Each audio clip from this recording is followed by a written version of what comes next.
Falling from a roof, Kim tries to make sense of this. He was going to graduate soon. Has he endured all these hardships for nothing? But he is sure of something.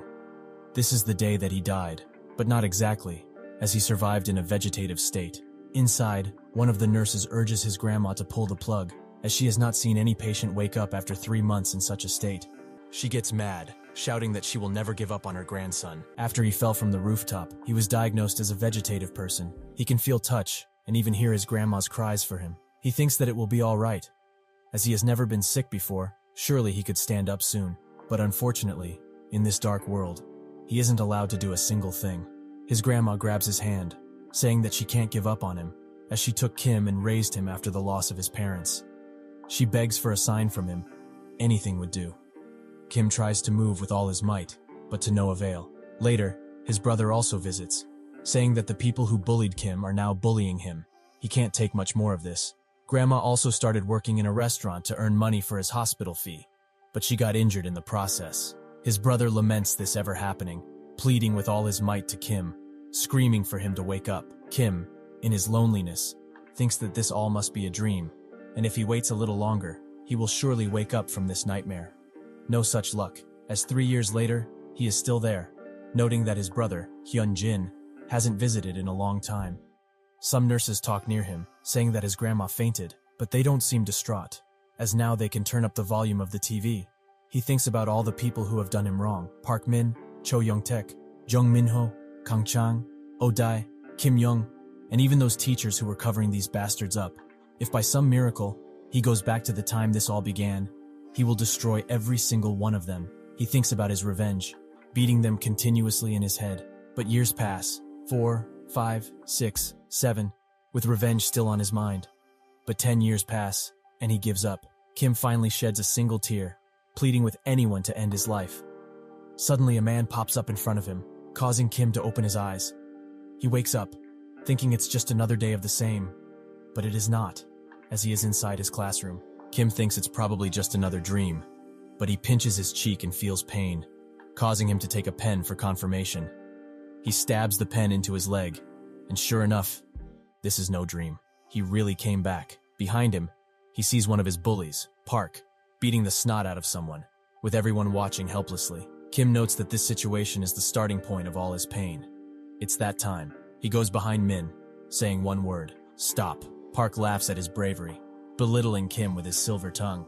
But suddenly, Kim punches him directly in the cheek, causing the bully to stop talking. It seems that Kim has come back to his freshman year of high school, to the moment he has been wishing for all this time. The day everything in his life changed, Kim can still remember it vividly. Park was listening to the class half-heartedly, a typical case of a bully who harasses his friends. He also enjoyed a game called Legend Online.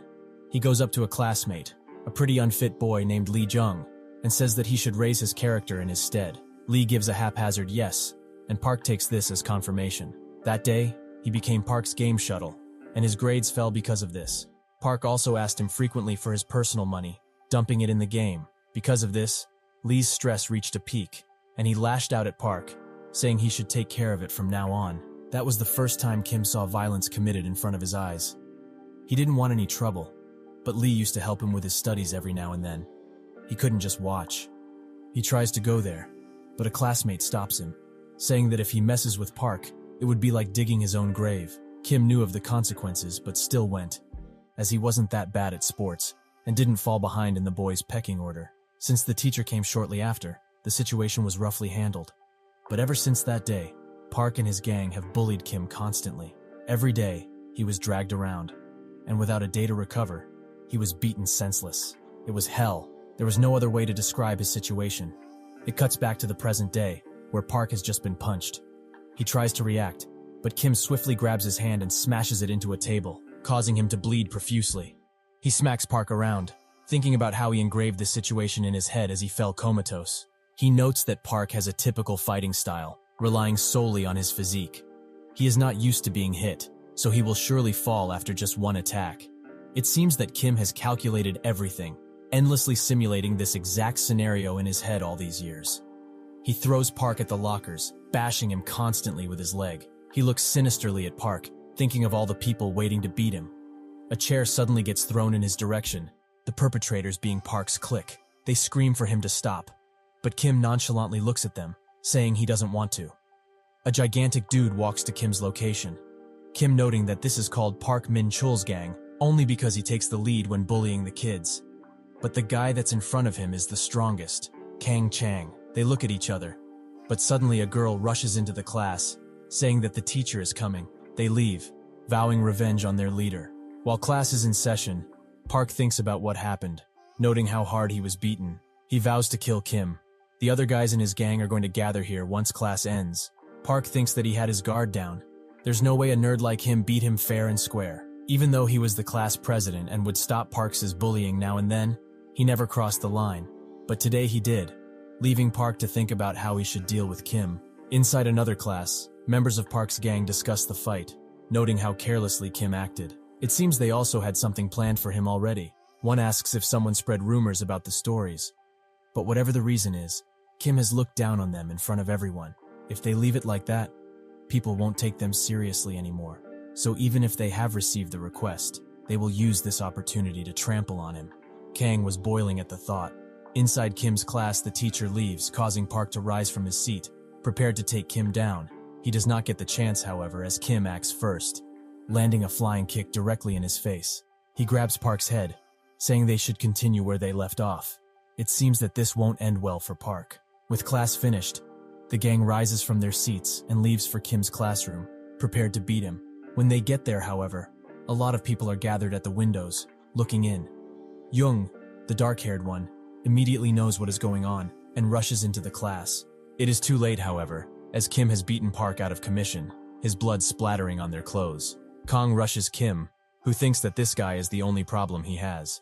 What should be done? The answer is simple. Fighting dirty, he grabs one of the locks nearby and smashes it into Kang's head, knocking the dude out cold. The other two stare in shock, but Kim is not done, as he pounces on the one with long hair, throwing him on the ground in the process. Kim punches him constantly, not worried about the one behind him. It's better to finish this guy, Cho, once and for all if he wants to win this fight where he is outnumbered. Kim closes in on him, looking at him with deadly eyes. He prepared for a long time for this battle, but it seems that his body isn't fit enough to follow through. Still, he perseveres, having to take out one more person. He turns his attention to Jung, who is now scared to his wits. He notes that Kim wasn't this strong before, seeing him as some sort of demonic creature emanating a terrifying aura. Kim approaches him and prepares a punch, intending to knock this guy out. A teacher comes just in the nick of time, saving Jung, who is reassured at this, thinking that Kim is doomed. The teacher takes him to the teacher lounge, bashing him for his attitude. He thinks that this is a big problem because, as his advisor, he will have to take responsibility. If he doesn't want to get involved, he has to put all the blame on Kim. He continues to bash Kim, saying that in all these years he's been teaching, he has never seen someone like him. Kim interrupts him, calmly saying that he should not overreact, as this is not the first incident of violence in school. Kim says he can use that skill of his to bury things without escalating them. He wants the teacher to bury the case for him so he won't get in trouble. The teacher, having had enough of this disrespectful behavior, slaps Kim, causing the other teachers to notice. Kim thinks about all this. This is why he died, not because of the harassment, but because of cowardly adults who were too busy with something else. He remembers clearly how this teacher, Chul, lived as a teacher, taking bribes constantly, a piece of trash that can't be called human. Kim warns him, saying he should stop. If he doesn't, he will tell the others about the bribes he's been receiving from parents, especially from Jung's parents. Even with that out, he has other things to say, for example, about the affair he is having with the English teacher. It seems that Kim has full control of this situation. In the past, he tried to go to a teacher for help, this exact one in fact. But it seems like he dodged the responsibility altogether, not punishing the bullies at all. For snitching, they beat Kim again and again. With the teacher only noticing this once, Kim thought this would solve all of his problems. But the teacher only turned his face away from the situation, ignoring it completely. After that, he tried to solve this matter alone, fighting them for a chance at peace. But he was physically and numerically beaten. He did land a hit, however, and even that was used against him, as Jiang used this opportunity to cause even more trouble for Kim. Even on the school violence committee, he took the punishment alone, but after the coma, he realized he can't take revenge with just his strength. Even adult intervention must be resolved so that he can take revenge in the truest sense of the word. The teacher is shocked at how much he knows, looking around to see if anybody has heard his words. Kim proclaims that from now on, when he speaks to him, he should think carefully before speaking. Kim tells him even more information, including the fact that he was introduced to Jung's parents through a university senior, thus taking care of Jung even before he entered school. As a reward, he receives a payment every month. And the affair he's been having with the English teacher, who is a married woman with 3 children, even knowing the motel they frequent. He sits down, warning the teacher about his situation. Even if he has to quit school, Kim will be sure to trample on his life. He remembers that by the time he was in his 3rd year, the affair had been revealed, and his wife had come to school to slap him vigorously. It was also rumored that the wife owned most of the stuff they shared. And if that's true, Kim can monopolize on his fear of this being found out. The teacher bows his head, defeatedly asking for Kim's commands. Kim says that it's simple. He should still be living like trash in the future, but instead of working for Jung and his friends, he will now only cover up Kim's incidents. If he follows these instructions until the day he graduates, Kim will never reveal his secrets. The teacher bows once again, saying he will try his best. With this card set, he must think of another one swiftly. But before that, he has something to finish. Walking to Jung's class while thinking this. Inside, Jung is furious at the events of today, but calms down, thinking that the teacher won't let this matter go, as he is on his parents' payroll. He wonders if the others caught him being scared of Kim, causing him to throw the chair across the classroom, much to the dismay of his classmates. He sits down, thinking that if he had the opportunity to fight Kim again, he would surely win. His prayers seem to have been answered as Kim opens the door to the classroom, saying they have some unfinished business. Kim punches him instantly, throwing him across the room. He approaches Jung, who is now immobilized with fear. The only thing he can do is watch. Kim beats him constantly, causing Jung to think he is a lunatic. A ray of hope appears when the teacher spots this fight occurring, but as in the past, only now with the roles reversed, he walks away. Kim has won this battle. 5 minutes before all of this, the teacher sits down, wondering how he can bury this incident. It seems impossible to bury it, however, as this is an incident where 3 students were sent to the hospital. The school would also want this situation to not escalate, but that requires punishing Kim in some way. The parents would make a fuss if he didn't. Especially Jung's parents will not turn a blind eye when it comes to their son. They are influential and wealthy people, owning several residential complexes. They also didn't spare any financial support required by the school. The recent renovation was mostly done through their donation, and he also received money from them. There's no escaping their wrath if they find out.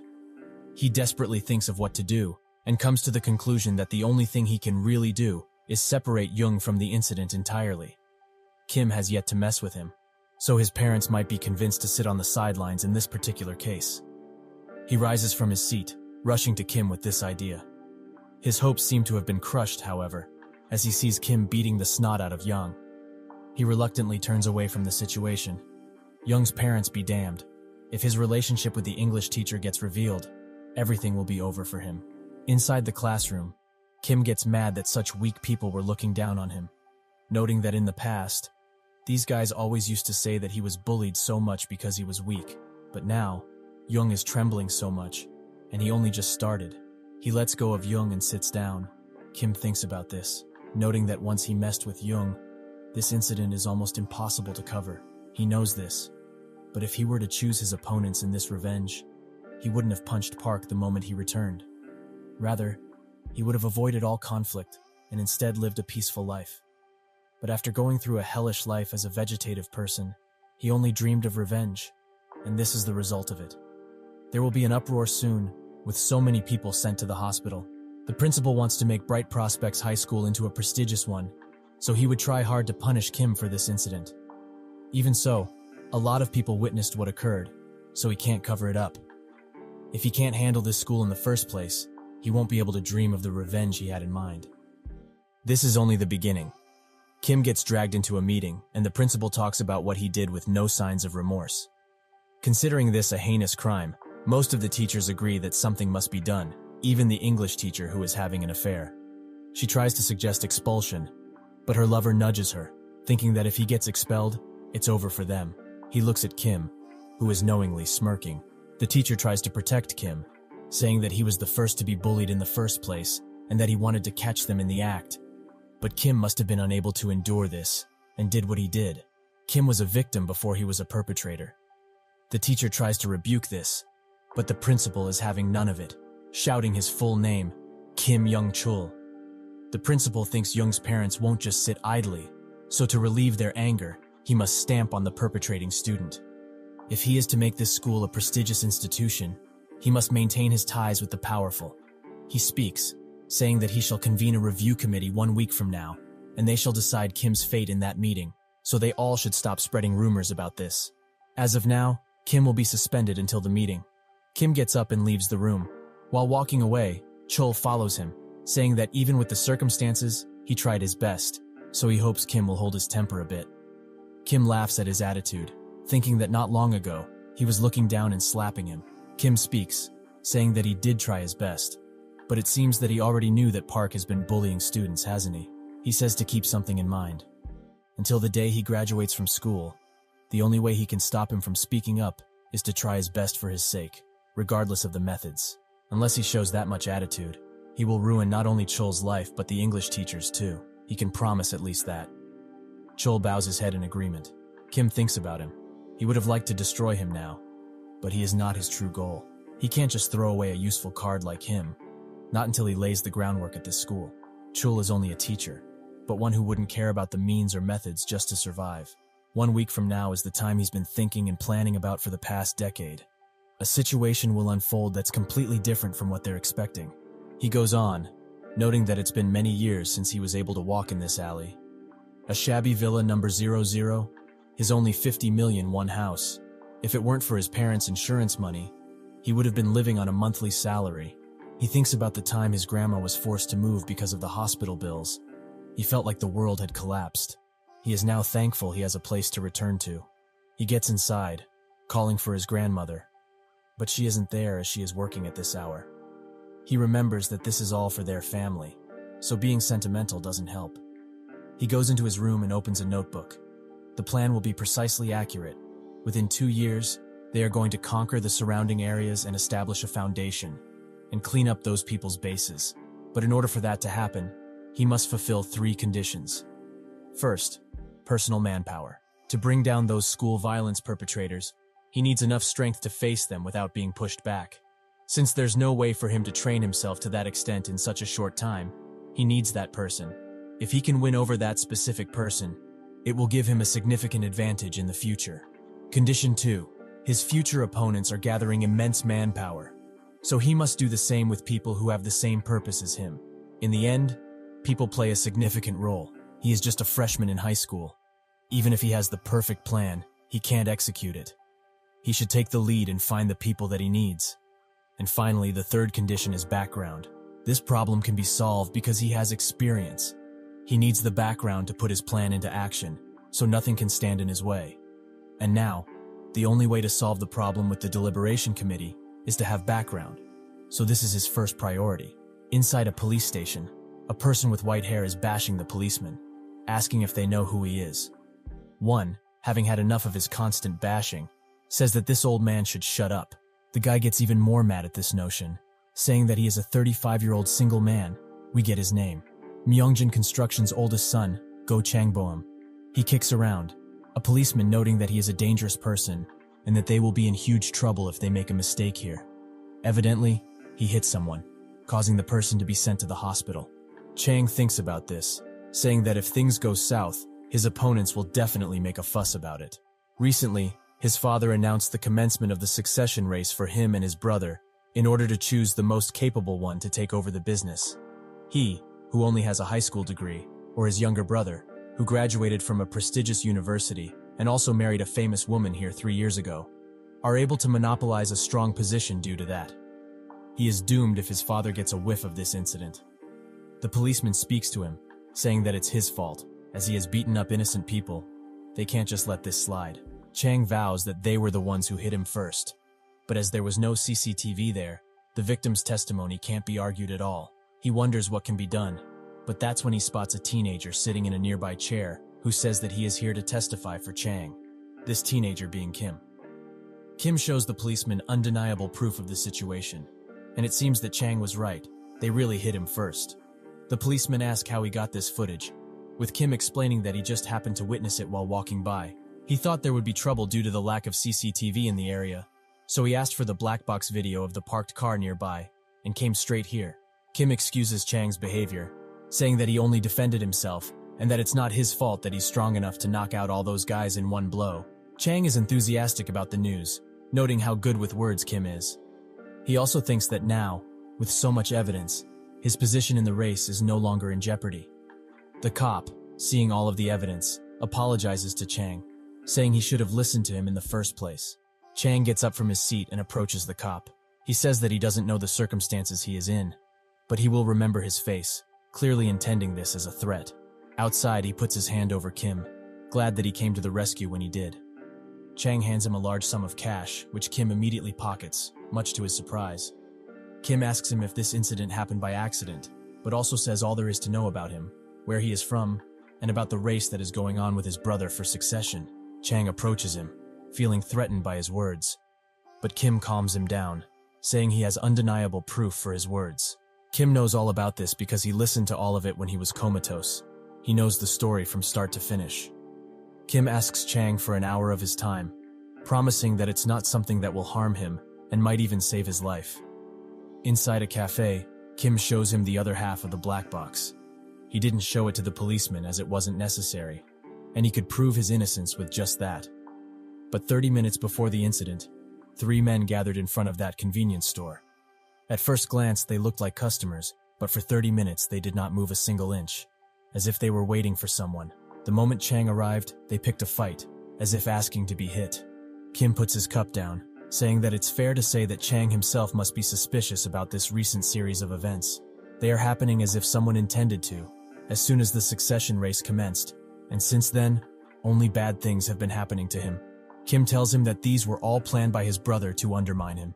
Chang thinks for a minute. He was suspicious as well, but he didn't think his well-behaved brother would do such a thing. He asks Kim why he is telling him all of this. Kim thinks about the company, Myungjin Construction. It's only acknowledged in the countryside as of now, but based on their solid capital and technology, they would succeed in building apartments. Thanks to the chairman's philosophy that you should never play with houses that people live in, they reduced the margin, increased the completion rate, and later put the name of the company in the big leagues.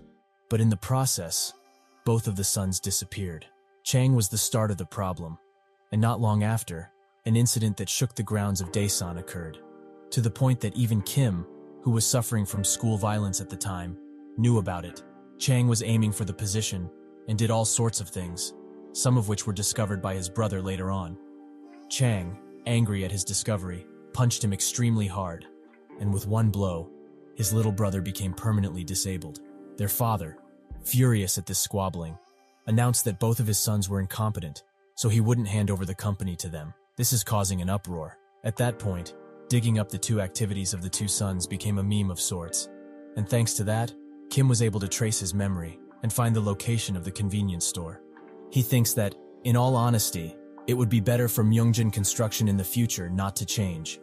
The eldest son isn't that evil, but he is incompetent and has a nasty temper, while the second son is a vicious person who does everything regardless of morality to achieve his own goal. But this isn't important to him. To Kim, their usefulness in the matter is more important. What's right or wrong, or what kind of effects this change might cause, isn't his business. Kim says that he will help Chang to not only take revenge against his brother, but also take the position of chairman. Chang tries to scoff at this notion, but Kim interrupts him, saying that the people that are currently helping him win the race are merely filling his ears with sweet nothings. While a high schooler like him can decipher the youngest's plot, it's obvious that those people are only informants for his brother. Kim asks for a chance, the chance to build their relationship on trust. Chang goes to clear his mind with a cigarette, and Kim thinks about why he chose him. He chose Chang because he is moderately rotten and would destroy his brother for the sake of power. Chang thinks about Kim's words and thinks that he isn't wrong. At this rate, his successor's position would be stripped away from him powerlessly. But can he really trust the words of a 17-year-old who he's only met for the first time in his life? He remembers his father's words. If he doesn't have any skills, he should surround himself with people that do. If he does so, he will be able to lead Myungjin Construction. Chang goes inside and asks Kim about the plan. After he hears it, he will make a decision. In an undisclosed location, the youngest receives the news about Chang's escape from the situation, fuming with rage at the thought of his plan not working.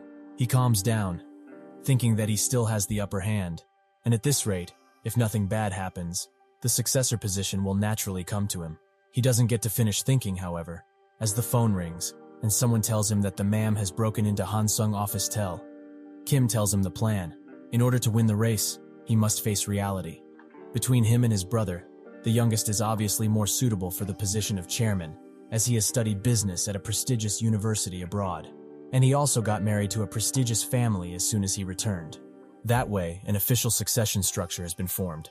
Kim says that nothing was a coincidence. The youngest has prepared everything in order to steal Chang's position, except for the fact that he is the older brother. Chang has nothing over the youngest. On top of that, he has a lot of incidents.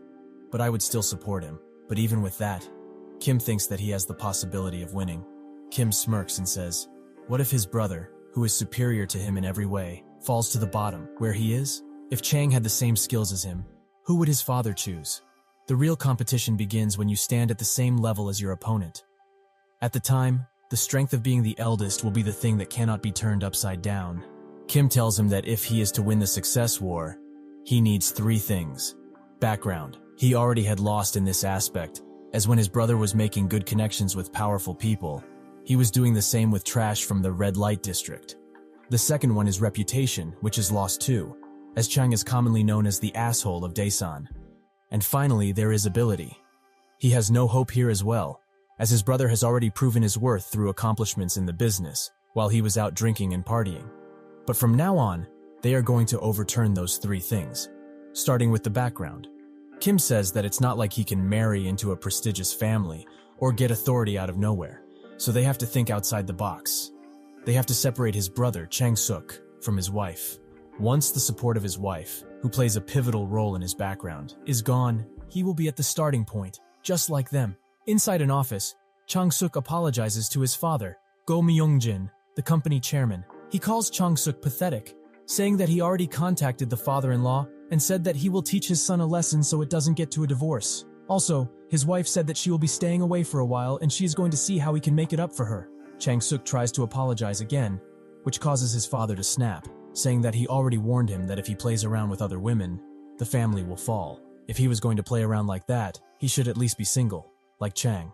He moves on to his case, asking why he was in a police station recently. He thinks that Chang will claim that he is innocent, like he used to. Back to the discussion Kim and Chang had. He thinks that the only thing he needs to do is look for his brother's faults and point them out to his father. He will surely be disappointed. But Kim says that it would be a bad idea. We see that while he was comatose, he heard a documentary about Myungjin, where it said that he knew what the little brother was plotting against his older brother, but he didn't stop him. Kim thinks about this. Myungjin didn't prioritize clean conduct when choosing a successor, so even if the successor's private life was dirty, he wanted them to be someone who could contribute to the company.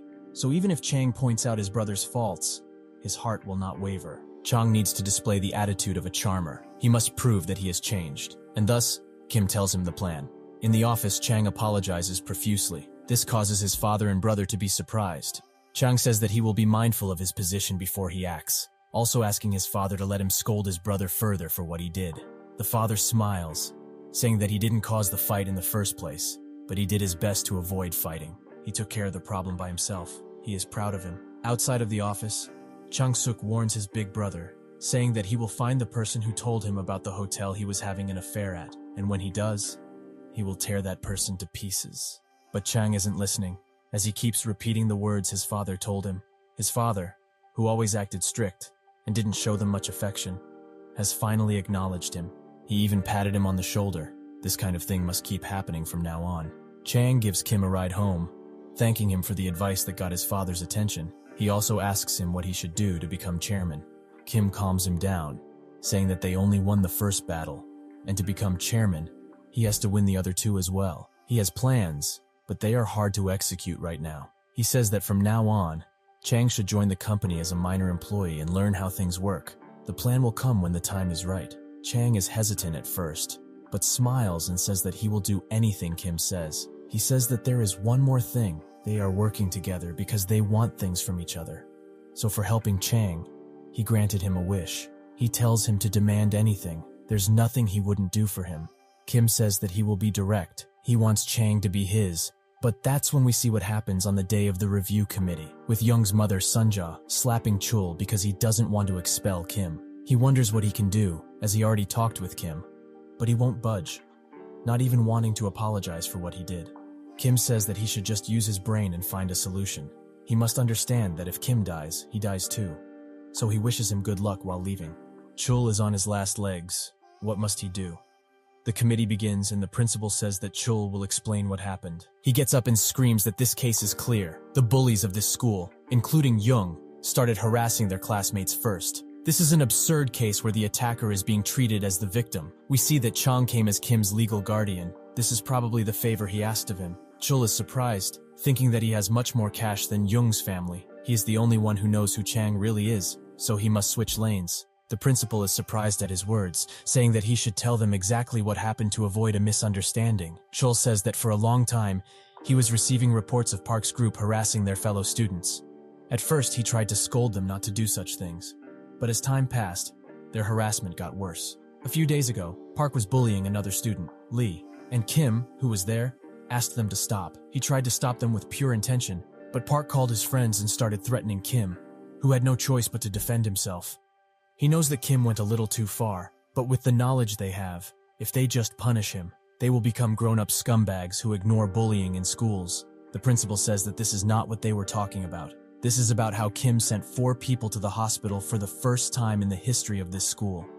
And the information about the bullying isn't confirmed and has nothing to do with the topic at hand. Whatever Kim's reason was, violence can't be accepted.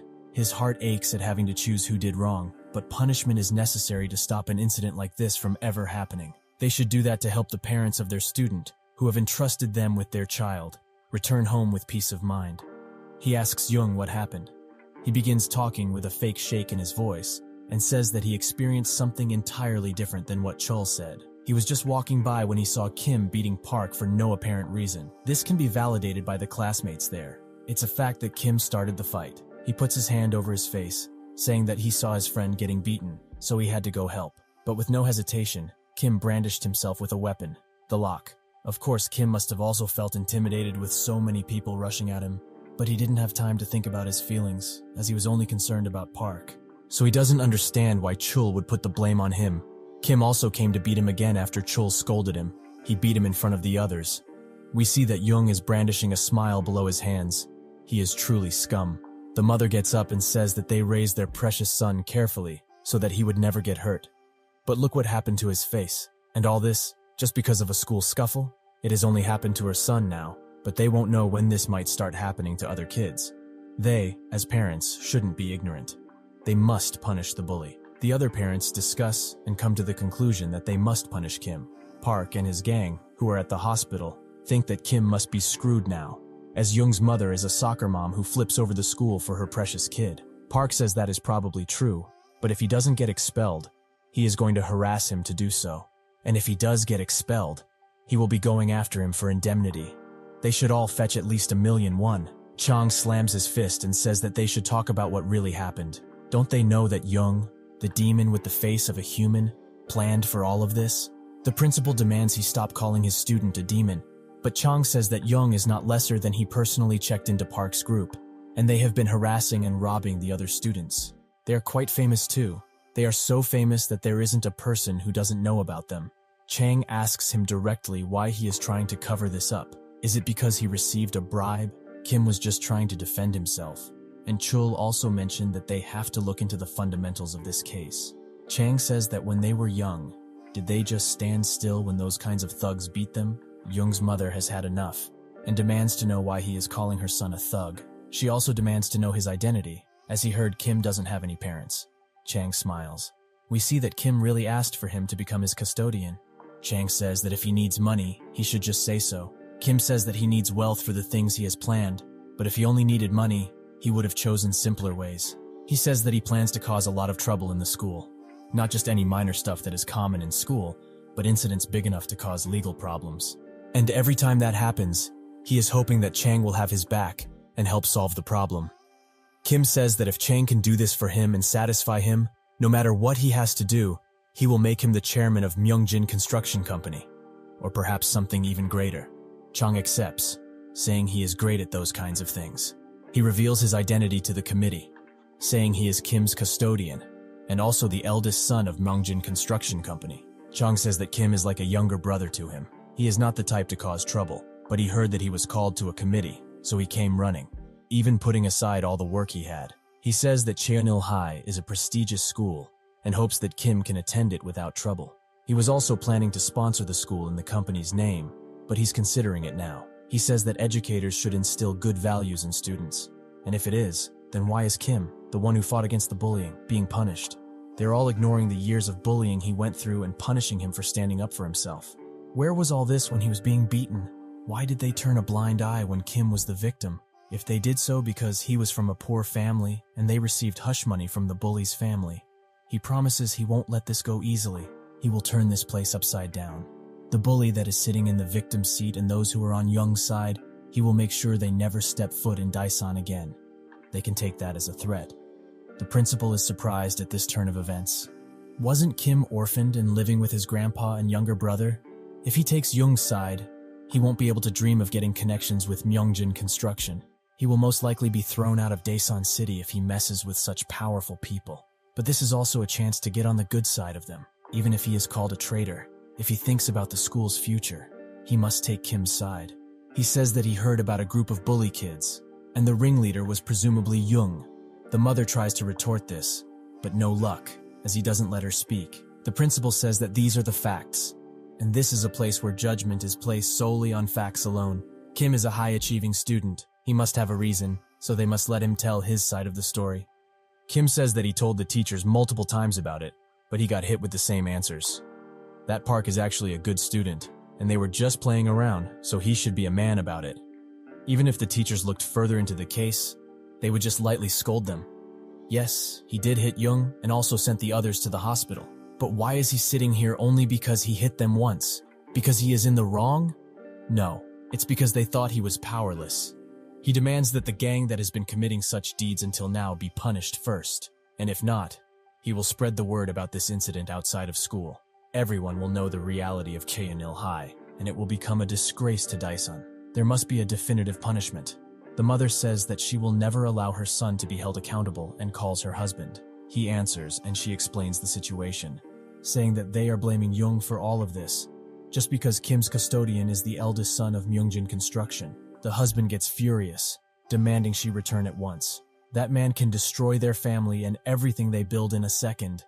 Let Jung take any punishment. That same night, Kim thinks about what happened with Jung getting expelled and him only getting 100 hours of volunteer work. Jung tries to retaliate with his fists, but his own mother stops him. Kim smiles and demands he get on his knees and beg. Jung asks why he would do such a thing, as he is already expelled. Kim says to ask his mother, who turns her face away. He whispers into Jung's ear that he should try his best to soothe him, as this might not end with just expulsion. The mother desperately urges Jung to beg, and he does so. The scene mimics what Kim's grandmother did in his past life. Kim kneels at his level and says that he doesn't feel any better, so he should start praying, because his future will be filled with only misery from now on. With the deliberation committee's end, he has taken one step closer to the mastermind of the gang, who tried to push him to his death. Kim meets with Park at night, who thanks him for coming, but Kim is not here for small talk, saying that he should get to the point. Park does so and apologizes for his actions, as he was immature and wasn't thinking about other people's feelings. After he spent a week in the hospital, he accepted the decision and promised to never hurt anyone again. But he also asks Kim to let this go, as he asked the teacher, and if Kim agreed, they wouldn't get expelled. Park tries to convict him, to the point where this seems like blatant begging. Kim thinks about this. Even though they act high and mighty in front of everyone, they are still high schoolers with unstable lives.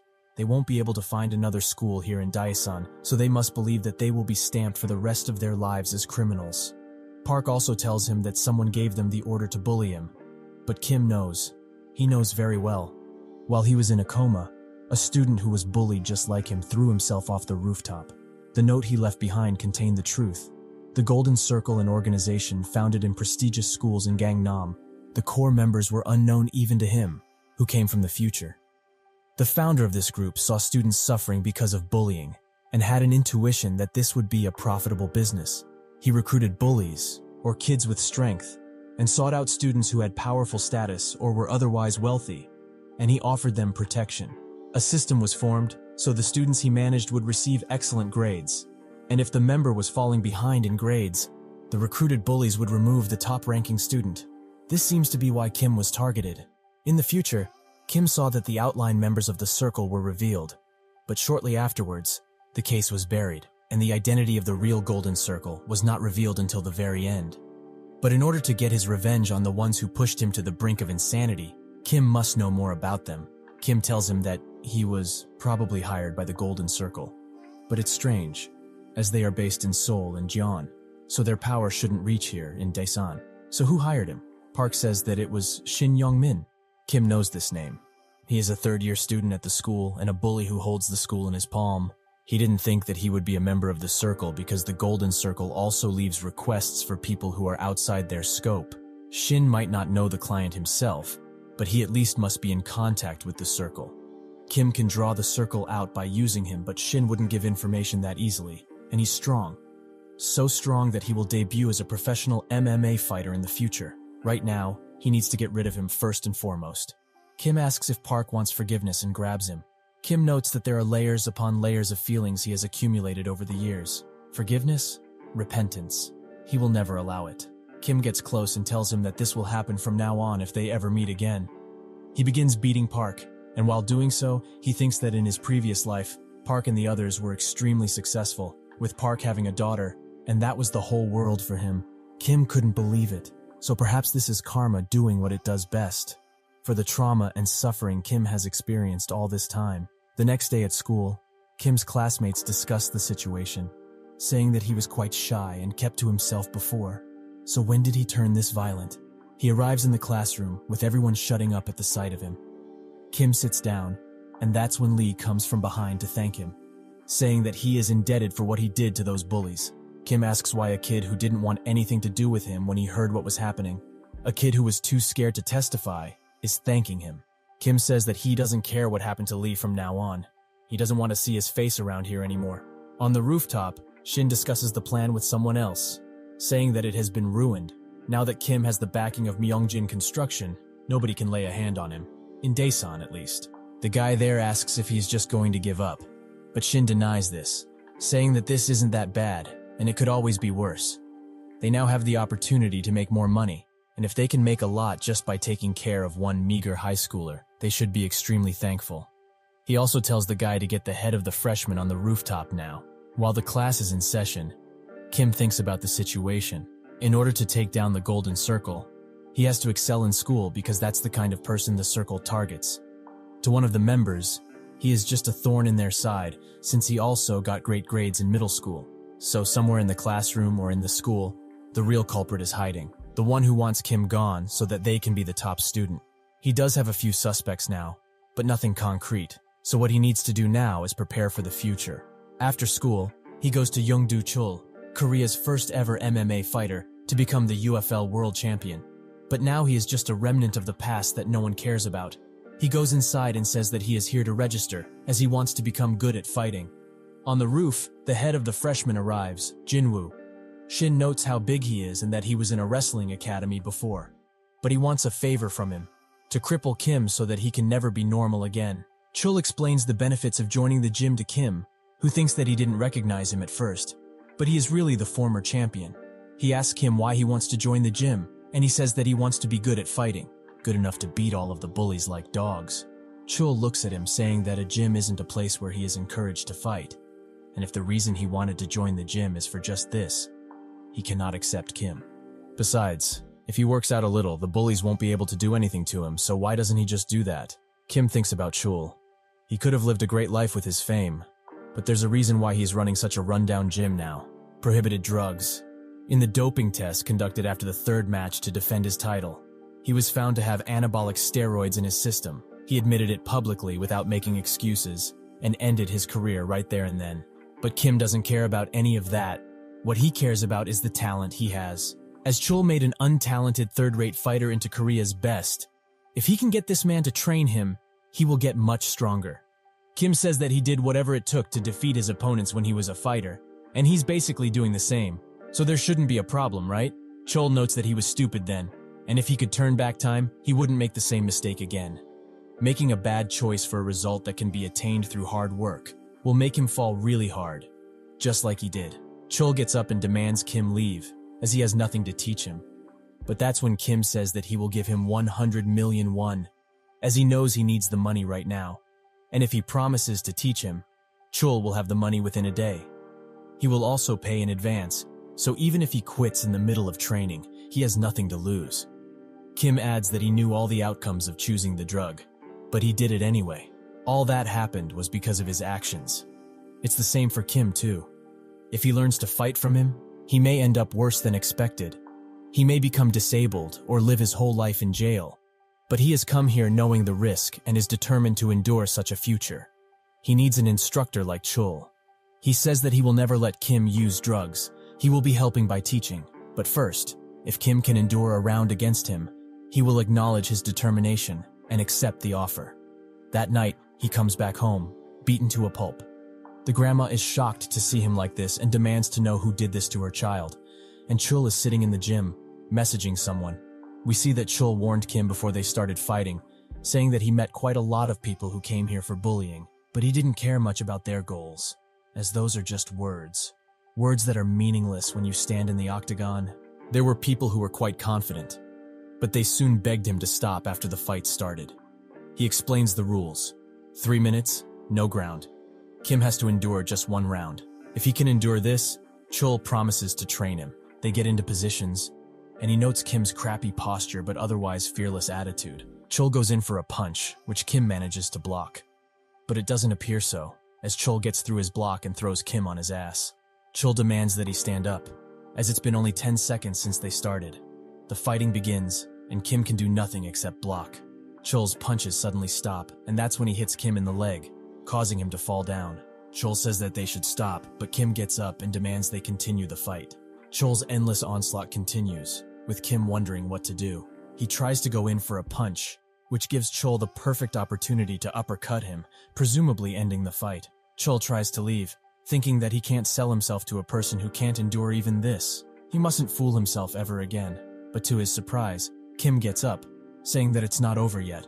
Chul looks at him and spots the malice and despondency in his eyes. He must trample on him before he becomes a demon. Chul notes that his consideration ends here. He will not hold back any punches. He continues to wail on Kim but suddenly stops, causing Kim to think that he will hit him in the leg again. But Chul has other plans, as he lands a perfect kidney shot on Kim.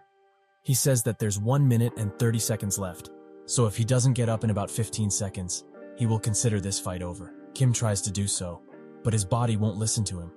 Kim is desperately trying to get up. He has been waiting for this moment ever since he was in a coma. If he doesn't want history to repeat itself, he has to get up.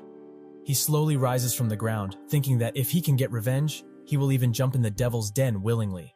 So until he rips everyone to pieces, he can't fall down. Chul notes that the punch he delivered just now is something even a pro fighter would struggle to recover from. Just what kind of life has Kim been living? If a person like him learns to fight, his life will spiral out of control. He must stop Kim right here and now. He closes the gap instantly and delivers a mighty punch. Kim demands that his body endure it. Even if he gets a broken nose or his teeth get knocked out, he must endure it no matter the cost. 12 seconds remain on the clock, and Kim still stands. Chul continues to beat him, but just as he is about to deliver the final punch, the clock chimes. This is Kim's victory. Chul leaves and says that the hospitals are closed now, so he should go tomorrow and not tell anyone he did this. He also demands Kim follow him, as he has to give him his bank account number. We see that a few days ago, a broker from a MMA association offered Chul a deal. They would pay him if he used drugs one more time and joined a match in their tournament for public excitement. Chul sees the money Kim gave him, and thinks that had it not been for him, he would have accepted the deal. Kim eats a meal while at home, saying that he just fought some bullies at school, so it's nothing too serious. He also asks his grandma if they still have the housing subscription savings account. The grandma confirms this, saying she's been saving $100,000 every month for years now. Kim says that he heard that Myungjin Construction is launching an apartment subscription program this month, so they should try and secure the deal. The grandma adds that even if they are selected, they can't move if they don't have the money. Kim says it's fine, they can borrow from a bank or easily sell this flat. And if they can't handle the payments in the future, they can sell the right of sale to others. She applauds his knowledge of real estate, but he says that it's nothing. He thinks that Chang will put his grandma at the top of the list of those selected. He wanted to give her the 100 million won, but she would have been suspicious as to where it came from. The next day, Shin congratulates Jinwoo on a job well done, saying that he heard from the freshman that Kim got beaten to a pulp, so from now on, he can tell that he is close to him, and that they should hang out after school. Jingwoo doesn't know what is going on, but goes along with it, thinking of this as an opportunity. He goes inside the school to check on Kim, and it seems that it's true. He really was beaten up. Jinwoo notes that Kim must not be that strong if he was beaten up like that, so he plans on making a move soon. He also tells his goons that they should intimidate all the freshmen, warning them that if they talk with Kim, they will suffer for it. In the gym, Chul says that Kim needs stamina for anything he does, so he needs to train first. Kim does so, and endures 2 hours of rigorous training. If he wants to beat Shin, who has been trained for years, he must at least endure this. Moreover, he is not even his real target. He also needs to get stronger so that he can beat up the guys in the golden circle. Chul notes Kim's tenacity. The training lasted for 2 hours, but he was pushed to the limit every second of it. He has potential. Chul says that ever since he was found doping, he's been researching how to be the best without illegal methods. So from now on, he will be applying the outcomes of his research to Kim's training. If he can keep up with this, he will become strong enough to make anyone kneel before his might. 1 week later, Kim sits in class when suddenly a boy approaches him, Siwoo, who tells him that he didn't do anything wrong and that he doesn't want to be on the same side as those who are ignoring him. Kim asks what he is talking about, and Siwoo explains that Jinwoo said that he will kill anyone who tries to get close to him. Kim asks why he came then, and Siwoo says that they have been close since elementary school, so even if he is beaten to death, he can't ignore a friend who is being bullied.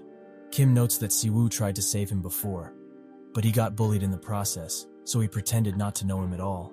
And one day, while he was comatose, Siwoo came to apologize for being so weak. He couldn't protect his friend, and if there was another life, he wouldn't leave Kim alone. He grabs Siwoo's hand and says that he shouldn't act like they are close. He needs to do what the others are doing because what he is going through is none of his business. Siwoo leaves, reminding Kim that he will do what he wants to do and that he won't leave him alone. Kim notes that in the process of fulfilling the golden circle, he doesn't know what kind of pain and suffering will befall him. Siwoo can't get involved in this. All the relationships except his family should be cut off. He shouldn't involve others in the fight. While getting ready to leave, Kim heard that Jinwoo got a hold of Siwoo and is beating him as they speak. Kim rushes out of the classroom, hoping to save his one true friend. We see that in a room, Jinwoo is confronting Siwoo, asking why he talked with Kim. Did he not hear his warning before, or is he just that stupid? Siwoo approaches slowly, saying that he speaks to whoever he wishes to, and Kim is his friend, so they should stop playing around and get serious. Jinwoo tries to say something, but he doesn't get to, as Siwoo kicks him in the face, causing Jinwoo to fall on his ass. He gets furious, and orders his goons to attack. They surround him, and the fight begins. While fighting, Siwoo thinks about Kim. He tried to warn him about this, but he still got caught in it. But he couldn't just pretend not to see what was happening. Kim might be a little extreme, but he is still the same as he was back then. A true friend. So he won't give up on him, no matter what he has to go through. Siwoo is skilled, but with so many people attacking him, he is weakening. Suddenly, Jinwoo comes from behind and uppercuts him, incapacitating Siwoo. He throws him into the wall, saying that he is nothing, even with his useless martial arts. Jinwoo continues to slap him, saying that he should have heeded the warning. Now, he will make his life a living hell, so he better be prepared. Suddenly, the door gets kicked open, by none other than Kim, who approaches with confidence. Kim thinks about Jinwoo. He had to defeat him anyway, but he is in a whole nother weight level, so in order to win, he needs to annoy him a bit. Kim begins insulting him, throwing snarky remarks about his weight, and says that he only won against Siwoo because it wasn't a fair 1v1. Jinwoo has had enough and orders his goons to stand back, as he will take care of Kim alone. He charges in, but gets stopped by Kim, who throws a jab in his face, also insulting him further. This makes Jinwoo's attacks even larger, giving Kim the opportunity to wail on him with his newfound abilities. And with one final punch, he knocks him to the ground. But it doesn't end there, as Kim needs to engrave fear into Jinwoo, so he continues hitting him, blood splattering on the ground while he does so. Jinwoo is on his last legs, and begs Kim to let him go. He grabs him by the shirt, saying that he was the one who beat him, right? So there shouldn't be a problem if he says it again. So he should, in front of everyone. Jinwoo apologizes, saying that he was forced by Shin to do it, so he couldn't possibly refuse. And about his victory, those were just baseless rumors, so he begs Kim to let him go, promising to not do anything like this ever again. Kim lets go, issuing a final warning to not put a hand on Siwoo ever again, and if he catches him doing something like this, he will follow him anywhere and end his miserable life. In the infirmary, Kim notes that Siwoo should have done the same thing as the other people, and if he doesn't want to experience something like this again, he shouldn't get involved further. Siwoo stops him, saying that before he lost consciousness, he saw Kim coming. In a way, they are alike, as Kim came to his rescue just like he would have. How can he ever ignore such a friend? He doesn't know what his business is, but the facts are the same. They are friends, and even if he has to go through something like this again, that won't change. Kim notes that it wasn't a coincidence that he fought Park's group, and he was the one who started the fight in the first place, because they deserved it. And this is just the beginning, as he plans to tear anybody involved into pieces, even if he has to sell his soul to do so. Siwoo tries to say something, but Kim interrupts him, saying that he went through something terrible that he can't speak about, and he is looking for revenge only. So if Siwoo will stay near him, more things like that will happen, with much worse opponents. Kim says that he thinks of Siwoo as a friend, but that's all. He is not the same friendly Kim from the past. So from now on, he shouldn't get involved, as he will never be able to handle what is coming. Siwoo clenches his teeth in frustration, and Kim looks down with a dim expression outside of the infirmary, thanking him for everything. In his class, Shin admires the amount of cash he is making from the Golden Circle jobs. To think, so much cash only for bullying some kids? He has to ask for more commissions in the future, and if he makes some connections, he might be able to live as a Golden Circle broker even after graduation. His thinking gets cut short as Kim opens the door, asking him if he is the one named Shin. He confirms this, and Kim wastes no time in attacking, going for a kick which Shin barely manages to block. He tries to ask Kim what this is about, but he doesn't let him, and continues the onslaught of attacks. Shin notes that Kim must have likely learned to fight from somewhere, but he isn't powerful, and his patterns are predictable. But it doesn't appear to be so, as Kim suddenly swerves and lands a wrenching gut punch, and he also reveals his identity. He is the one he was looking for all this time. Shin tries to speak once again, but Kim does not care for words, so he grabs a chair and bashes him in the head with it. This surprises Shin, who thinks that he must give it his all in this fight. Kim throws the chair and goes for a punch, but Shin catches it, allowing him to go on the offensive. Kim tries to block, but Shin knows a few tricks too and fakes the attack. Kim notes that compared to Chul, he is nothing. He also knew that he couldn't beat Shin in the first place. This was a fight just to prove himself. He never planned on winning unhurt, so he has to risk it all on this one chance. Kim suddenly grabs Shin's leg and grabs him whole, throwing him into the nearby window. He holds him over the window, and Shin demands to know what Kim wants. He says that he wants to end this with one of them dying. Suddenly, the other people in class grab Kim, who notes that he will hunt down Shin and that this will never end until he dies. Kim gets dragged away by the other students, and one of them asks Shin if he is okay, as his back is full of glass shards. 30 minutes later, a message can be heard over the speakers. The students whose names will be called have to present themselves to the principal's office. Chul arrives at the scene, and seeing the amount of blood left behind by Shin, he wonders what he can say to the principal to save Kim. But much to his surprise, the principal orders him to ignore it. He heard that in the Myungjin Construction Company success race, the eldest son, Chang, has suddenly risen in popularity. When Chang decided to sponsor the school, he said that he would sponsor a significant part of the operating expenses, and if he became chairman, he promised to greatly increase the amount. The principal notes that sponsorships are different, as people do them only when the recipient has something they want. So why would Chang sponsor a school like theirs? For goodwill? Or perhaps reputation? None. The answer is the request that Chang made. As long as Kim is this school's student, no matter what he does, they must cover it up. So they should let this pass, and Chul should take care of it, as he is adept in this business already. And of course, the performance and other special benefits will be given to him as a priority. He also notes that Chang saved a couple of spots in the upcoming housing project Myungjin Construction is doing. Doesn't he want an apartment separate from his wife so he can better hide what he's been doing? From now on, all they have to do is take care of Kim. Chul is enthusiastic and says he will do his best from now on. The principal notes his reliability and says that Chul should address him as Big Brother, since they are in the same boat. Chul grabs his hand and says that he will help him make this school the most prestigious in all of Korea. So the principal will surely become the legend of Daesan in the future. The principal notes that if Kim graduates without any problems, the school will have Myungjin Construction on its back, so they both have to work hard.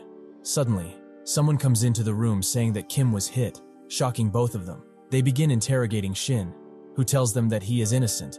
Kim was the one that started the fighting. The principal bashes him for assaulting a student who is 2 years younger, and Chul continues, saying that they have been keeping an eye on him, as he has been beating others every time he gets the chance. Shin, having had enough of this, screams that he almost fell off the building and died, and that there are also witnesses. Chul crouches to his level and says that there are always witnesses. The problem is believing them, so they should go outside, grab someone, and ask them, an ordinary student or a criminal like him, who would be at fault. Shin curses in anger, causing Chul to grab him by the clothes, saying that he should talk properly from now on, and that if he doesn't admit to this crime, he will be seriously punished. Shin looks at both of them. The adults in front of him were as rotten as himself, and he finally realized that messing with Kim was a bad idea, so he apologizes. While walking away, Shin notes that he is about to graduate, so he can't let such a thing drag him down. So, even if it costs him some money, he has no other choice and must ask for help from outside. In a car, someone notes that the situation is pretty bad, though it's common for them to use one's background. How did Myungjin Construction get involved in all this? All the students who were trying to harass the target were expelled, and even the teacher is protecting him. As the broker, he has no choice but to take care of the mission himself, as the Golden Circle doesn't forgive even one single mistake. He drives away with the Golden Circle regional broker, Kang Taegu. He goes to speak with the principal, saying that Shin was punished unjustly. The principal says that they did no such thing. Taegu thinks that he will break easily, and he talks about the incident where 4 people were sent to the hospital, but the attacker was punished lightly, so perhaps they are giving special treatment to Kim. If that is the case, he won't let this go easily. The principal laughs, saying that when in Daesan, do as the people of Daesan do. They didn't drag this into a criminal case because they thought about the future of their students.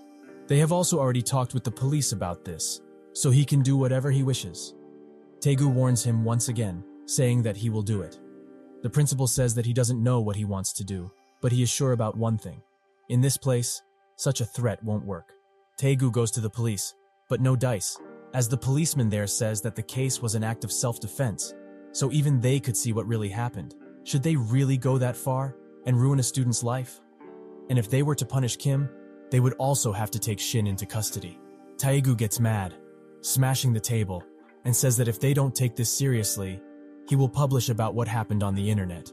The policemen sigh, saying that this is Daesan, so whether he publishes it or not, it doesn't matter. Will this calm down if he just goes on vacation? Taegu is shocked and wonders what happened to this village. He calls someone, who tells him that the chief of police is really close with the principal, but still, everyone knows each other in a village like this, so they're all probably keeping quiet. Taegu finally gets it. The reason the principal was so confident was because he trusted the local cartel.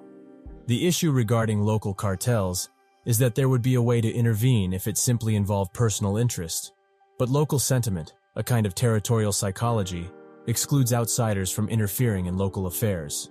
Taegu thinks that this is probably why nobody takes these rural jobs and remains in Seoul. He cannot fail this job, as the Golden Circle has never failed a single request so far.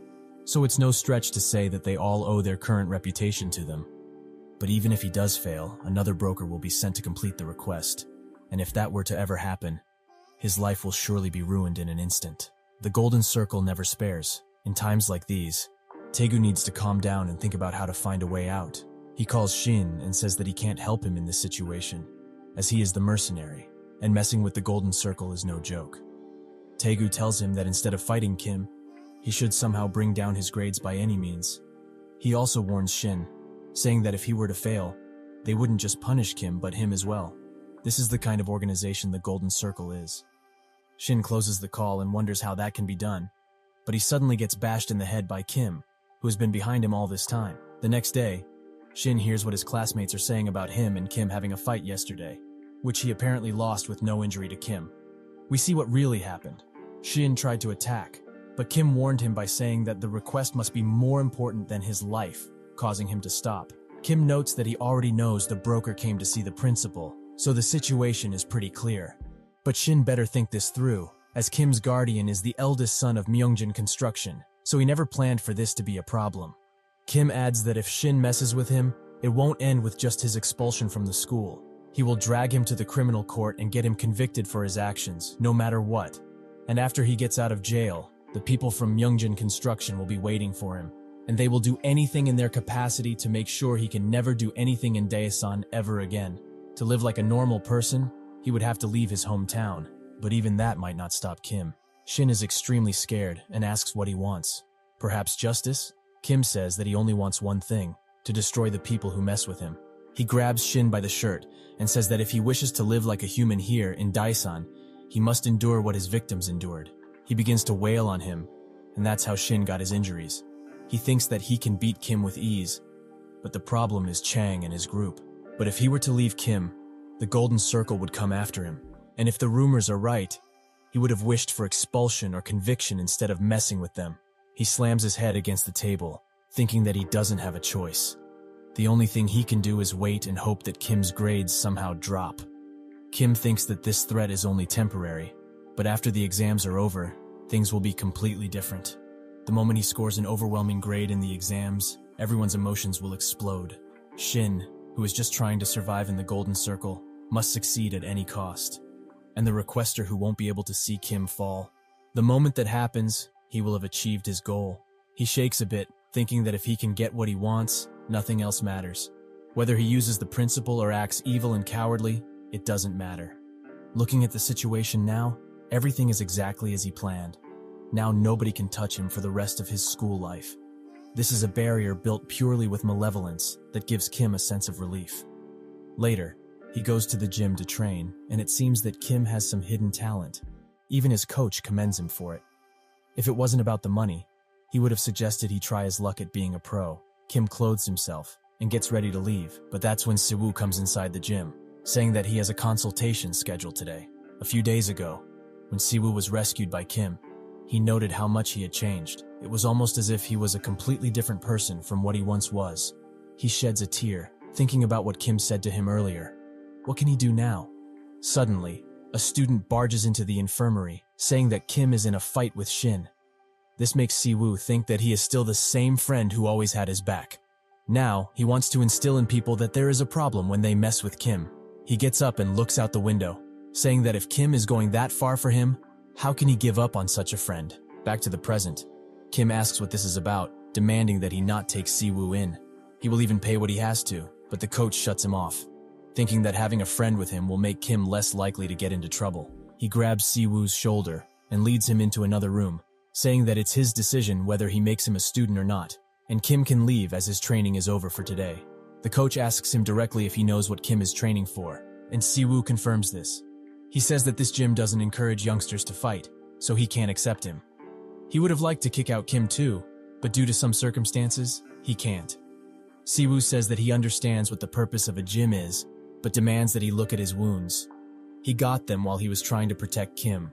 The severity of bullying in schools is way worse than adults can imagine.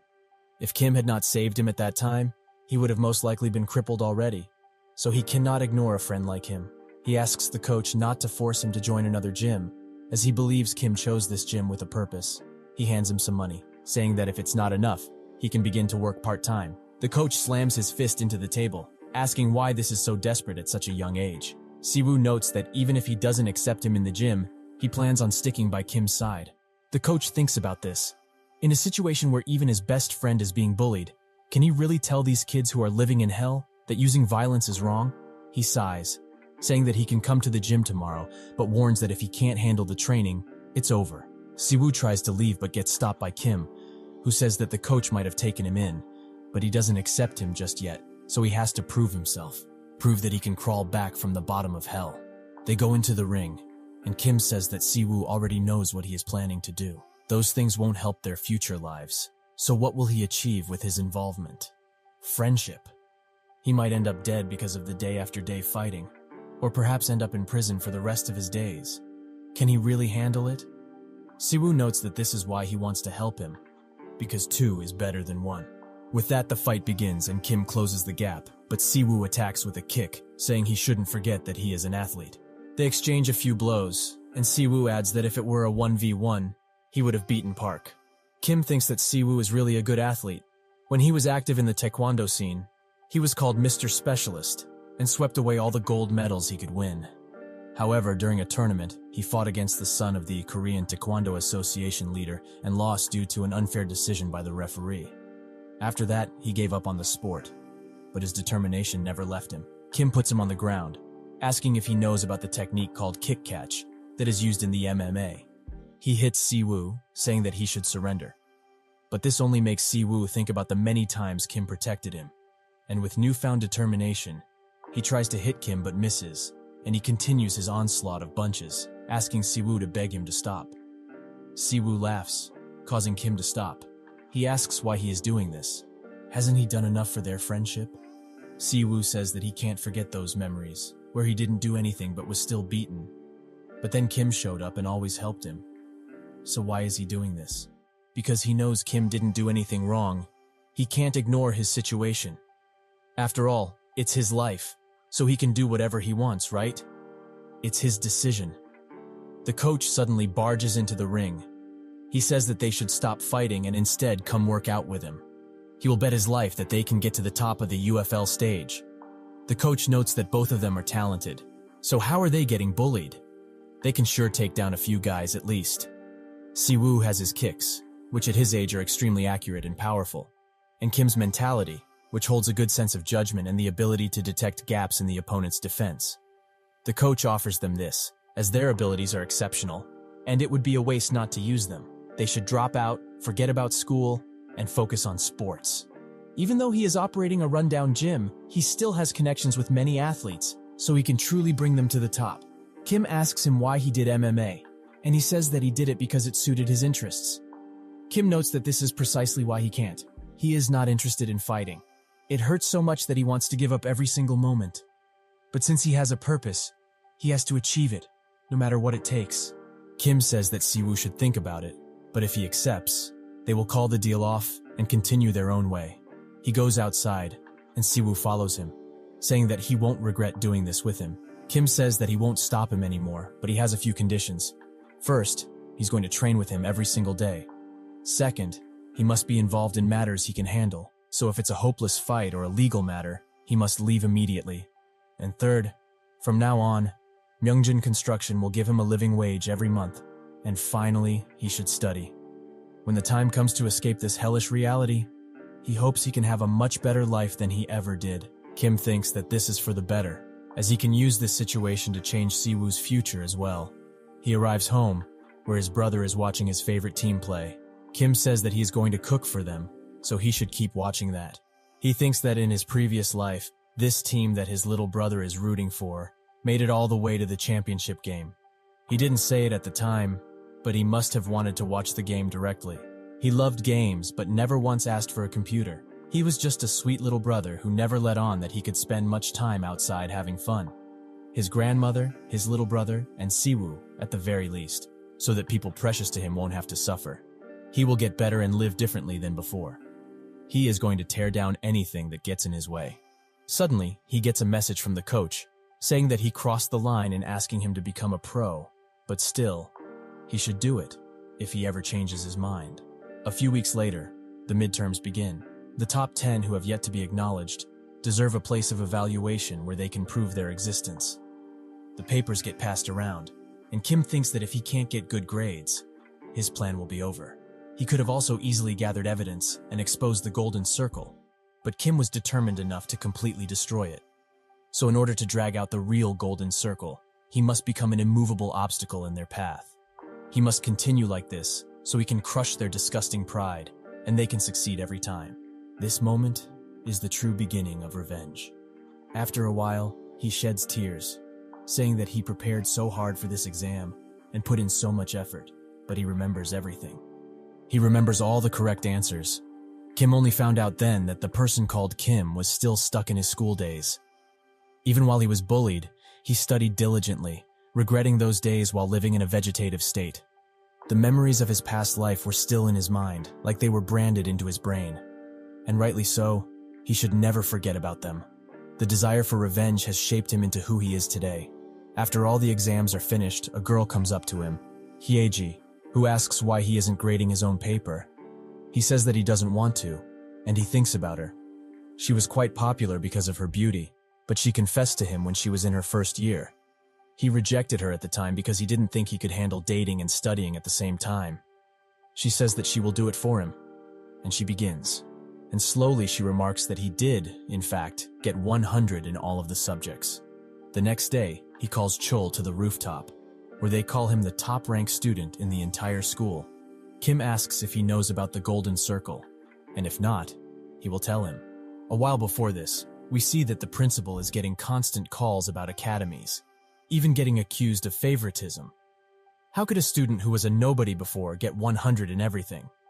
The principal shuts down any notion of cheating or such, and says that the school just has an excellent education program.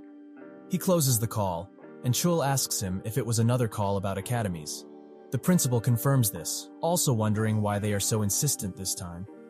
Chul notes that it must be because the exam was extremely hard this time. The principal says there is no reason to make a fuss over such a thing. Shouldn't they be excited about their high-achieving student? He can already see it. Kim receiving the highest CSAT score in the country and entering Hankook University at the top of his class. Something like this would give the school the opportunity to become a nationally recognized school. And with Myungjin Construction's support, his long-awaited dream will come true. The only problem is that Kim is causing problems, and it would be bad for the only first-ranked student in the school to be a problem child. The principal demands more from Chu. He should take care of Kim even more. And since he's produced the first-ranked student in the school, he will start paying him merit next month. He hands him some money, saying that it's just a small reward. The principal notes that he should enjoy it because they will undeniably achieve much more with Kim's scores. Chul agrees, thinking that he was right to side with Kim. We cut back to the present, where Kim explains to him exactly what the Golden Circle is. Afterwards, Chul asks what he wants him to do, perhaps stop Shin. Kim notes that he wants what he always wanted, for them to feign ignorance at these actions and stand by. That's plenty already, so he should also prepare mentally in advance. Somewhere else, Shin is being beaten by the broker, who has given him one more chance at solving this. If not, the price will be at least a limb. Shin sits down with some friends, wondering what he can do about the situation. A buffer dude perks up, Bei Xiangho, and he says that they should all mess with Kim at once. What is the principal going to do if 30 people or more are involved in a fight? Shin notes that this is a great idea, and hopefully it will lead to salvation. A few days later, during lunch, Kim felt a strange vibe. Someone bumps into him, and another comes from behind and slaps his head, demanding he apologize for bumping into his friend. Kim thinks that it started with the bullying, but this time he is not weak, and with a few punches, he takes all of them out. He keeps being conscious, saying that he should tell their leader that he should stop thinking about stupid stuff and bring it all at once. A while later, Xiangho opens the door to Kim's classroom, thinking that he planned to just provoke Kim and bring the guys against him later. Kim gets up, saying that if they have to fight, they should go to the recycling site where the teachers don't walk in. They go there, and Kim thinks about his plan until now. All the scenarios up until now weren't guarantees, like he imagined. This revenge will be determined by fighting Shin. If he can't handle it, he will have to pay the price. Xiangho tries to intimidate Kim, but he doesn't bite, instead saying that they should get to the point and fight. But they also have spectators, so they should come to him one by one. One of the goons who goes by the nickname Demon Senior gets in front, saying that if it's a one-on-one fight he wants, that's what he's going to get. Inside a school where students gather to learn, the necessity of power is extremely important. Kim has defeated the strong with his radical moves, but his ruthless pursuit of victory has damaged his reputation. He was known for either using malicious weapons like chairs or launching surprise attacks on unaware enemies, an existence who only has presumably only won through luck. That's why he needed to change this perspective in order to continue his plan. The strategy will only work out if he lays a solid and firm foundation at Cheonil High. In order to make this school his own personal world, his impenetrable fortress, he will require a victory that cannot be denied. Chang Hyun charges him with a punch and lands it perfectly. He smirks and presumes that all of this is over, but when he looks at Kim, he notices that he was guarding. Changhyun goes for another attack but misses entirely, and Kim uses this opportunity to swerve and swing so hard that the guy gets knocked out in one hit.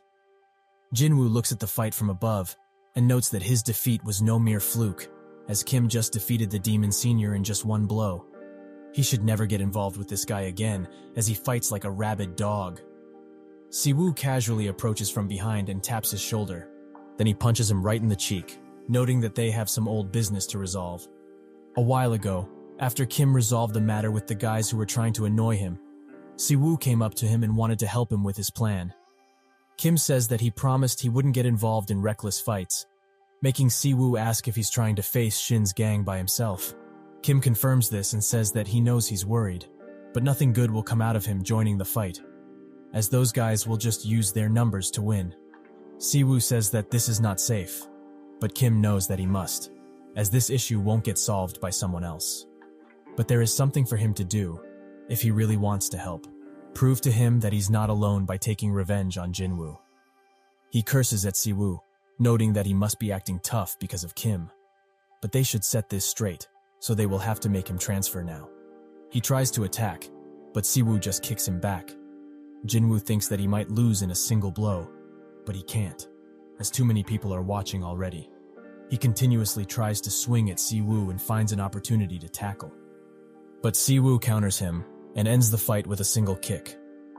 Outside, Kim takes care of all of Seungho's goons, who think that he is quite clever. This was all intentional from the start, as he would have liked to push him to the ground with their number. But with how many people are watching, even after Shin graduates and joins the circle, nobody will acknowledge him. The same will hold true if he just waits for him to run out of stamina and beat him. He needs to act now.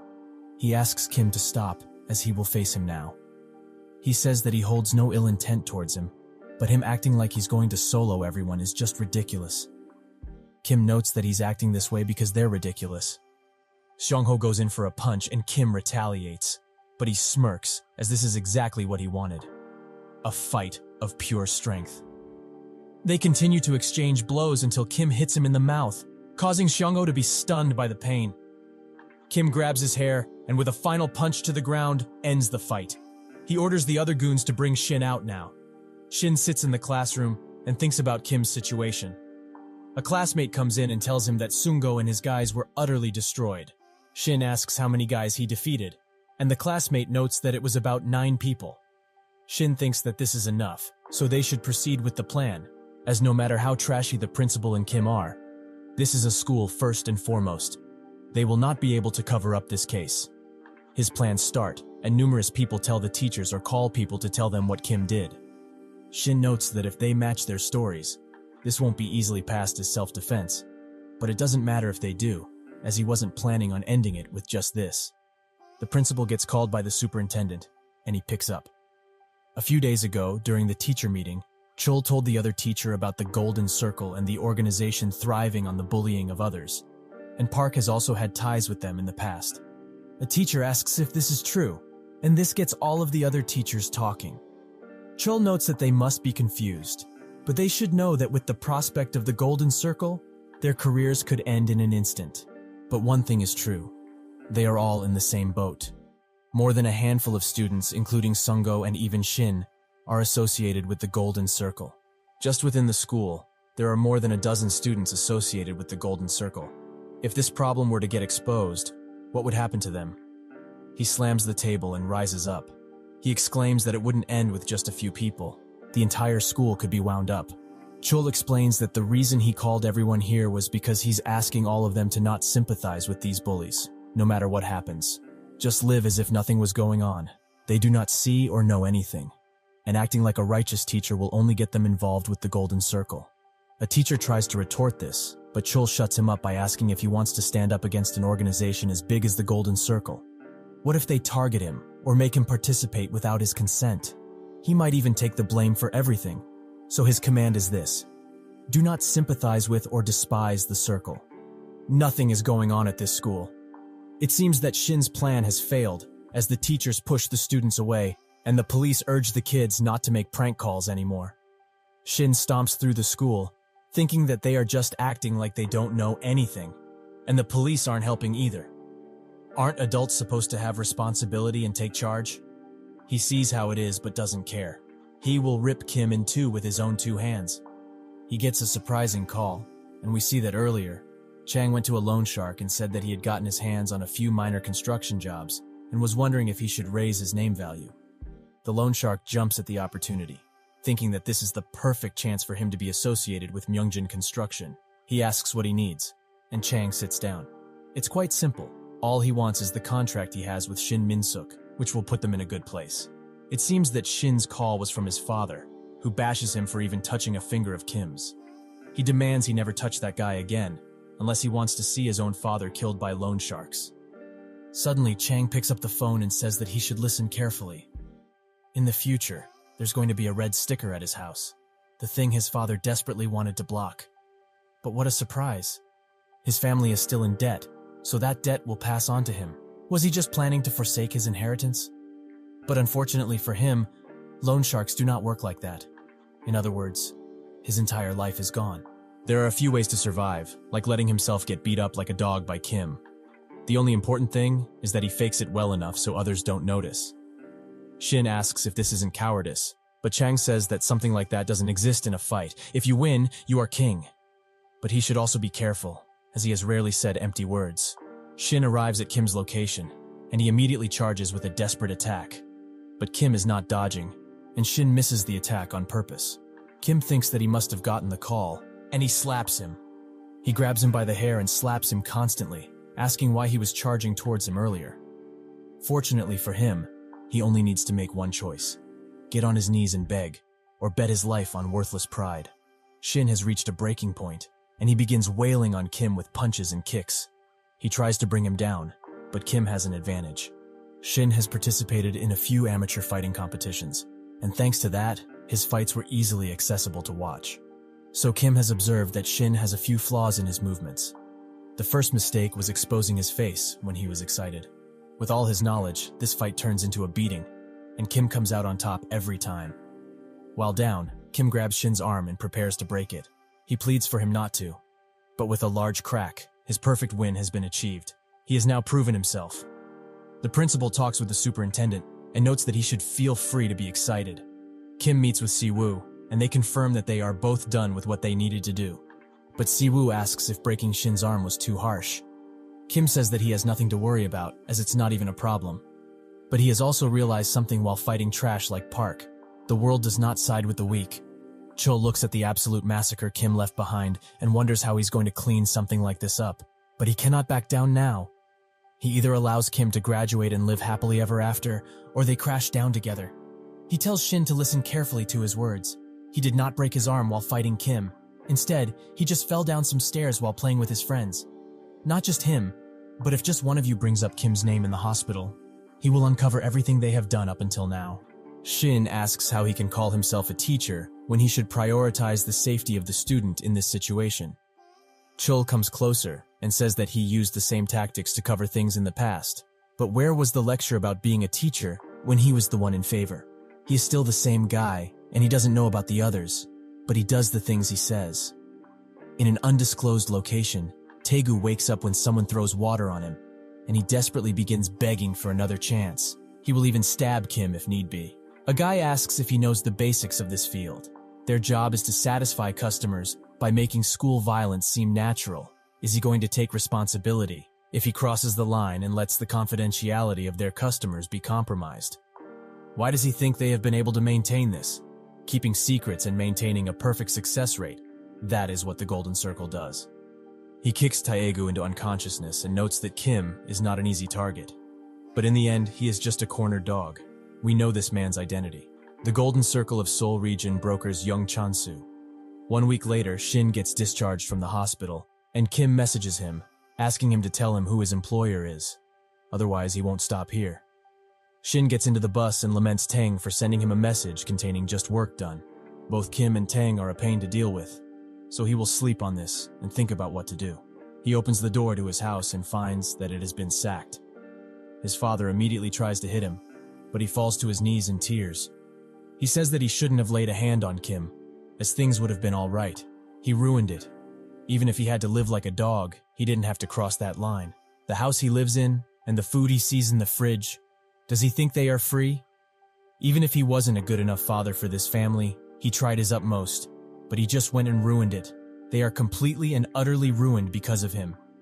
Shin's actions finally come back to bite him, and he slips on a bottle from the shock. That's when someone calls him. They meet in a park, and Shin apologizes profusely, saying that he crossed a line and that he would like to tell him who his employer is, but he just can't. The broker also disappeared after a simple text, so he begs for forgiveness just this once. Kim asks why he should forgive him, as he has warned him enough not to lay a hand on him or the people around him, but he still went and did all of those things. He must have been confident he could handle the consequences, right? Shin notes that he was just stupid, and Kim says that he is, as only stupid people throw themselves in the middle of fire. He believes that he doesn't know who his employer is because the Golden Circle doesn't just give out information like that. And since he has begged enough, he will give him a chance. He will have to endure it for 1 month. But what he will have to endure, he will find out soon. The next day, he hears some people bash his name but endures it, thinking that if this is all he needs to do for 1 month, it will be easy. A fat guy stares at him with malicious intent, and Shin notes that the world is better for a guy like him now. But this is only for 1 month, and then he will be able to graduate and live a new life. The fat guy comes up to him and pours a carton of milk on his head. Shin tries to retaliate, but the fat guy says that, according to Kim, he can do things like this to him now. A few days ago, Kim spoke to his fellow classmates about Shin and how he destroyed their once peaceful school lives. So from now on, they can do whatever they want to him, as he won't fight back. But he won't force them to, and it's their choice to participate or ignore him. But if nobody does participate, he will lead a peaceful life until he graduates, as if he had never existed in this school. So if they hate Shin and his dirty deeds, nobody will punish him for them. For the past 3 years, Han's story has been quite boring. He was harassed just because he made eye contact with Shin once. He lived the life of a toy, and nobody cared if it was broken. But while Han waited for graduation, he asked himself this: will Shin even remember him? And will he ever realize what he was doing was wrong? But of course he won't. He will just forget and never learn. That's why he has to do something so that his wounded heart will be soothed. He hits Shin over the head and noting that this is what he did to him before, so he will say what he did that time. Enjoy your meal, bastard. But what Han did was just the beginning, as people kept harassing him with every chance they got, until the point where he wonders if he can just give up and murder all of them. But he thinks of Kim's glare, and notes that he has to endure it just for 1 month. Kim sits in the classroom and thinks that he would have gotten some information about the Golden Circle. But since Shin doesn't know a thing, he is back on square one. But he has some clues. The employer has a similar grade as him, and is rich enough to hire the Circle. If he just keeps narrowing it down, he can get some suspects. But he can't quite figure out who they are. He shouldn't rush this anyway, as he has to focus on his current target until then. Shin is getting beaten up, and even when he asks for help, people just ignore him. After the beating, Kim messages him and notes that he has a new game, and if he takes it, he will have a peaceful school life and the harassment will stop. Shin immediately accepts, much to Kim's pleasure.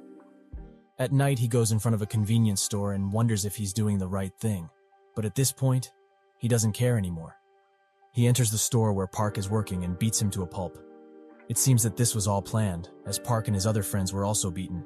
They wonder if they should report him, but that won't work now. They should just feel lucky and forget about this, as if it never happened. Shin finds them and is glad to see them together. They ask why he did what he did, and he says that this isn't out of spite or something, but Kim knows his weakness. But if, for 1 month, he shows them what it's like to live in hell, he will forgive him. So it seems that they will have to go through hell together. Shin begins beating the snot out of them, saying that all of this would have never happened if they just sat still. Kong charges in with a tackle and asks what they did so wrong in the first place. Shin is now extremely furious, and Kong is very horrified that his tackle did nothing. Shin notes that what they did wrong is quite simple. They just didn't do their jobs correctly, and all of their lives were basically ruined. How dare he still allow himself to bark in his direction? Has he truly forgotten who he is? With one final knee attack, he knocks Kang out cold, and he stands above him with a smile on his face. This might prove to be simpler than expected, but that's when he feels a sharp pain on his left side. Park, who is now extremely desperate, has stabbed him, noting that he should have never crossed this line. He's the reason they are all doomed anyway, so why is he attacking them now? Shin falls to his knees, but now he has realized what Kim was doing all of this time. His real objective with this was mutual and total destruction. All of them are doomed anyway. He just chose who would be even more doomed.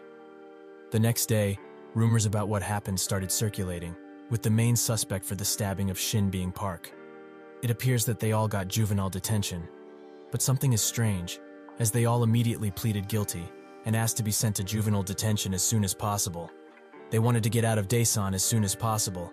Kim speaks with someone over the phone, who notes that it was exactly as he planned. Young's family figured out there wasn't any hope left here, so they sold all of their properties and left. They left Daesan without a trace and moved to Gyeonggi-do, with Young now preparing to enter a public school. Kim says that he doesn't find it surprising that the child of a rich family wasn't also sent to juvie, and Chang notes that if he wishes, he can pull some strings and also have him sent there. Kim wants him to leave him be for now, as he wants him to forget about who he is. Until he believes his new, fresh life is starting in a new city, his despair will be much greater. Chang notes that sometimes he's quite scary, and Kim continues. The other 4 will be sent to prison immediately after they get out of juvie, as he doesn't want them back in society for even 1 second. Chang says that he never wants to become his enemy, and also asks how long he's going to be stuck here doing meager jobs. He started working in the lowest position for a month, like he said, but so far nothing has really happened. He's not really the patient type to start from the bottom and slowly rise up. He tries to say something else, but Kim urges him to remember what he said, that soon it will begin. A few days later, real estate rose in price extremely fast nationwide. On that day, some construction workers were working, but it seems that they were just slacking, as the metal beams they previously tied together fell exactly on one of the workers. The other workers wonder what to do, thinking that they should call 911, but the foreman demands everyone drop their phones this second, as they will report this to their superiors first and foremost. The workers say he should call an ambulance first, but he's having none of it, as they will lose money if the construction is put on hold because of this. The worker that got hurt got to the hospital after 2 entire hours, but wasn't sent to the hospital that was 10 minutes away, but rather to a hospital that was an hour away, which was related to the company. After a late contact, his son had to come to the hospital, where the company cold-heartedly told him that his father caused a great deal of damage due to his carelessness. But fortunately for him, they won't ask for compensation and will leave it as is. The accident wasn't paid for in the slightest, so the only thing he could do was cry by his father's side. That was a day Jong Hyuk, a young man in his 20s, could never forget. Chang walks around the construction site and thinks that he wants to do the things he likes, like drink and have fun with some girls. But he just needs to trust Kim for now, as his plans seem to be good. After seeing how all of the bullies Kim punished were so swiftly taken care of, he hoped to see Chang Suk in that position someday. He has to trust him, so he should get back to work already. That's when a large crash occurs, and he rushes outside to see what the commotion is about. There seems to have been a big accident, and a worker explains that a spilling accident might have occurred. Chang asks him to explain later, as he wants to know if there's anyone trapped there. He confirms that there are 5 or 6 at most.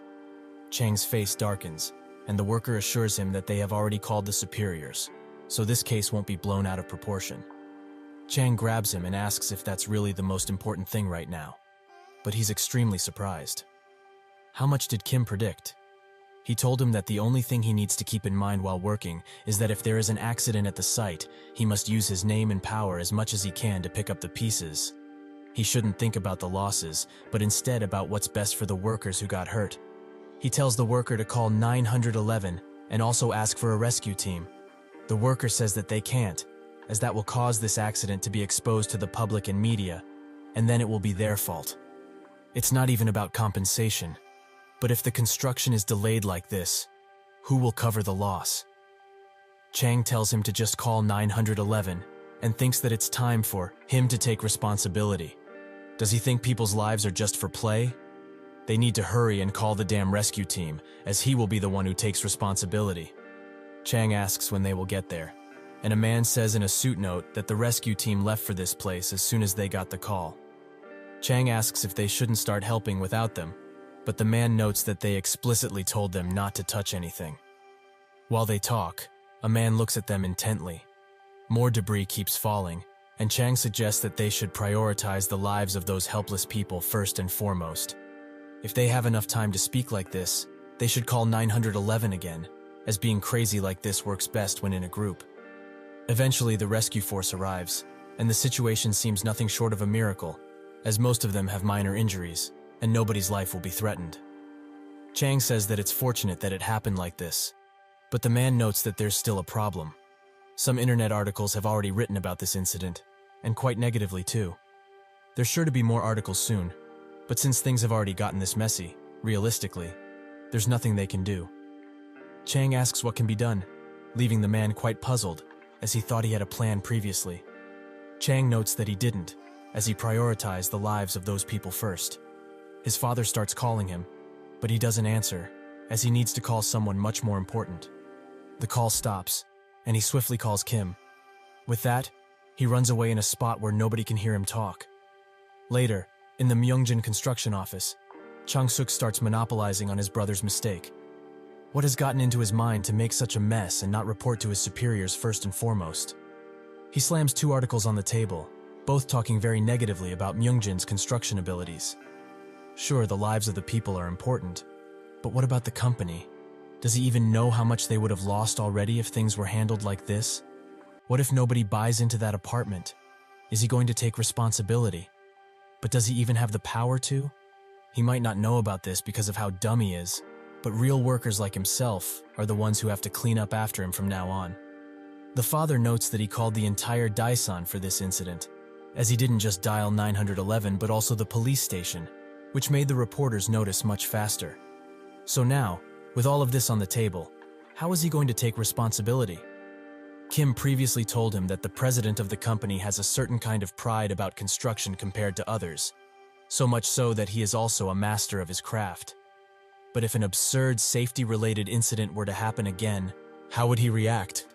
He will definitely try and step in, so he should do what he wants. Chang found this advice quite frightening, but he trusted Kim. He says that he thinks they should break the apartment and start rebuilding it. His father notes that he knows he's just a high school graduate, but he should think about things more thoroughly. Can he even imagine that most of the construction fee comes from the bank? Additionally, each day, the interest rises. The cost they will pay now for rebuilding it, and 3 additional interests will send them into the ground. Does he really think that's needed for one building? Chang says that this is why he suggested rebuilding in the first place, because there is only one building. Just like he said, the losses will be huge, as he's not one for calculus and such, but he knows that much. However, the most important thing for them is trust. He knows already that there are countless incidents of poor construction, right? The reputation of most construction companies is on the ground. If, in this situation, they just fix the broken part and continue construction like normal, what does he think will happen? Chang-suk says that nobody is going to buy anyways because of a certain someone who announced this situation to the entire Daesan, so at least rebuilding just that part will lessen the loss. Chan notes that now they shouldn't be worried about the money, but should be worried about the fact that trust, the thing that kept them steady all of this time, is broken. This comment catches his father by surprise, and he continues. If they acknowledge that they are at fault while they are still building the first apartment, and show that they made it perfectly, it might certainly not be the right way, but they will surely regain their trust somewhat. And that would be the basis of Myungjin construction. Chang-suk asks if he's an idealist or just a plain idiot. The company comes first, and their profits? His father speaks and notes that his eldest son has finally grown up. This accident also happened in the other timeline, but it was very similar, as at the time, the president announced himself that his subordinates were hiding the incident, and he showed the people his philosophy when it comes to construction. He notes that the thing that makes him mad the most about this incident is that they made a mistake in the very basic process of pouring the concrete. That mistake shouldn't have ever occurred with the company's name at risk. Houses are places where people live, so safety is their first priority, and the other problems can be pushed aside. He notes that Chang did a great job, as he thought he was living life without much thought. But it seems he was wrong, as he's been acting more and more wisely. It is true that Myungjin Construction is a company, but is also a family business that prioritizes the worth of their construction. So if he keeps doing this, soon he will be able to follow in his footsteps. A few days later, one of the people injured in the incident seems to have suffered a great injury, as both of his legs had to be cut off. This is the only victim who had to go to the operating table. His family wonders what to do, as they have heard that Myeongjin Construction doesn't even pay the hospital bill, let alone touch the subject of compensation. 3 people from Myeongjin Construction come next to them and bow their heads instantly, apologizing profusely for the accident. Earlier, Chang called Kim and said that his father told him to keep doing things like this, but he doesn't really know what to do now, as he doesn't want to disappoint him. Kim notes that he needs to take care of the accident first, as there are 2 types of victims in this incident. The first would be the supposed new tenants of the apartment. If they promise them a delayed period of interim loan interest payment, adjustment of the pre-sale price, and transparency of the construction procedure, they should calm down soon enough. However, the second type of victim is the problem: the people who got injured. He should do as much as possible to ease their problems, so much that they will feel proud that they worked for the Myeongjin company. The people from there tell the grieving family that money won't entirely appease their pain, but they will do what they can. Their hospital bills will be taken care of, and they will also pay an additional 500 million won. They will also be hiring the injured person in the department that needs the field experience he has. He has been working with them for a long time, so they cannot ignore his hard work. The family can't believe they would do so much, and they thank them profusely. Chang just watches, and later, while sitting and smoking, he asks one of them if he knows what construction is. He says that it's building stuff, but Chang says that for him, he thought it was just a company that was earning money until now. But this incident made him think about a lot of things. Many people are related to it. Those who work to feed their families, and those who buy houses with the money they have saved their whole lives.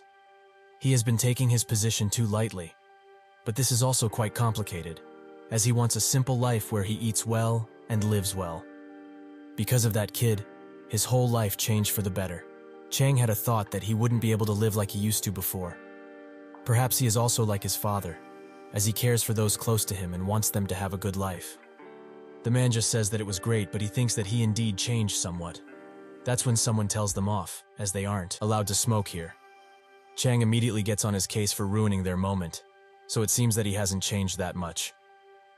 1 week later, the butterfly effect started to create a new path, one that Kim did not expect. In the news, Jong-hyuk introduces himself as the son of the laborer who was permanently disabled because of an accident involving Mo Construction Company. The accident at Myeongjin Construction Company was just one of the instances, as there weren't many people who would be interested in an accident involving a rural town with no casualties to boot. But soon enough, the construction of an apartment in Seoul turned south, and a total of 5 people died because of it. Even the workers gave up trying to hit it, and they mentioned to news outlets that they tried calling the authorities, but the company wouldn't let them. One report after another, and after people found out about other equally wrong but hidden incidents, their anger could be felt all over the country. In the midst of all that anger, Jong-hyuk appeared on TV to talk about his father's unfortunate fate. The reporter asks him to tell them what happened to his father in detail, and so he begins explaining. He begins explaining how his father got those life-changing injuries in the first place. But the main problem was how the construction company had reacted. The report asks what they did, and Jong-hyuk notes that naturally, when someone is hurt in an accident, especially one so gruesome, it's common to call the ambulance first, right? But the foreman on site said that reporting to their superiors took priority over anything, so his father was finally taken to the hospital after 2 hours. The reporter says that they heard the hospital he was sent to was 1 hour away, instead of sending him to the one closest to the site. Jong-hyuk notes that the company insisted on taking him to the hospital they are affiliated with, to help them get benefits and avoid financial crises. But neither he nor his family ever received such things. Why does he think the company made such a cold-hearted decision? To hide the accident, like the scumbags they are, so that the construction can continue without much delay.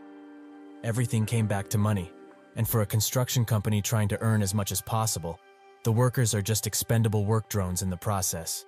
So he decided to step up and come here so that no one would suffer like his father did. The reporter thanked him for coming to them for that, and he also heard that he wanted to say something in the end.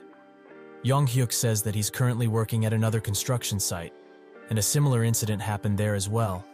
But the action that this construction company took was completely different from what his father's company did. Meanwhile, Chang had become the construction manager and had been waking up early to go to the construction site every day. Everyone there welcomes him quite warmly, which he finds quite weird. One worker even gives him some onion juice his wife made, as it seems quite healthy. Chang makes his way into the site office and wonders why he had to become a manager while making himself some ramen. However, he can't go back now. He indulges in his ramen, and that's when the same worker who gave him the onion juice notes that they have a guest. Someone from a broadcasting company came here to shoot, as their company has also sanctioned it. Chang notes that he will take some rest, so he should guide them in his stead. But the worker says that they asked to interview him specifically, making him wonder if he said something wrong.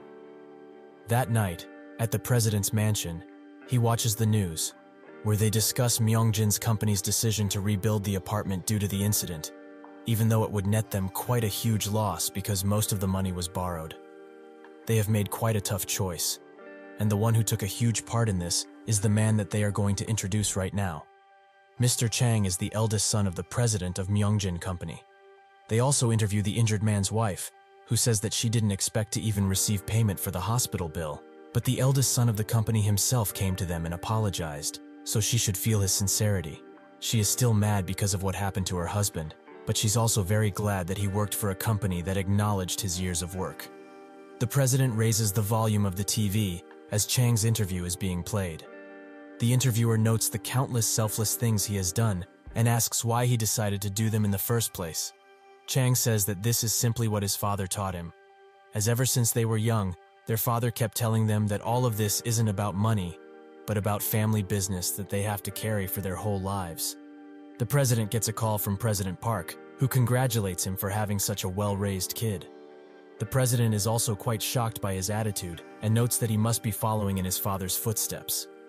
They start talking about Park's daughter, and the next day, a woman calls the president, noting that Park wants Chang to have a blind date with his daughter, which is quite fortunate, as their whole family is full of judges and prosecutors. The president says that in the past, they rejected them quite fast, so what has changed now? The woman notes that people are asking for his son from all around the country, not just Daesan. She also says that he has many families to choose from, and if he needs more, he can give her a call. Someone knocks on his door, and a woman comes inside, asking if he was looking for her. He confirms this, as he wanted to tell her they don't need the matchmaking company anymore, but also to ask what their current situation is. The woman explains that they have many contracts, but the big ones are S Company, with their reconstruction of 3,000 houses, Gangbuk's new construction, and apartments for the employees of the J chemical industry. Additionally, they have a contact from Daesan City, as they would like to rush the contract they made for 5,000 houses. They would like a date of completion for the construction before the next year comes to a close. The opportunity that the president had been waiting for all this time was this jackpot.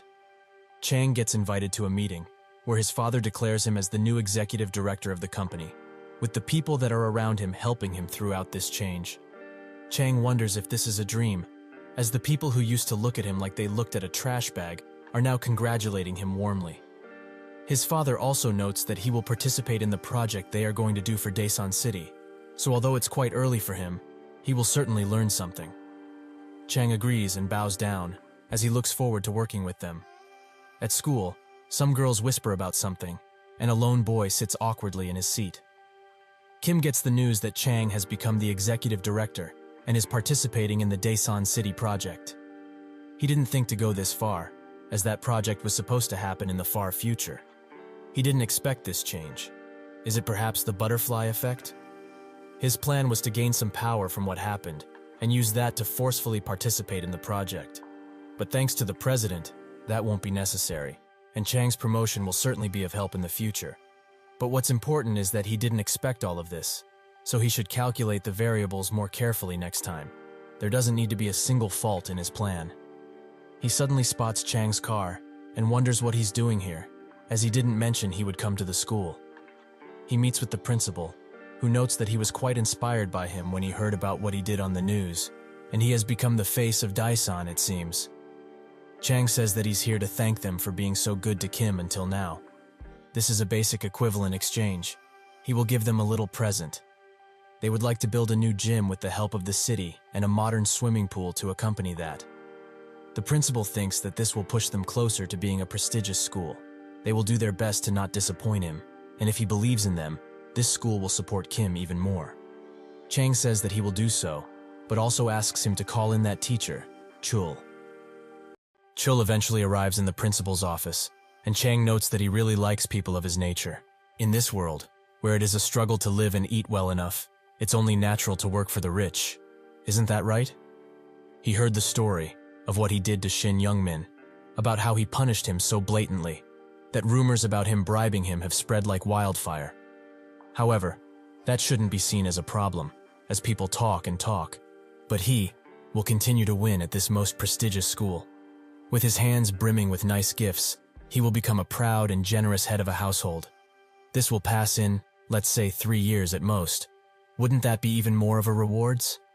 Chul agrees wholeheartedly, while still sweating a bit because he is nervous. And Chul tells him that he heard around, that he often goes to Miracle, that cabaret, full of beautiful girls. Well, he has put a good word for him there, so he should bring his most trusted companions there today and have their fill of fun without having to worry about money. Additionally, he has also packed a tight vitamin box for him, so he shouldn't forget to take it, on his way back at least. Chul is puzzled by what he just said, but Chang explains that it's money he's talking about, so he should make sure to engrave all of this in that smart head of his. The person he is dealing with now isn't some parent with a little bit of cash lying around, but the successor of the most powerful construction company, Myungjin Construction, which has wealth and power in this city. Later, after all of this is done, Chang goes to the roof with Kim and thanks him, with Kim being nonchalant about it. Chang is surprised that he just accepted this thanks just like this, without asking what he is thankful for. But Kim notes that it's quite obvious to a keen mind, as he must be thankful because of his response to the construction incident. Chang says that he's correct, but with this, he fully acknowledges him and his smarts. If he's truly honest, bringing down Chang Sok the last time could be done by anyone, by just digging into his private life for a bit. However, this time, what he did was no simple matter, as he identified his father's tendencies extremely accurately, and also predicted the benefits that would come from the reconstruction choice. He became the actual executive director, thanks to his efforts, and will become the chairman, eventually, he hopes. He has no idea about what kind of future he is trying to achieve, but this means that he needs a lot of power, to the point where he is trying to make someone like him take the position of chairman. He will graciously take it, and do his utmost to maintain it. With both in their respective positions, they should be unstoppable. Kim just responds with a swift sure, which makes Chang say that he's really bland for someone so smart. Additionally, if he needs anything, he should tell him. This makes Kim wonder exactly what, and Chang explains that at this point, he is very willing to do anything for him, anytime, whatever it may be. Kim notes that if this is the case, then how much cash can he spend on him? A while later, in the closing hours of school time, Chul comes into Kim's class and announces that he has some most fortunate news to share. The school has decided to create a scholarship system, this time with the prestigious Myungjin Construction, their most generous sponsor. The scholarship is a whole 10 million won, and there is no limit to the number of people selected. But naturally, they won't give it to just anyone.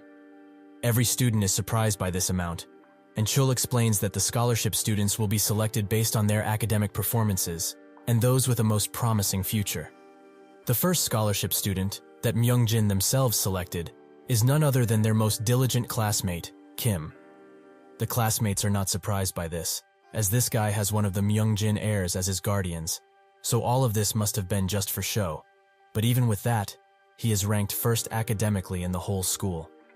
Chul notes that, additionally, Siwoo from Class 8 has also been selected for this scholarship, for his promising future in the ring. However, for those that are not selected, they shouldn't be discouraged and focus hard on their academic choices. If they do so, they might also have a change at getting this generous scholarship. While they go home, 3 students talk about how obvious the scholarships were.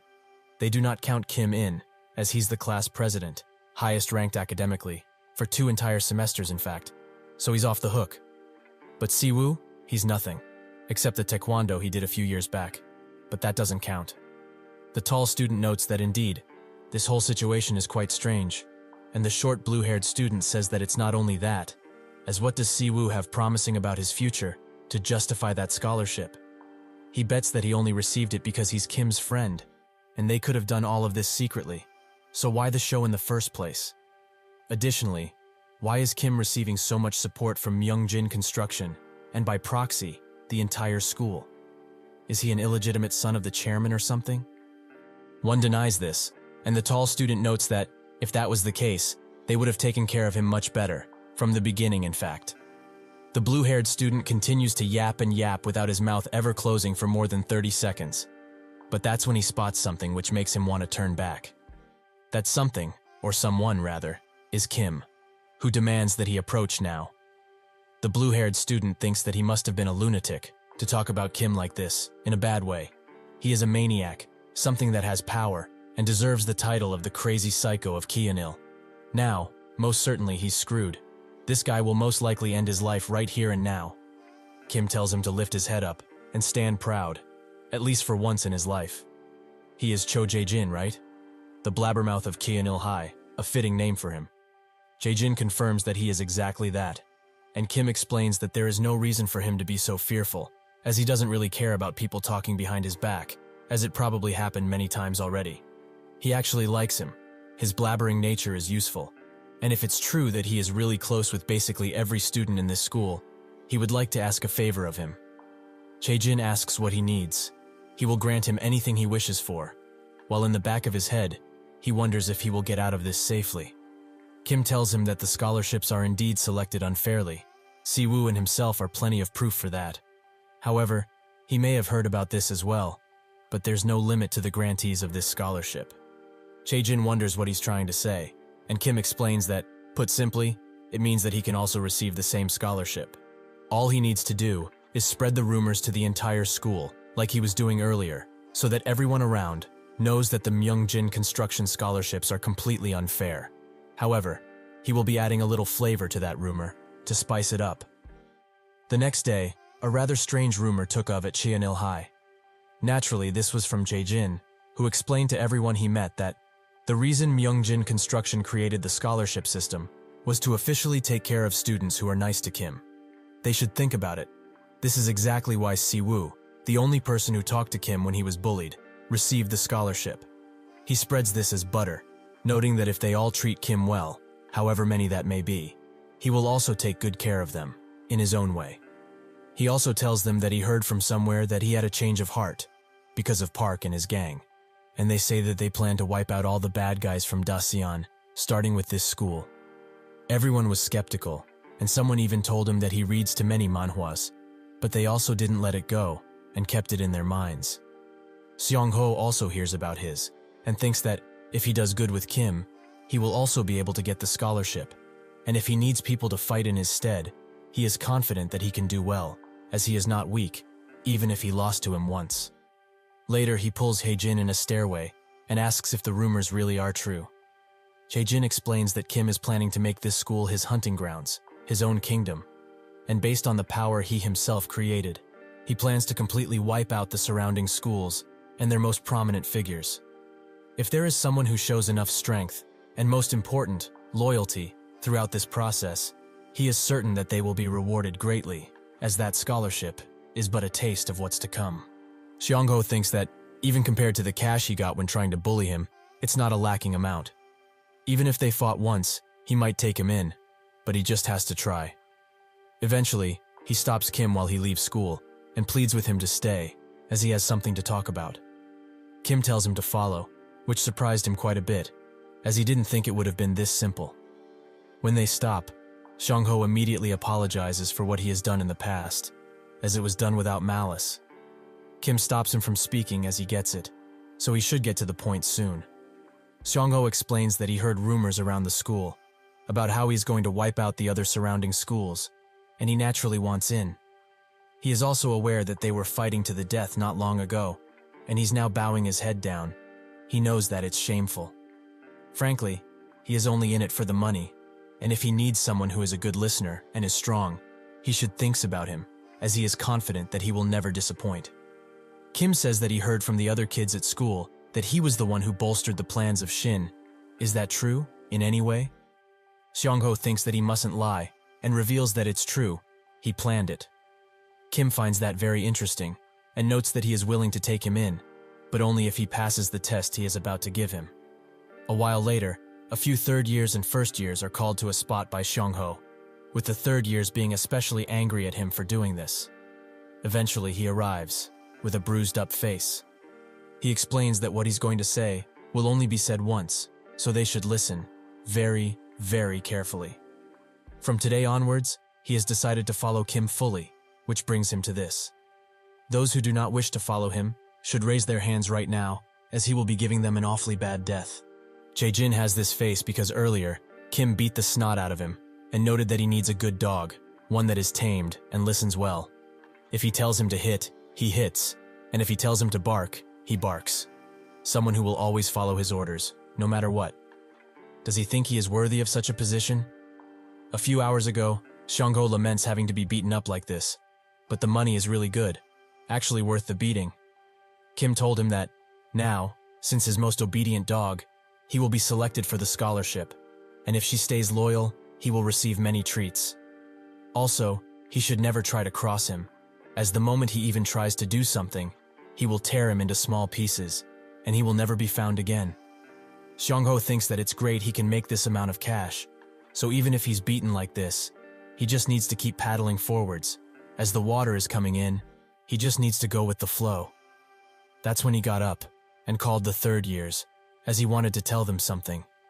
He gets to beating one of them roughly, and notes that he only endured their nonsense because of that monster Shin. But now that he is gone, they are nothing. They are as worthless as the dirt beneath his feet.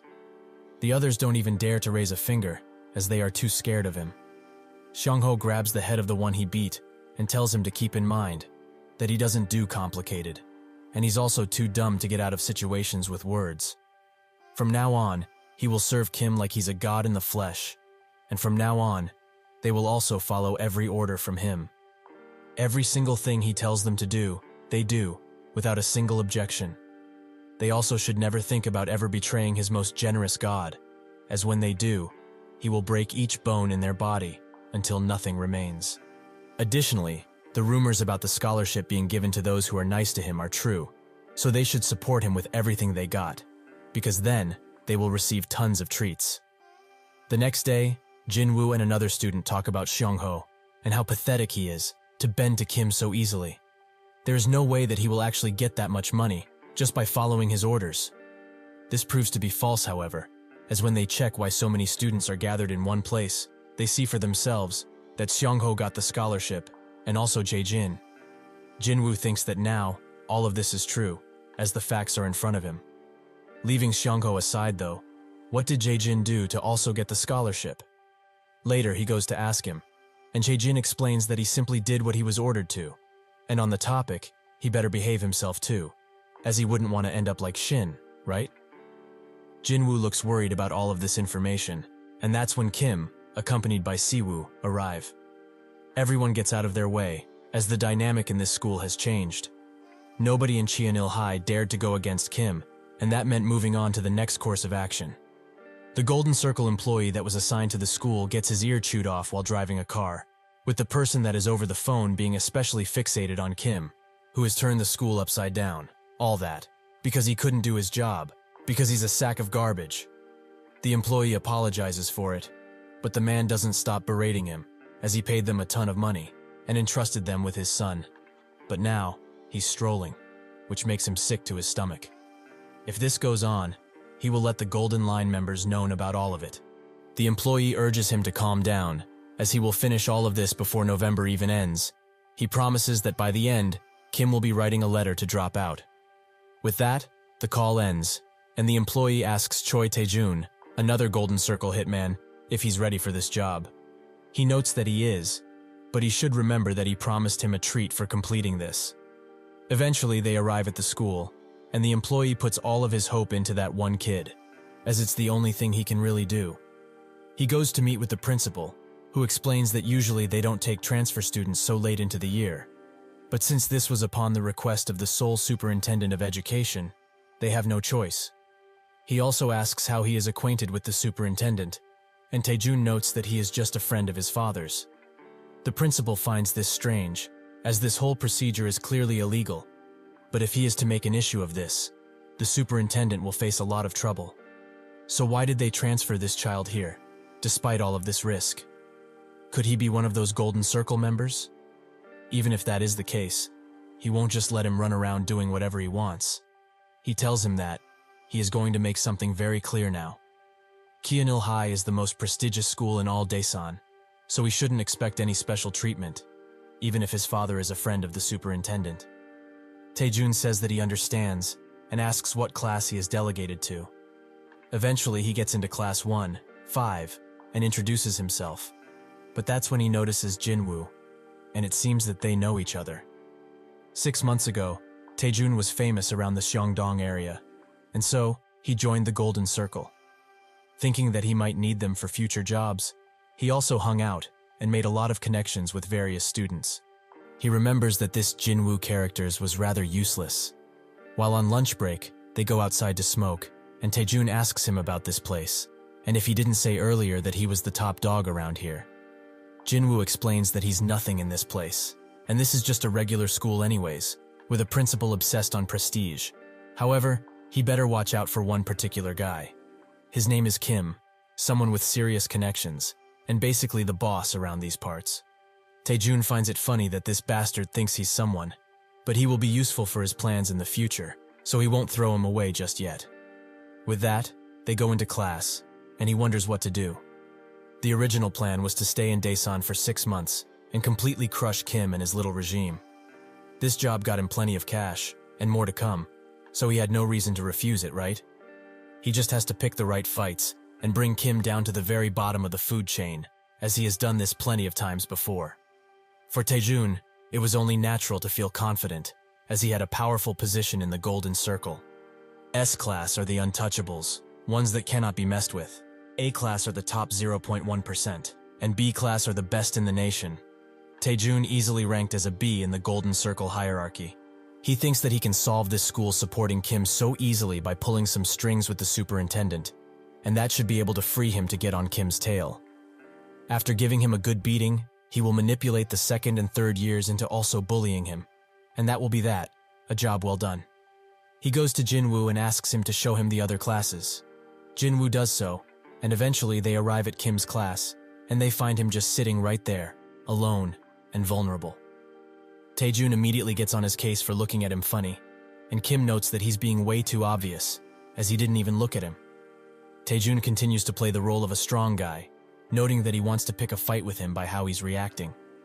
Kim, however, smiles and asks him, will he be able to handle what he just did? That's when Jinwoo socks him a good one, sending him on the ground.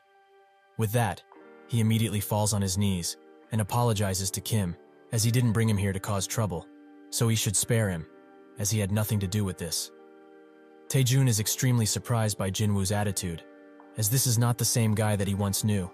He has been tamed fully. With Taejun's being here, Jinwoo was actually in a really good mood, as finally, he had a friend after all this time, who really acknowledged him back when he was at the top, so he truly wanted to be good with him.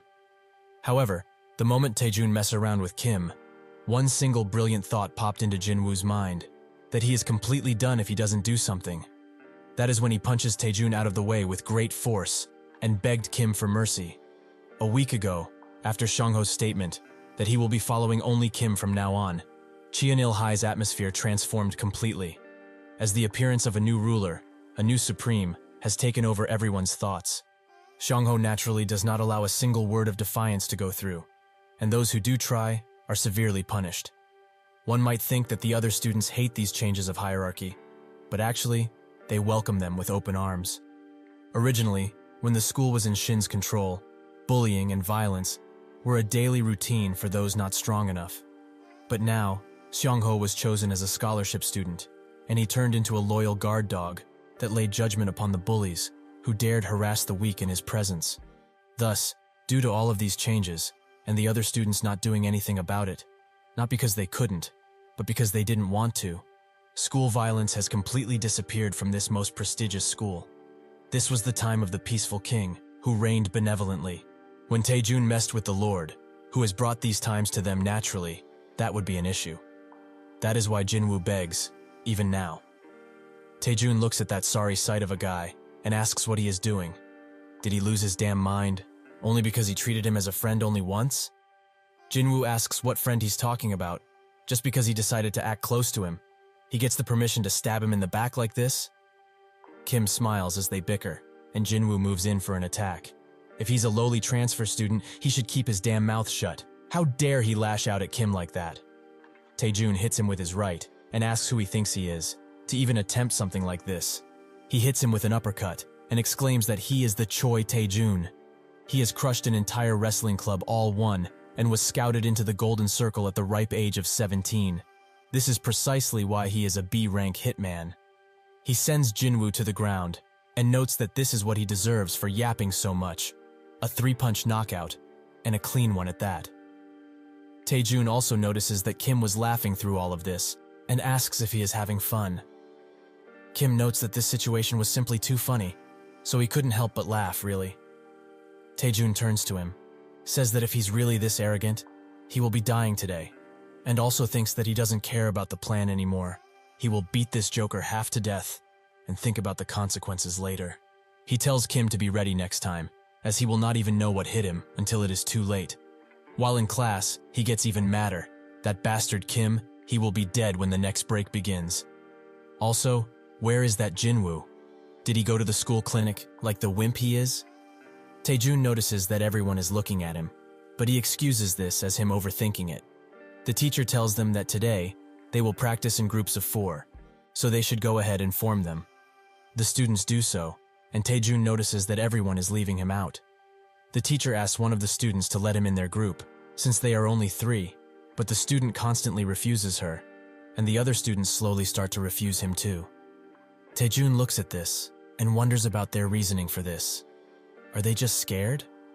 When the class ends, Taejun spots the student who first refused him and demands that he come here now. The student tries to ignore him, which irritates Taejun quite a bit, as this guy is clearly a nerd, and he needs to mess him up in order for everyone to understand who they are messing with. He gets up and demands that he get here now, but this time, much more violently. That's when Seongho arrives and asks where the transfer student is, who instantly gets up and asks what the hell is going on. Seongho asks if he's the maniac that dared to pick a fight with Kim, which enrages Taejun even further. Kim this, Kim that, are they all insane? It's his first damn day here, so they should all relax a little. Seongho tells him that it makes perfect sense, actually.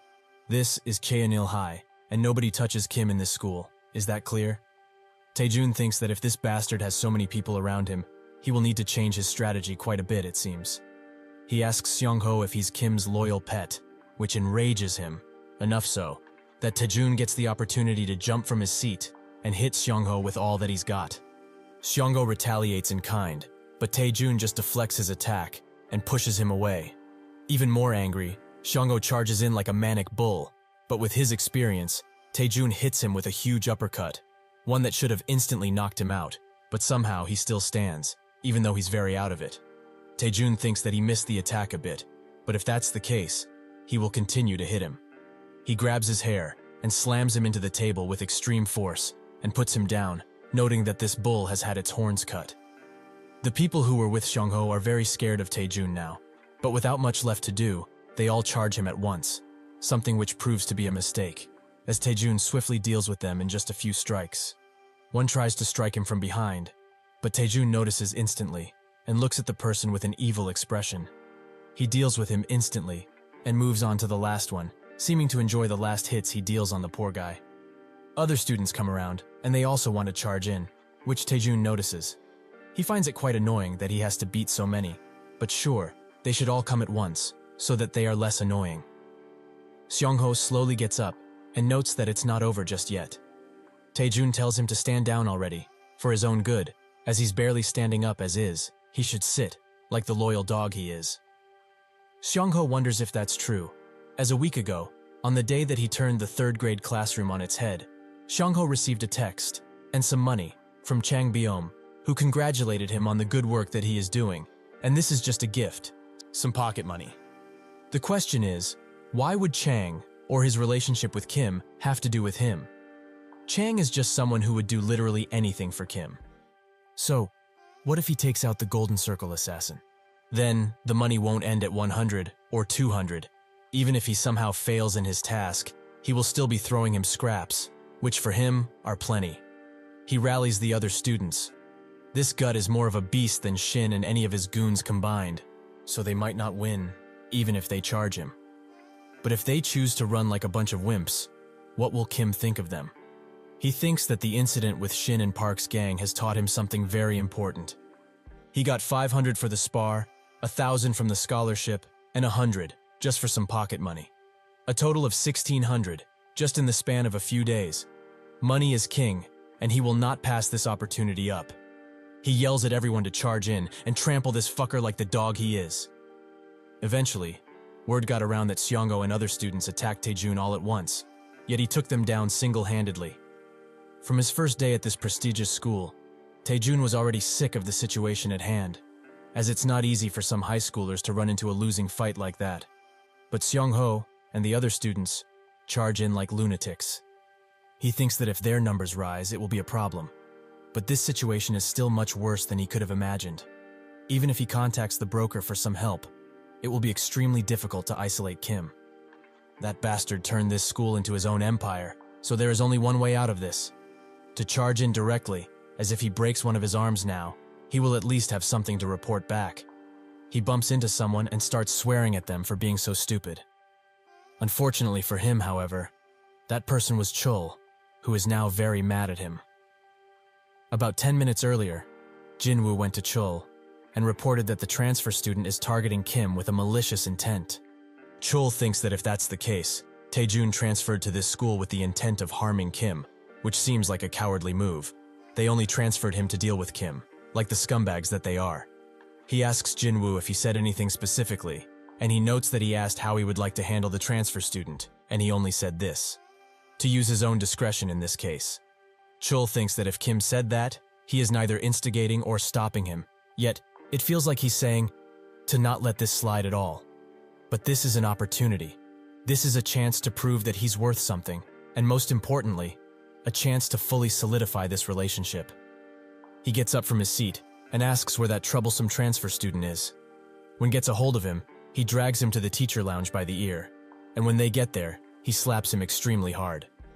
Taejun asks why the fuck he's putting his hands on him, and Chul warns him that is a pretty bad tone for talking to a teacher, one of his betters. Taejun also warns him he shouldn't be so rough with students, as he will not last long in this school if he is. Should he just do that? Should he get him kicked out with just one phone call? Chul notes that it seems he does not get the situation he is in at all. The first day of his transfer in this prestigious school, he beat up his friend, to the point where he needed to be hospitalized, as he passed out from too much bleeding. Additionally, the worst of it is that he has caused a giant fight in Class 5. He heard from his trusted students that he beat up his seniors and threatened the whole classroom with violence. How dare he ask such stupid questions? Why is he beating him for all of this? He pinches his ear again and says that he causes trouble anywhere he goes on his first damn day. Is he not ashamed of this? How dare he threaten his teacher who cares about his well-being? If he doesn't believe him, he should try and whine to his father of his friends and see what happens. Taejun thinks that this guy knows that the superintendent is supporting him, but he still acts like this. What a lunatic. Chul continues. Did he truly think he could cause an issue for him and mess his life up? He slaps him once again and demands that he stop bullshitting. He is not the first, or will not be the last tempered kid he has faced. Nobody will believe him anyways, even if he tells someone. What's he going to talk about anyways? That his teacher slapped him? What a joke. Nobody in this entire lounge will ever come forward and testify that he has slapped him. He grabs him by the ear once again and tells him that the evidence, the proof that he slapped him, does not and will not exist. And thus begins the slapping session. Jinwoo hit him here. Seongho's strike landed right here, and this last slap is for the other kids he beat up. He should keep in mind, this is only happening because he decided to be a little badass and fight in the first day. Without much to do, after that is over, Taejun calls his broker and tells him that all of the people in this school are maniacs, as just now, He was slapped around in the teacher lounge. They are all acting crazy, and they protect that bastard Kim with their lives. How can he deal with something like that?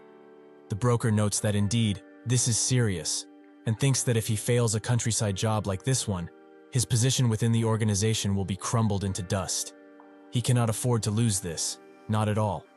He tells Taejun that he is in Seoul right now, so he should be patient and cautious, as he will take care of it as soon as possible. While in Seoul, the broker meets with the superintendent and explains the situation. They even used his name, but the teachers are not doing anything about it, so he asks him to put some heat on the administration over there. The superintendent of education, Moon Chang-ho, notes how tactless those people are, and yes, he will get in touch with them as soon as possible. The Golden Circle had a group called the Golden Line, formed only by ties. For those who grasped on that line, they did not just get hired. Rather, they were now a part of the network, pulling and pushing each other in a very symbiotic relationship. Moon Chang-ho was one of the many who benefited a lot from this Golden Line, as before the redevelopment of the Gyeonggi-do area began, he bought thousands of meters of land and landed a 10-fold jackpot because of it, and the middleman for all of this was Jung Chan-soo. With that, Chang-ho calls the Daesun representative, and they get to talking about how the school seems to be running into some trouble, with students beating each other and the teachers doing nothing. Chang-ho notes that he is only worried about the transparency of the Korean education, which might be in a bad spot because of situations like that. Could he just deal with the issue at hand?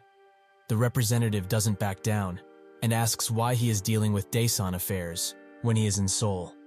This peeves the superintendent gets very mad, but holds it in and notes that they are all comrades, leading children into a better future with education. So should he just feel unqualified to deal with Daesun problems? The representative says that this is exactly what he should do, which sends Chang-ho over the edge and asks how he dare say such things. He calms down and notes that if he wants to play it this way, he knows of the other malpractices going around in their bumpkin town, so he should be careful with his words from now on. The representative shuts him up with 3 words, the Golden Circle. Did he really think that they did not know? How funny, but he also has a question for him. Is he positive that he can handle a dirty fight like this one? He can assure him that he will not be going down alone in this, no matter the case. People like him think that they are in the countryside because they couldn't make it to Seoul. But in reality, people like him are simply here because they were born and raised in this place. People like him do not need backing like him, as once they are taken down from the position of superintendent, it's over, and they have to live the rest of their lives without authority. So he should know his limits, as biting each other like this is not going to fix anything. With that, they close the call, and Daewon, the principal, thanks the representative for letting him go through with this, who notes that Chang-ho will not be able to openly do something, but behind the scenes, it's anyone's game. But is he sure with this? The Golden Circle is not an easy opponent, and if people dig into the corruption of Daesun, neither of them will be able to ignore it. Daewon says that he knows, but he has someone to help, someone who is much more important than that superintendent. That would be Myungjin Construction, who is investing a fortune into their school, and Chang, the next chairman, is the one backing them. The representative notes that if their corruption is exposed is over, but Daewon notes that he doesn't mind not being the superintendent if this means his school will thrive. All that he does is for his love of the school, after all. Additionally, the child who has their back throughout is somebody who is extremely clever. Taejun gets the call from the broker, who notes that they couldn't do anything, so he should be careful and pick his fights. Taejun asks what if he's expelled, but the broker confirms that it won't happen, as they still have some power. Taejun now feels like he is stuck. If he gives up on the job, he will lose his Golden Circle position, but the situation is too messed up for him to do anything. He needs to assault Kim constantly, but with so many people in front of him, that just seems impossible. Yet, if he actually manages to, he will get even more support from the Golden Circle. After that day, Taejun, who dared disturb the peace of this school, became an outcast. He was not invited to any of the outside activities. People were talking about him in whispers, which he really disliked, but he couldn't do anything about. Having had enough, he messages his group to gather.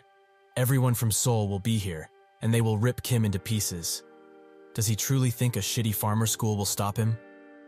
A few days later at lunchtime, Taejun isn't enjoying his meal, but he wonders if the food really is bad, or is it because he's eating alone? The group he messaged texts back, and it seems that they are all ready to come and mess Kim up. That's when Kim sits down in the seat next to him and notes that the food around here doesn't seem to be of his taste, judging by his facial expression. Taejun grips his phone tight and wonders if he should just kill this bastard right here and right now, but stops himself, as messing with him right now will only lead to trouble. It's fine anyways, as the guys will soon get here. The only thing he needs to do is wait for the right time. Kim asks why the sudden show of aggression. Are things perhaps not going the way he would have liked? From what he heard though, the superintendent of education put up quite a show, but it didn't last long. Taejun suggests that he shouldn't delude himself like this, even if he's the king of playing house. If they met outside of school, one-on-one, he would have been dealt with extremely easily. Suddenly, Kim interrupts him and asks why he is acting like that if that's the case. A hand appears behind Taejun and a student accompanied by Seong-ho. Kim calmly asks him, what makes him think that he can really hold out here? Why is he acting like this, in someone else's territory, without an ounce of fear? They bring Taejun outside, where Jinwoo and Seong-ho are holding him. He still puts up quite a fight, and kicks around, demanding to be let go. Once they bring him to his knees, however, he starts swearing at Kim, and tells him to stop hiding like a wuss and come out himself. Or is he that embarrassed of his abilities? Kim surprisingly says that he admits it, as he saw everything the other day, just how strong he really is. So he's going to admit it. He's a hitman, and a B rank at that. So that must mean he's pretty strong, right? Perhaps if he were a closer level to him, a fight would have been arranged, but now, that's just not possible. So with that, they should balance it out, isn't there right? Taejun asks what he means, and then Kim orders everyone to crush him. With that, the students start to kick him constantly, and calling him names. Jinwoo gets his attack, in which is much heavier than the others, and without letting him rest, Seong-ho is next, who unleashes an even mightier kick on him.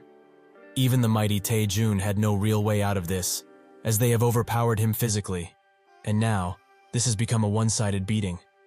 Taejun thinks that he was just having a meal. Who would have thought that they would gang up on him like that? However, maybe he can escape if he can somehow manage to knock even a single one. That's when Kim grabs his arm and puts it in a lock, saying that even if he could go against him if he had one arm, doesn't he believe so too? With that, Kim starts pulling and smiles as he sees Taejun wailing around in pain. Taejun huffs loudly and shakes as he feels that his arm is broken, and Kim tells Seong-ho to get this rat to stand up. He does just that, and Kim grabs him by the hair, explaining that from now on, he has only two choices. First, he carries on with his job at the Golden Circle, just he always did. If he chooses that, however, there will be consequences, as he will snap his left arm right now. Without his arms, every single day at this school will feel like an eternal hell for him. The second option, which doesn't have any of that pain, is for him to obey him fully. He should report to the Golden Circle that the mission was successful and then become his loyal spy. He will basically be using him to figure out the identity of the person who hired him. So what will he choose? Taejun asks if he's really telling him to betray them like this, but he should know that the Golden Circle is not a damn joke, and it never was. Kim got his answer after this and offers Seong-ho a deal that he cannot pass him. He offers him 100 million won, and the only thing he needs to do is stab this dog. If he doesn't want to, it's fine really, as he can always ask the others. Additionally, he isn't asking him to kill him, as he will call the ambulance.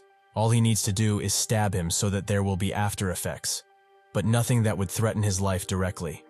These words, that went beyond what he originally asked of them, silenced all of the self-proclaimed dogs he had, including Seong-ho. Kim tries to reason with them, asking just how long do they think it will take them to save 100 million won after they graduate. Even if they save 1 million won every month, it will take 8, maybe 9 years. However, all of these little puppies were the ones who mistook their relationship with Kim as a normal one, so they were wrong. Kim still tries to sell it. He will give them that money right now. They can earn tons of cash in just a few seconds, without much effort. They did not know that the real Kim is a devil, built from 10 years worth of malice, and comes from a disabled person who would have done everything and anything for revenge. At that moment, where they finally realized, Taejun too lost all will to fight. Kim notes that he promises they will testify to the police that he didn't stab him on purpose, and it was just a harmless prank. Nobody would believe him anyway, as this is Daesan. A few days ago, Kim met with Chul, who handed him a copy of Taejun's student record, and just like he suggested, that little rat was sent by the Golden Circle.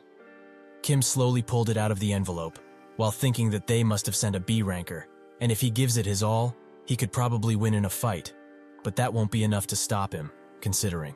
The Golden Circle is quite brazen with their actions, as they sent a hitman which is clearly backed by the Superintendent of Education. But it also shows that they were optimistic, that they would actually succeed easily. However, what will happen if Taejun were to fail? They will certainly realize the situation needs further care, and if he comes across any A or S rankers now, he can't know if his plan will succeed.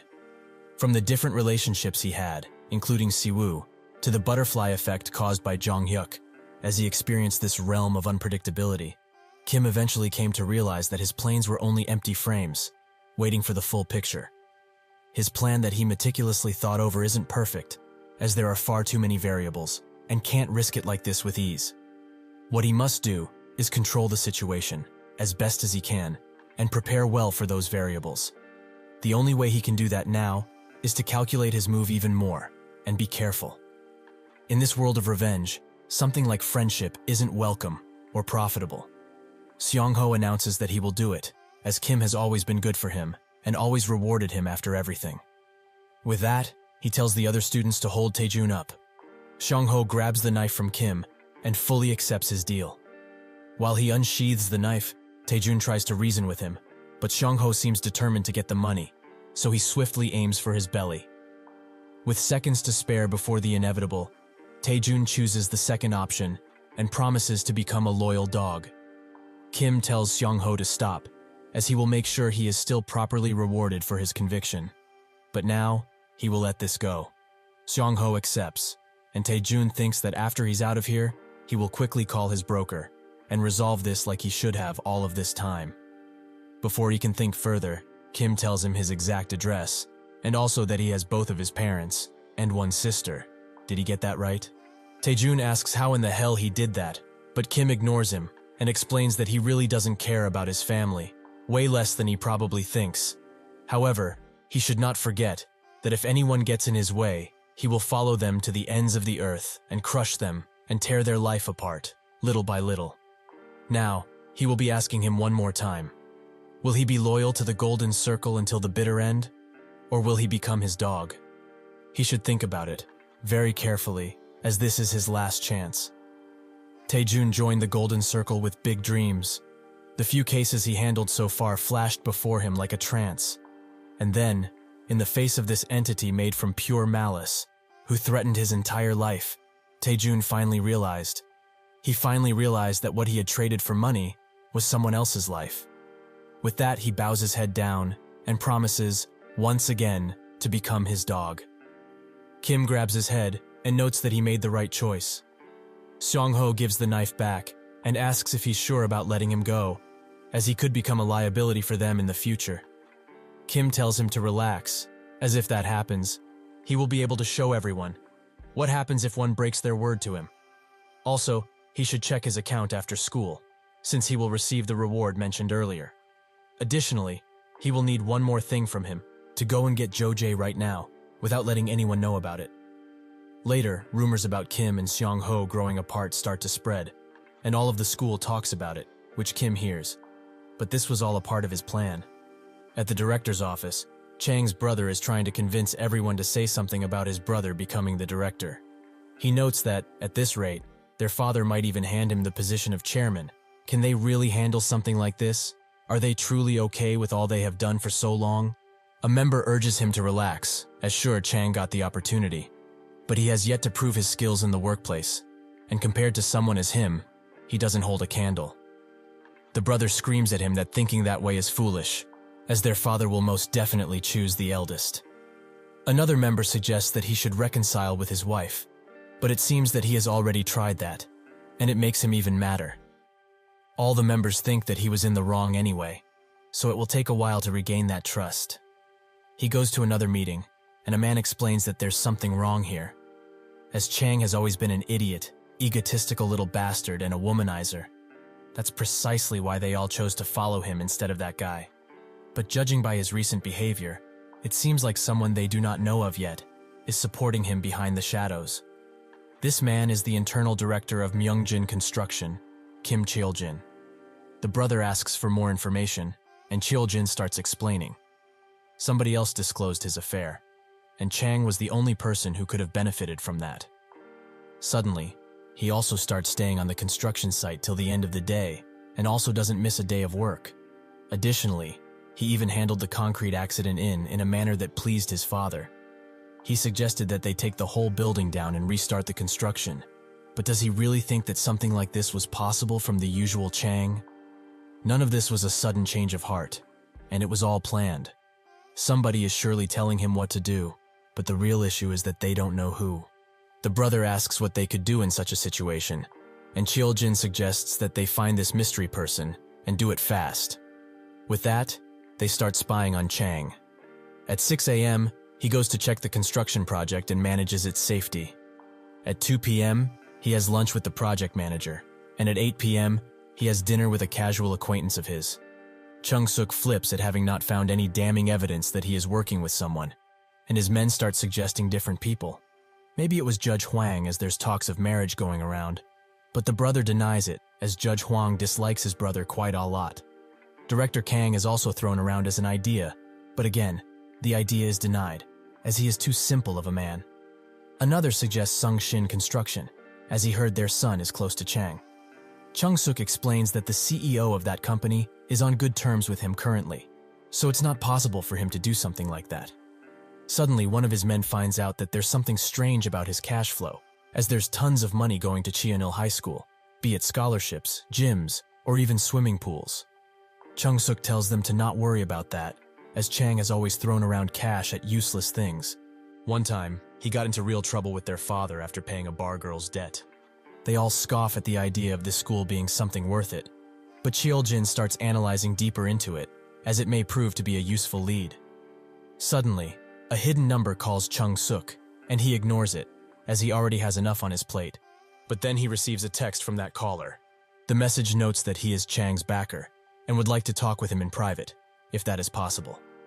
Earlier, Chang called Kim, and told him that somebody is probably tailing him, as some bastard has been following him with a camera for a whole week now, and nothing has happened just yet. But he will be extra careful from now on. He could also be in danger, as Chung-suk might try to find out about him. Kim asks if he's afraid his brother might make him a better deal, but that won't happen. He trusts him, right? So he should get him a phone with a fake ID, and he will resolve everything. Now Chung-suk stands with Cheol-jin and asks what they should do once they find the backer. Cheol-jin suggested two things. Since he turned Chang from an underdog to a managing director, he must be quite skilled, so they could recruit him to their side and deal with a great blow to Chang. However, if he doesn't join them, they will simply have to get rid of him. With a tampered voice, Kim asks Chung-suk, why has he been looking for him all this time? He thinks that it's better to be straight with this guy and offers to recruit him. Chang barely managed to graduate high school, and he's got a diploma from a prestigious university. Chang lived his life in the bar, while he gained tons of experience from his calculations and work. So, judging by this, who is more suitable to become chairman? Their father will eventually appoint someone who will grow the company anyway. Kim asks how he's so sure about that, and Chung-suk says that it's quite simple, because that's how the company progressed so far. Their father could even give the whole company to a management specialist, if it meant that they would advance. So, Chang becoming chairman is a pipe dream. He knows that too, right? That's why he called in the first place. Kim notes that if this is the case, he has a single condition. When Chung-suk returns from his talk, he tells everyone that Chang's backer contacted him, as he probably thinks that he's more suited to become chairman. He didn't ask for much either. He only wanted a position as an internal director. Cheol-jin urges him to reconsider, as that position is important, and he doesn't even know the guy yet. But Chung-suk slams the table and tells him to shut up already. He doesn't have a damn right to say that, as he just watched Chang advance and didn't do jack shit. He's finally bringing someone competent on board, so he should consider his words from now on. Cheoljin remains calm and notes that it's not as simple. He couldn't do anything because Chang is the eldest son, so there was no backlash to him becoming the director. But the position he offered his backer is something they give to people that have at least 20 years of experience with the company. Now, he's not suggesting that, hey, keep him for that long, but they should at least test him. Chung Suk tells him to stop talking, as tradition is too damn annoying to deal sometimes, and he will change it once he becomes chairman. All they need to do is think of one thing. When he's chairman, he promises everyone here compensation. That should be plenty, right? With that, he abruptly ends the meeting, as he is tired. But Cheoljin is quite shocked by what just happened. However, he knows that Chung Suk is bad too, a self-absorbed, abusive, and infidel person. He knows full well that he's not a good person, but he wouldn't go near him ever if he wasn't the president's son. Even after all of this, he still supported him, because he's the lesser evil, as compared to Chang, who is uninterested in the company. He felt that Chung Suk would at least put in more effort. However, when tradition is disregarded, cracks will surely appear, and in the end, Chung Suk will be the one to destroy this company. Even if this hurts him, he needs to talk with the chairman right now, for the sake of the company and for the people who dedicated their entire lives to it. Suddenly he gets a call from an unknown number, and when he answers, the person immediately asks if he agrees with Chung Suk's decision, as it may seem too harsh. Cheoljin asks who he is, and if this is some type of mockery, but the person over the phone assures that he isn't, as he wasn't interested in being part of the board of directors in the first place. He only wanted to let him know that Chung Suk and Chang are much different than he thinks. Cheoljin doesn't want to believe that, but Kim, who was over the phone, notes that Myungjin Construction is a company that was built upon tradition, and in some companies, the director position is one that anyone can take. However, anyone who understands the chairman's will and the future that Myungjin Construction is aiming for shouldn't have promised that position that lightly. In fact, he is very proud of being the internal director, right? Cheoljin asks him to get to the point already, and Kim obliges. He should assist Chang instead, as he's not the same bastard that he used to be. Also, he shouldn't think of this as betrayal. He's just letting him know about how much he would like to work with him in a Myungjin Construction that has a future ahead of it. A few days later, Cheoljin meets with Chang and asks him directly who his backer is really. Chung says that he cannot tell him about that, so he should understand. Cheoljin asks him if he remembers how he used to come to the field ever since he was young. Chang doesn't seem to remember it, and Cheoljin explains that it wasn't on a big project then as it is now, because they were just starting out. He must have been around 3 to 4 years old, and always used his little chubby hands to carry bricks and help them in the construction. His heart would always pound out of his chest at the thought of him hurting himself. Even if he wasn't his son, just seeing him grow up strong and healthy under his father made him feel good. So he always had high hopes for him, he can't lie. However, as he grew up, he couldn't help but be disappointed, as he always went to school in place of the chairman, because he was always beating someone up. Myungjin continued to grow rapidly, but he was always drinking, partying, and getting into trouble. That is why he began believing that he is not the right person for the chairman position, and if a family member was going to inherit everything anyway, he thought that it would be better for it to be Chung Suk, since he was always struggling to be noticed. But he may wonder, why is he thinking all of this when he's only a mere director? Because he has given his everything to Myungjin Construction, just like his father has, because he can't let it fall in the hands of a pathetic man who can't even look after himself properly. However, he noticed that he has changed himself lately, and it doesn't even matter who helped him. As long as he produces results for the company, that is all that matters. He is not going to dig further into it anymore, so he will say this now, that Myungjin Construction needs people like him, and he looks forward to working with him from now on. At a small restaurant, which stands sandwiched between a convenience store and a food cafe, Kim's grandma works hard to feed everyone, with even the few customers she has saying that she shouldn't push herself too hard. She thinks that this is only natural, however, she must work hard in order to save money for her grandkid tuition. Suddenly, someone calls her cell, and when she answers, someone from real estate notes that if she's the one who won the lottery contract for the Noblesse apartments, she should just sell the pre-sale rights to him, and he will promise to pay at least 5,000 as premium for it. Later, while Kim is having dinner, he talks with his grandma and asks why she is still working at the restaurant, as she doesn't need to, since he gives her some, and she also has her pension to rely on. The grandma still feels the need to work, as that money is from the scholarship he gets from being a good student. She also wonders how the real estate agents found out about their winnings, as they will not stop calling her, as she's receiving dozens of calls every single day. Kim asks her to explain in greater detail, and she says that they were basically talking nonsense all of the time. One of them offered 5,000, while another offered 6,000. Kim thinks that after the last concrete casting incident, Myungjin's brand value skyrocketed. Additionally, Noblesse is a top-notch apartment in a prime location in Daesan. Just leasing it would be enough to get the sale price back. These real estate agents are underpaying, however, only 6,000 for a property so ripe. The grandma wonders if it's a scam, and if to sell it if it isn't. Kim notes that they aren't making those calls for her sake, so she shouldn't sell it, no matter what. The grandma explains that the down payment alone is 200 million won. How can she get such a large sum? Thanks to him and his help, they were able to get the pre-sale right to the home, but 200 million is just too much. Kim thinks that he has the down payment in a bank account that Chang gave to him, but he can't tell her that now, right?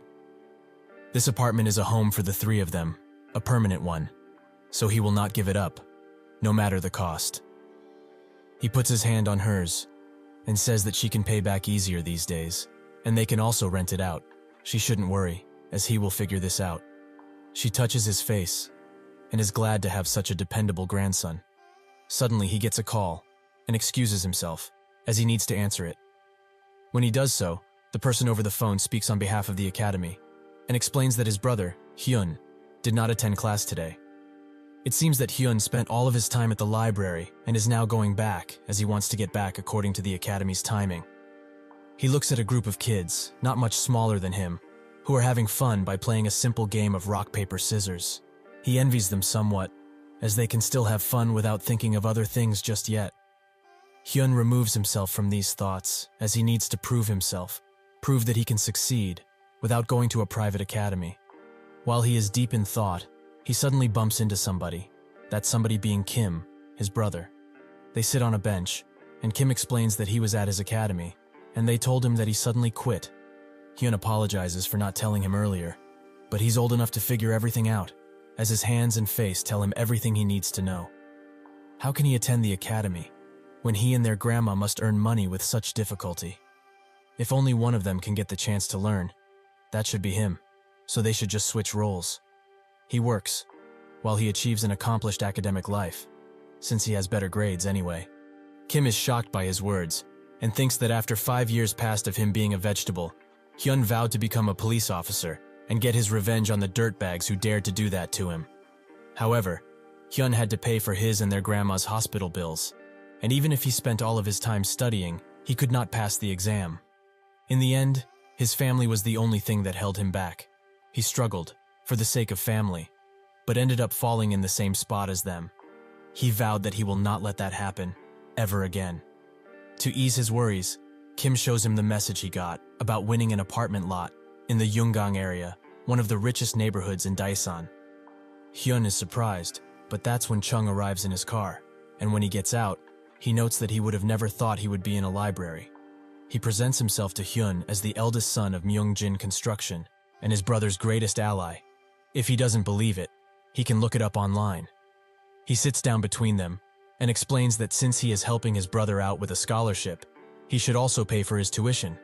It's the least he can do, after all. Hyun announces that he's going back to his teacher for a minute, and while he does that, Kim thanks Chung for showing up at such a late hour, but he notes that it wasn't such a big deal. He must take care of his greatest friend, right? Chung also hands him the information he requested on the three people, and also announces that Cheoljin is fully on their side now. So what should they do going forward? Kim explains that they talked previously about a certain piece of land, Jungwoo Real Estate in the Sangye area to be exact.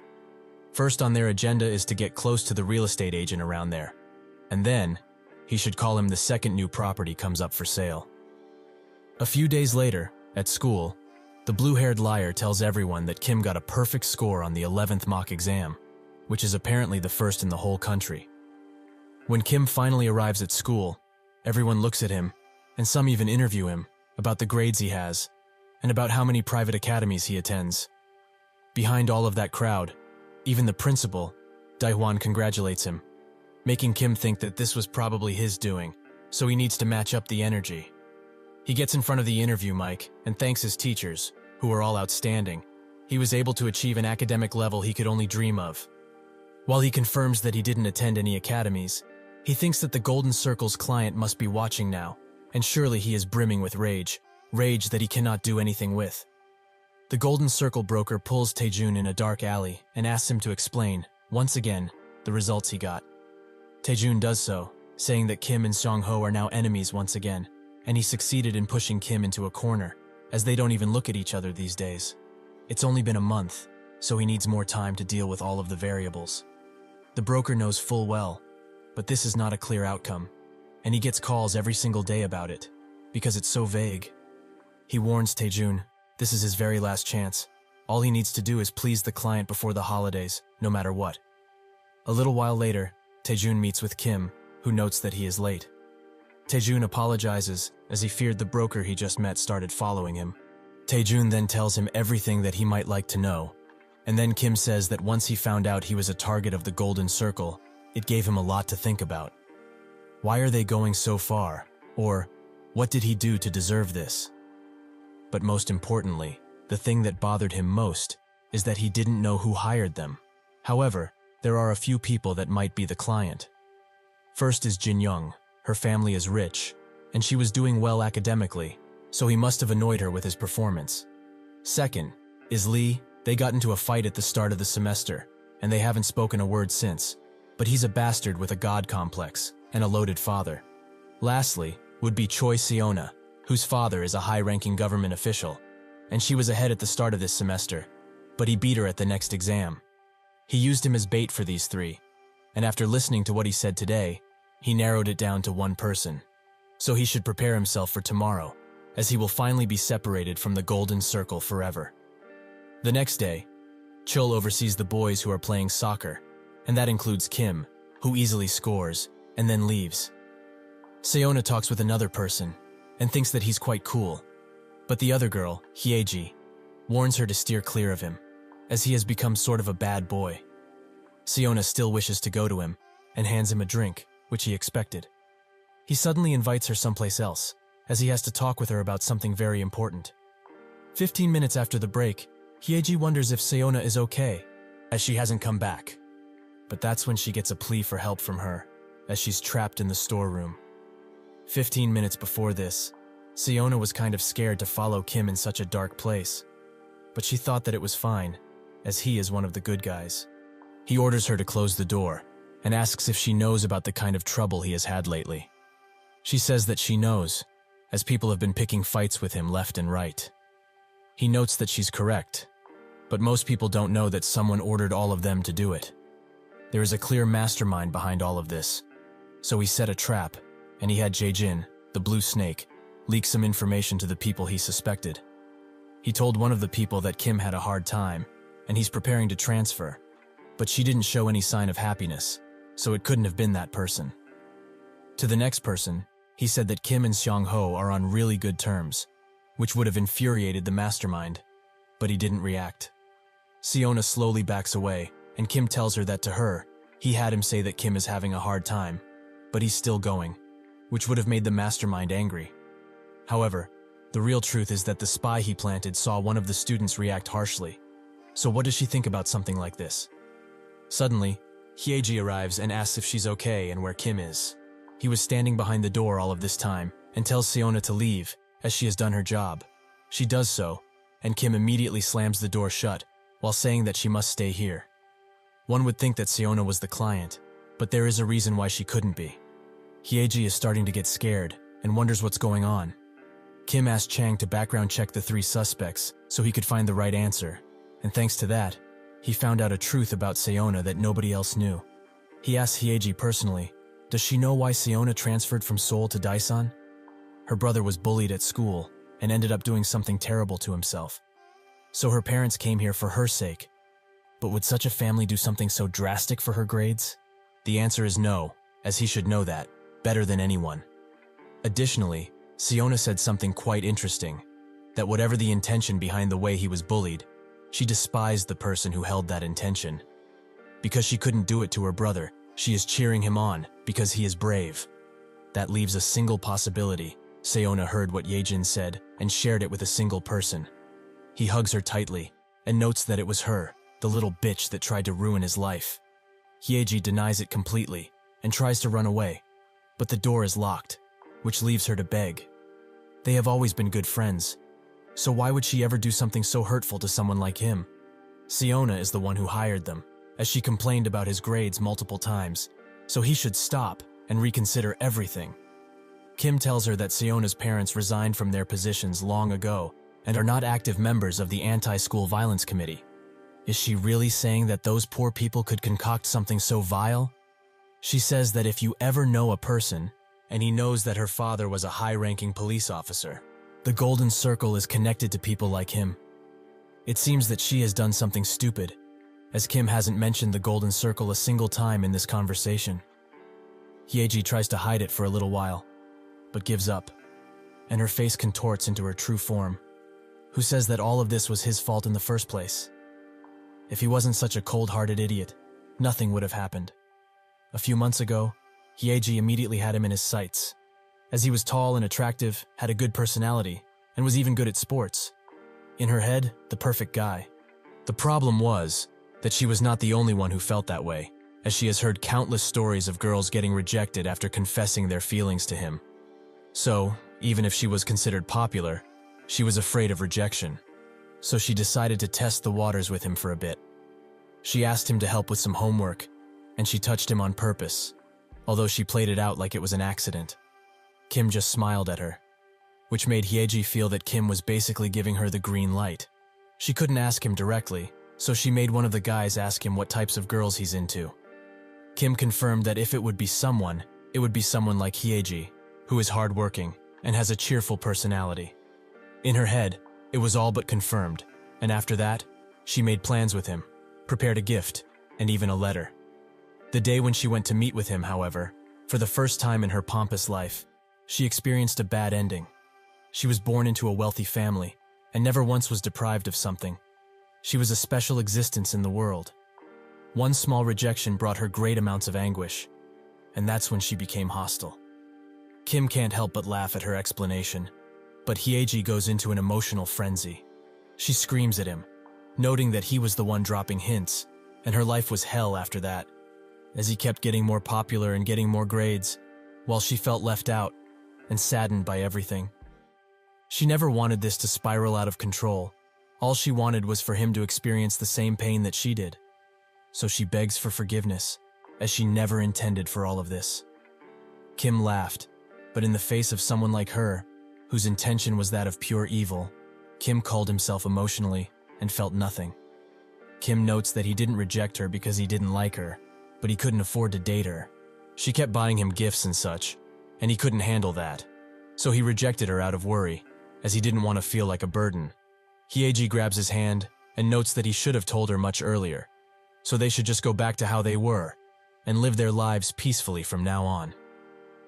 Kim notes that it's far too late for something like that and grabs her hair tightly.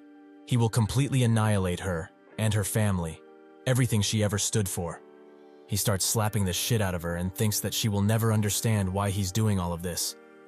Because of her, he was turned into a vegetable, and his family was destroyed. However, that's only because he's fighting with everything he has to prevent that. How dare she call herself human after putting someone else through something like this? And just watch. Whatever happens, people like her do not change. After he's done with her, he tells her to find a good plastic surgeon, but from now on, she won't have enough money to spend on the Golden Circle. Chul comes in and finds it extremely worrying that Kim has started hitting women too. That's when Kim explains that she was the one who hired the Golden Circle. Chul looks at the situation in a different light now, as even if he beat her way too much, she must pay for her actions, so he will handle this. However, he warns Kim as her parents are not people who will just let it slide. Her father has influence in Daesan, so it will be very hard to come up with something. Kim smiles and says that he doesn't need to do anything, Just send her home. He does just that, and when her father sees his beautiful daughter so hurt, he freaks out and proclaims that he will have every single bastard involved with this in jail, even if he has to sell his soul for it. The father calls the broker Jung, thinking that he will have his head for this. But that number is currently busy, as Kim has called him, and reveals his identity in an instant. After Kim is done with Jung gets called by Hyeji's father, who asks how he is going to deal with this, as his precious child was brutally beaten.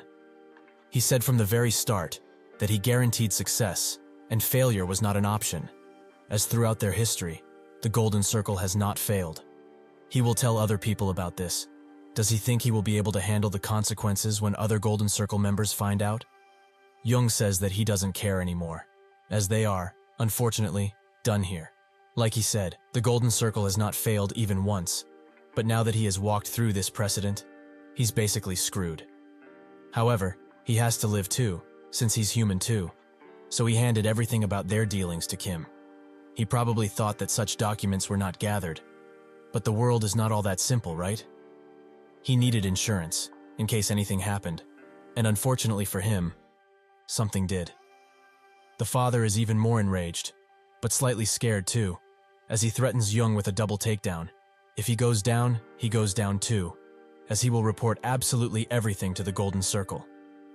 Jung tells him that he can't since he already has stuff figured out, so he should wake up, as from now on, everything that happens is on him, and only him. With that, he hangs up, and suddenly, a visitor calls from outside of their once calm home.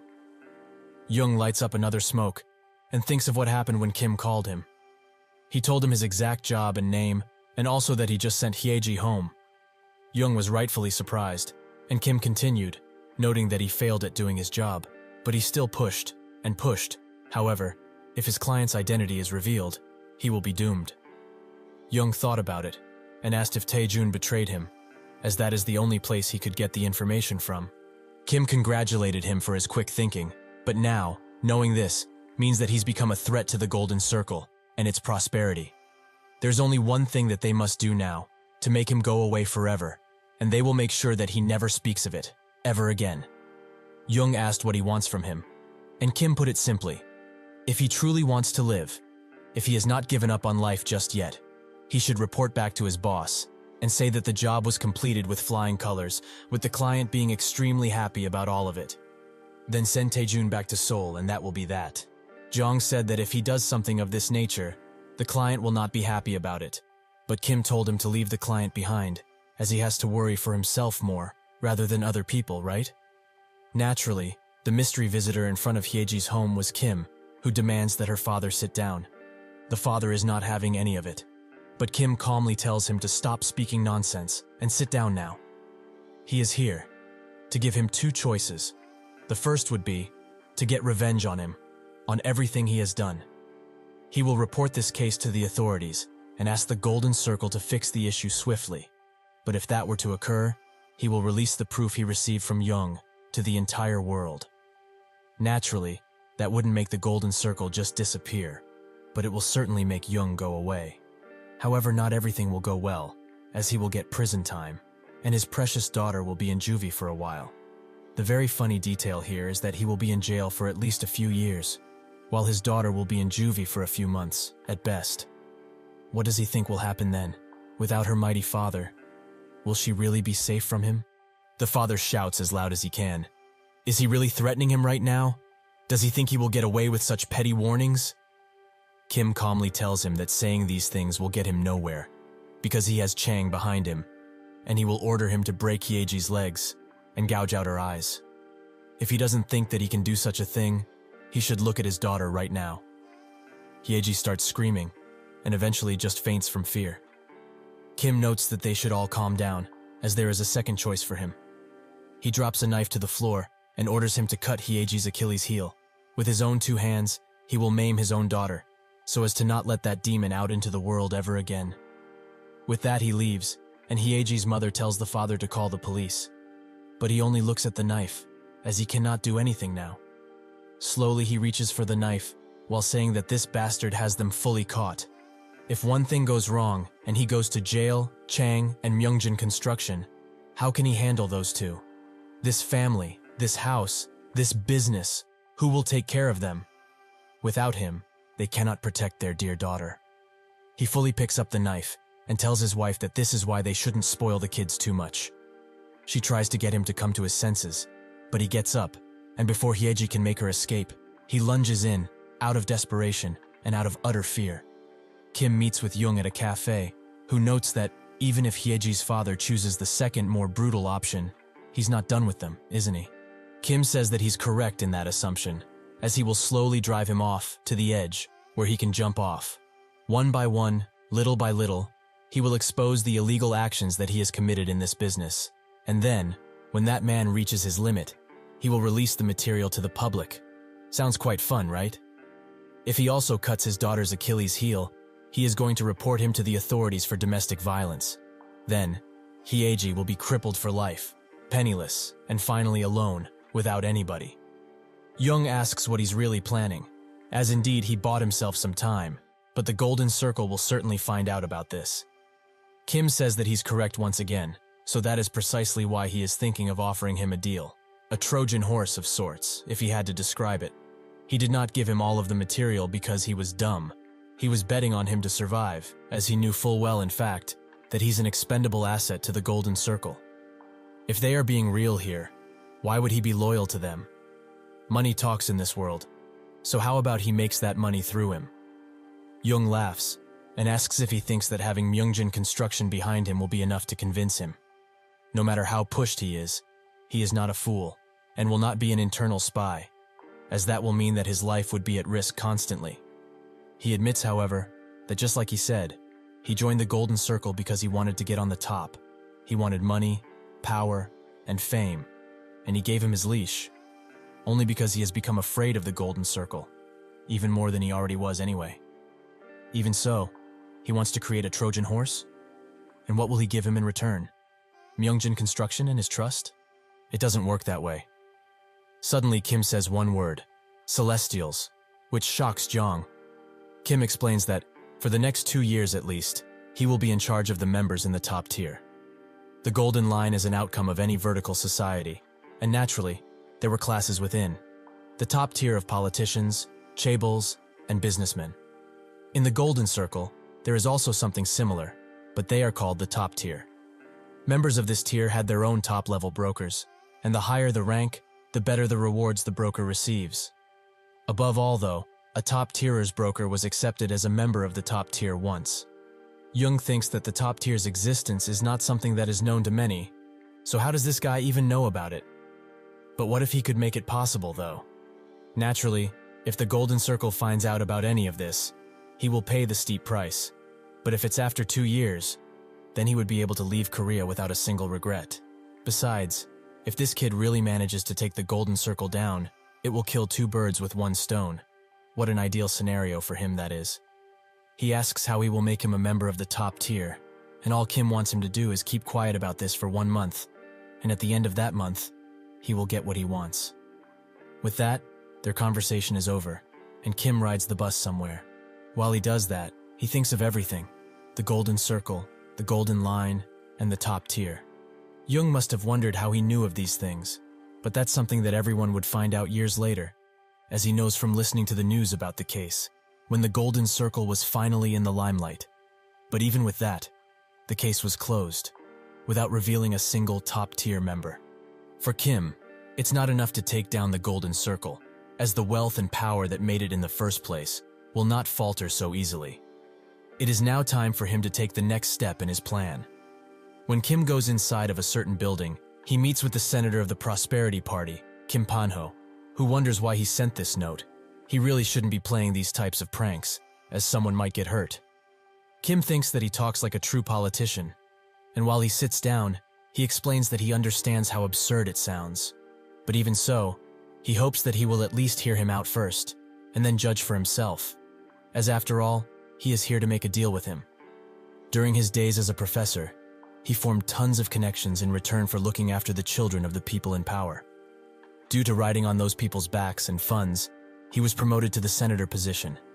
But just as something as commonplace in his world was fading from everyone's memory, things blew up, as Senator Jang Ho-il of the opposing political party exposed his corruption to the public.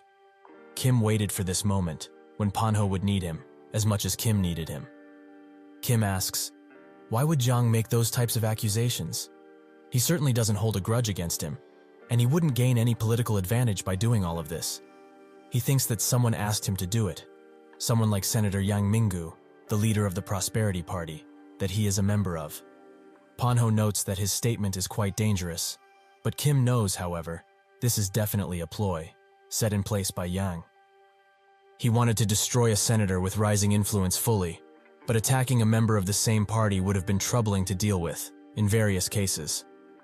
So, that's when he used Senator Jang as the puppet. Because a member of the opposing party targeting sounds reasonable, right? Additionally, he doesn't have any weaknesses to speak of, so any counterattack will not happen. Pan-ho thinks that this child is quite insightful for his age, but if this is all he has, then this is just a waste of time. He asks, even if he's right, what will his solution be in this case?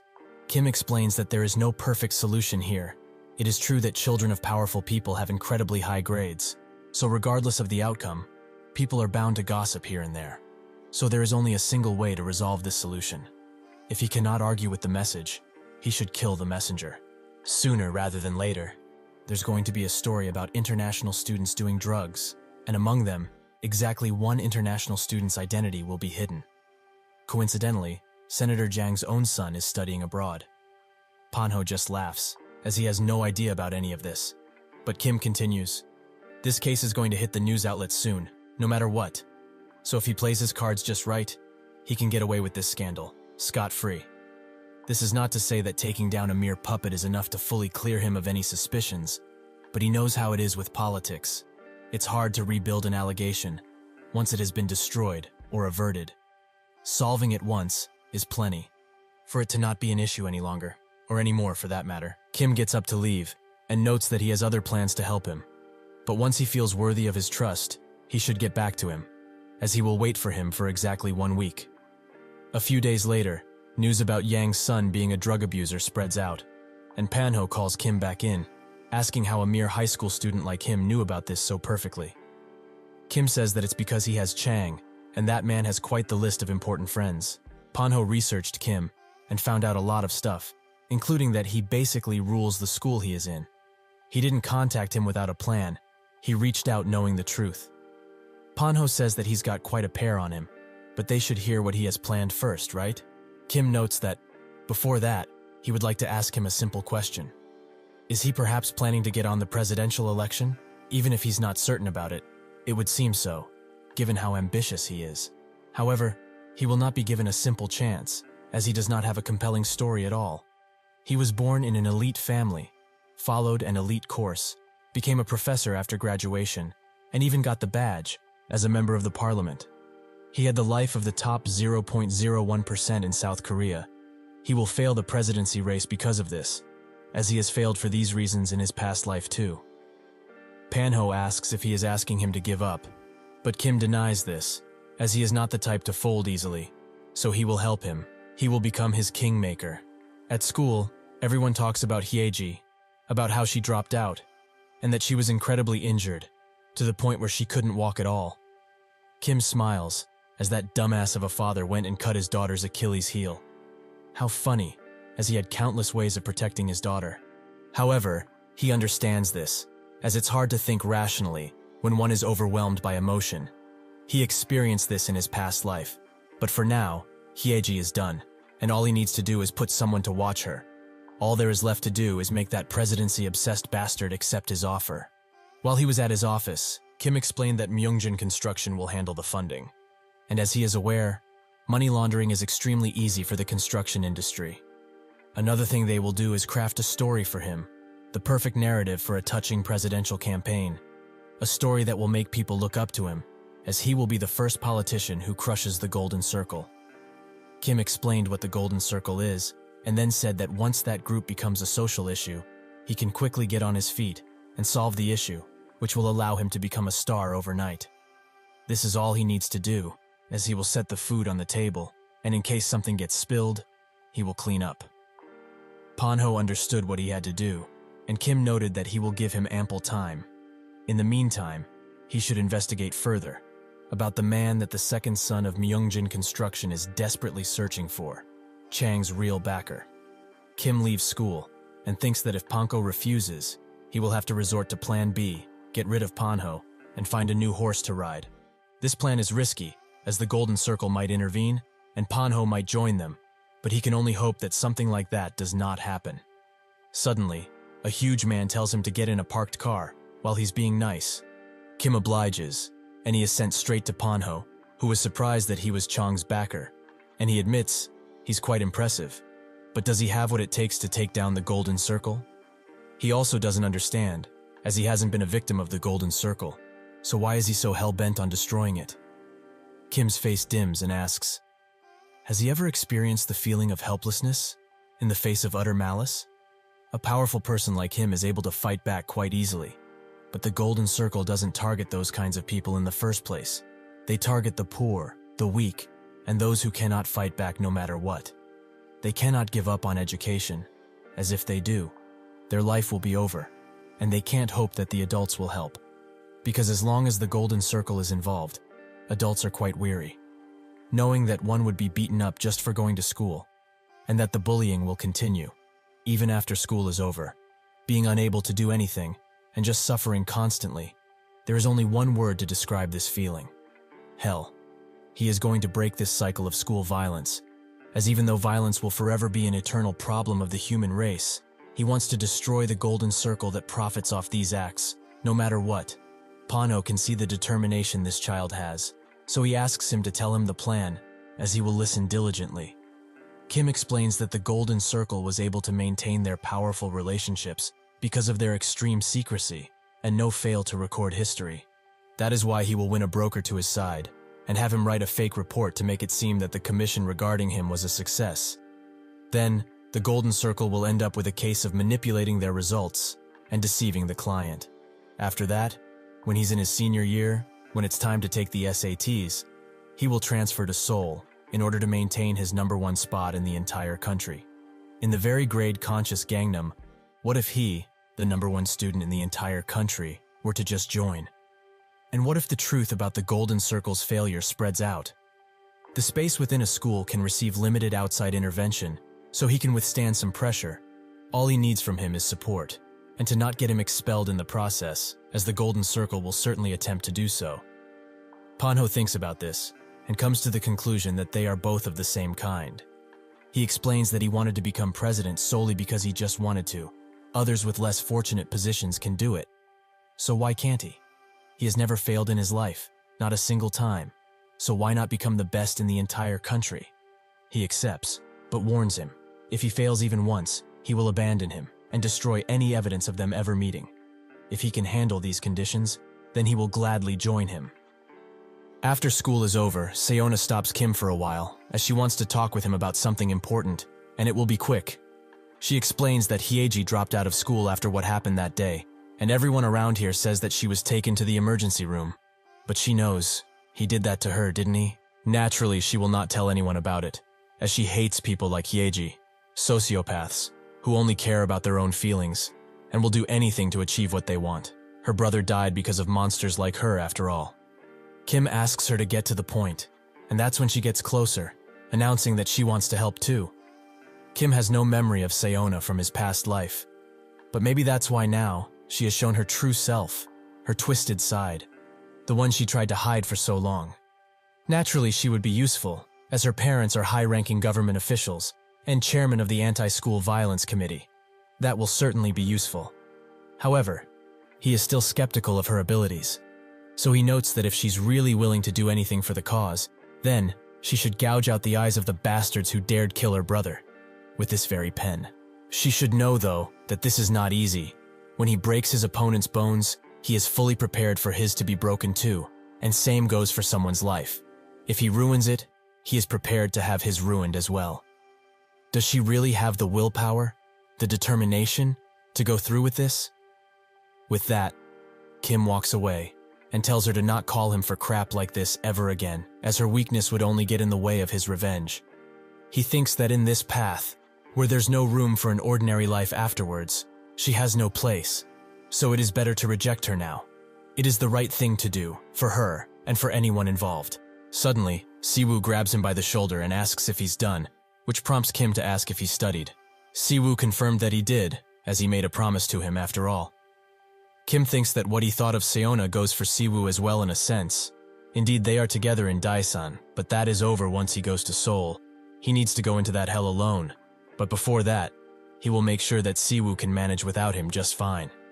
Siwoo points at a man, and notes that unfortunately for him, he's being scouted again. But he's surprised, as he hasn't given up yet. When the other private academies gave up on him after 2 tries or so, the man presents himself as Ju Byum-seok, a director of the Miracle Intensive Academy. He promises that this is the last time he will bother him. So can he spare some time? Recently, lots of different academies tried to scout Kim out, because Daehwan's obsession with making the school more and more prestigious got the better of him, and he called all over to tell everyone about Kim and what a perfect student he is. However, this only attracted the attention of the academies in Daesan, so it kinda backfired. But still, these academies promised countless things to Kim, which he all refused. Siwoo tells him to not overdo his rejection this time, and leaves him with Ju. So Kim asks, why is he here again? He remembers that he rejected him pretty harshly last time. Ju hands him an envelope and explains that he would like to buy his reputation. Miracle is planning to expand beyond Daesan to Seoul, so if word got out that he was attending Miracle, they would be able to compete with the best academies in Seoul quite easily. However, he needn't attend the academy. They only need him to acknowledge the rumor that he is being generously taken care of at Miracle. Additionally, if he gets a perfect score on his SATs, they will give him 100 million won in cash. Kim smiles, as he finds it funny that he is worth this much, and excluding his dying need for revenge, his life isn't that bad. But that's exactly why he declines. Just because, that's why.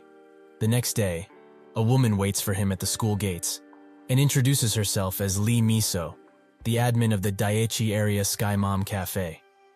She drags him away at a cafe for a spell, and explains that Daiichi area's Sky Mom Cafe is a cafe where parents residing in the Daiichi area share academic information with each other, and this time, his story came up in their daily discussion. She will be forward from now. She has a little offer for him. Would he be willing to tutor the kids of all of their members, including hers? Naturally, that does not mean that she's hoping for dramatic improvements in the kids' studies, as Seoul has tons of teachers with verified qualifications that could do better than him. However, she would like him to pass on the knowledge he gained from studying in school. He would come once a week, 4 times a month, and they will pay 2 million won per person. Additionally, he can hold the classes in Daesan, and they will comply with any other conditions he may have, in limits, of course. Kim is unfamiliar with this kind of thing, and asks her for a few days to think about her most generous offer. Later that night, he browses the web page they have, and finds only uninteresting chatter about useless rumors, which makes him think that there's a secret page, for paid members only. Eventually, Kim finds it, and the talks they have been having, about him and about others, as they have reached grades that were previously thought impossible. In his past life, when the Golden Gate first blew up, the ones who made the biggest deal out of it were helicopter parents, people who were extremely sensitive and focused about their children's futures. Naturally, for them, this wasn't because this was unfair towards the bullied victims of the Golden Circle. It was fear. Fear that they lost out. So this behavioral force is worth harnessing into something better. Kim calls Miso and notes that they should do what they plan tomorrow as he accepts their offer.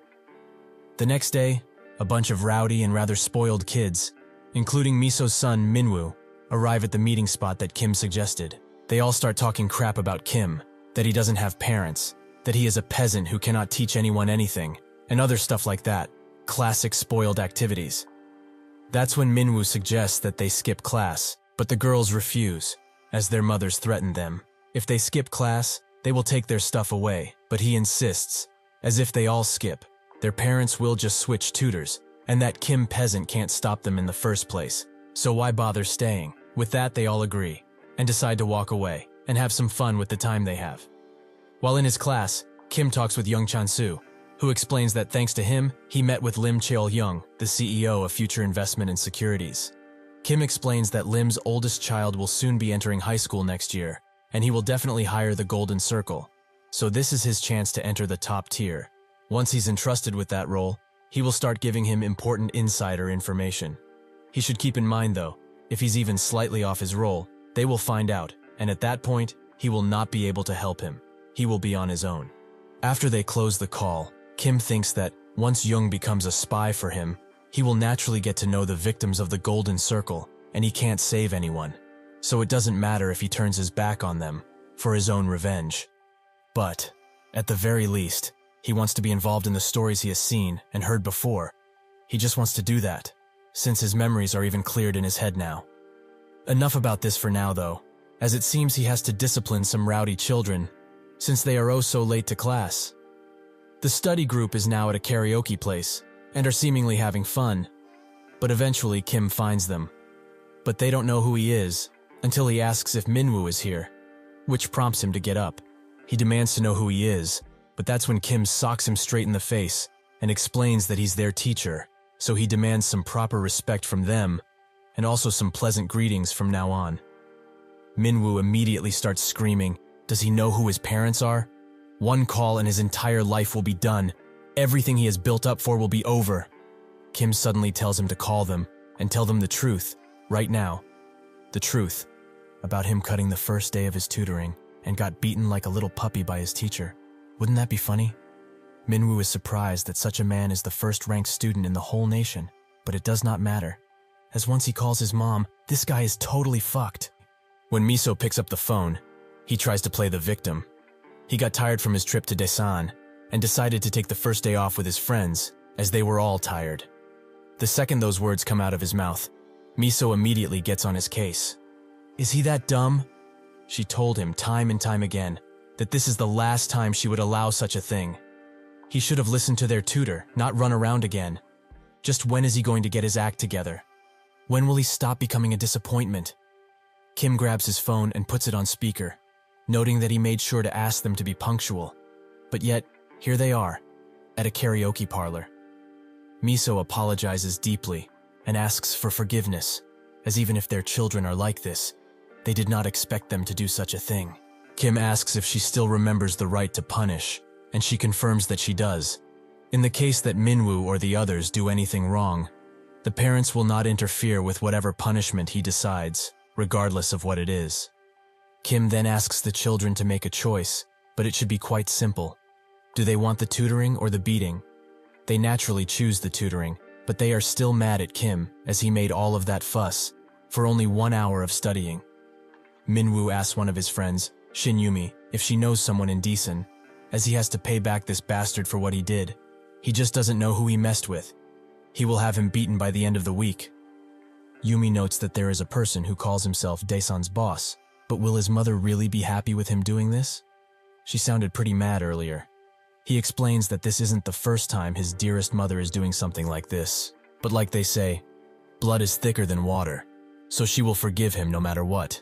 She calls the so-called Daesan boss, and notes that she wants to meet, as it has been quite a while since they met. 2 days later, she meets with him, and surprisingly, it's Jinwoo. While on the way to their destination, Yumi explains stuff about their tutor, about his training regime and schedule so that they can catch him at an opportune time. Yumi asks, however, will he be okay? That guy sure has a mean punch if anything, but Jinwoo explains that he isn't called the Daesan boss for nothing. He will make short work of this guy.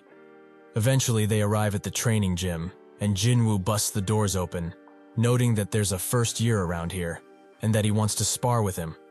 This makes the trainer analyze him, which prompts him to say that he's got a great build. Suddenly Siwoo appears, and asks what he's doing here, which prompts Jinwoo's heart to stop, as he thought he was the one that beat up Yumi's friend. But judging by her reaction, it doesn't appear to be so. However now, he realizes who this first year is, and Yumi points at Kim when he appears. He's the one who beat up her friend. Jinwoo immediately does a 180 and bolts out of there, much to Yumi's surprise. She follows after him and asks what's wrong with him, even pulling his hand to stop him. When he feels her touch, he immediately removes it and screams at her. Kim is her damn tutor? He grabs her softly and tells her to stop talking and listen. She will never contact him again, and she should focus on her tutoring. Unless she wants her life to be screwed over, she should do what Kim commands. That is the only way. Without much choice, Kim now has a full classroom and teaches them with great patience, but notices that Minwoo has fallen asleep, so he tells them to focus. He knows full well that they must be tired from traveling to Daesan 3 times a week, but they know full well how their parents are. So what will happen if their grades don't go up after getting this expensive tutoring? He promises personally that it will be something much worse than this, and they shouldn't deny it, as they have been playing around all of their lives anyway. Now, it's time to face reality, and if they do well on the final, he will cut this class to once a week, while also telling their parents to drop him from all other tutoring. If they trust him and abide by his rules, he will make sure this college entrance exam gets them into a 4-year university, at least. So they should be patient, like the good puppies they are, and study with him. Half a month later, Kim meets with Miso, who is ecstatic as every single child he tutored has had their grades improve, and she also congratulates him for his perfect score on the final exam. Truly, she thanks him from the bottom of her heart. Additionally, she would like to extend the offer. She will pay him 10 million per person from now on, once a week, and they will give him a bonus too, to incentivize him. Kim doesn't mind the money at all, but if she keeps her promises, he will do it. Miso says that she will naturally, and with that they get prepared to leave, but not before asking what kind of work her husband does. Kim thinks that, despite their obsession to fully use their wealth and power to improve their children's education, the reason Minwoo's parents aren't associated with the Golden Circle is this. Kang Dong-cheol, Minwoo's father, is the deputy chief prosecutor of the Seoul Central District Prosecutor's Office. That day at school, Chol announces that the winter break is upon them, and he encourages everyone to study during their vacation, as even if it's a vacation, they must think of their future. He also invites Kim over, and notes that he cares about him quite a lot. So if anything happens during this vacation, he shouldn't hesitate to call. As he promises, his door is always open for him. Kim thinks that, at first, he thought of Chul as a ticking time bomb, something which would unfold his plans, but it turns out he's actually the opposite, a lucky charm that only smiles and waves. They both wish each other a good vacation, but Kim thinks that he will let him smile for now, as he will not crush that sad life of his just yet. Siwoo calls him over as it's time to go, but while they do that, Kim still thinks about Chul, as once his plans work out fully, his path will be littered with vines and thorns, and they will drag him down. When they both arrive at the gym, they ask their coach who he thinks is the better martial artist. He explains that Siwoo has amazing strikes and techniques, but he is weak at grappling. He is good enough to become an amateur. For him, however, he can compete with the pros right now, as he has great judgment skills, and he's also daring. But he will only be able to win against lower-ranked pros, as his physical maturity isn't enough, even though his potential is boundless. If he were to fight, his opponents will be in their 30s, their prime, and he would never win against them, since he has a weaker body structure. Knowing this, Kim asks him, during this winter vacation, can he help him and Siwoo bulk up so that won't be an issue anymore? At 5 a.m. in the morning, they both started training with a long run, and afterwards, jumped straight into strength training. This includes barbell push press, pull-ups, and even lunges. The coach also prepared meals for them, as training is only half the battle, and they should eat nutritious meals like these, fully, even if they have to force it down their gullet. Thus, they trained 3 times a day, and ate 5 meals a day, which inevitably caused Kim to throw up, as the constant forcing of food and hellish training made his body convulse. He wonders if he went too hard on training, or is it because he's forcing food into himself? Due to this, he's breaking a cold sweat, and his entire body aches with pain. However, if the coach found out about this, he would definitely lower the intensity of the training, so he cannot stop now, since he couldn't even handle Taejun in a one-on-one fight, who is just a lowly B ranker. This is just the beginning, and he has to throw it out no matter what. Chang, Chansu, and Panho. Finally, he has all of the pieces put together in order to crush the Golden Circle. He cannot let all of this fall apart, because he is weak. He will remember the misery he felt back then, the borderline insanity and despair in which he begged constantly for a second chance. If he can get his revenge, like he has always dreamed of, if he can slaughter those bastards with his own hands, then he does not mind dying. Siwoo watches as Kim throws up constantly and goes to the coach with his concerns. As if they do not stop Kim right now, things will become much worse for him. The coach knows full well, but Kim does not plan on stopping the training, even if inevitably it will damage his body. As his coach, this is something that he should never allow, but his decision stays the same nonetheless. Naturally, he does not know what happened to Kim, nor he wishes to, but he knows full well that he is never going to stop. If he stops him, he will just find another alternative, which will likely be even more dangerous. He wouldn't forgive himself if that were to happen, so he would rather let him continue here. Essentially, he is just letting him make the decisions, since he can't make them for him. 5 weeks into the training, it is clear that Kim has improved, as his attacks are swifter, harder, and most importantly, heavier. Thus, he asks the coach what level he thinks he's currently at right now. The coach explains that his muscles developed well, but fast too, so they are not entirely dense just yet. Kim then asks him, what if he was his opponent? The coach responded to this challenge by telling him to come up the ring, as they will see for themselves in there. The fastest way to do it. They instantly get equipped and bump fists, prompting the match to start in earnest, as the coach is the first to attack, to check Kim's reaction speed, which is pretty good.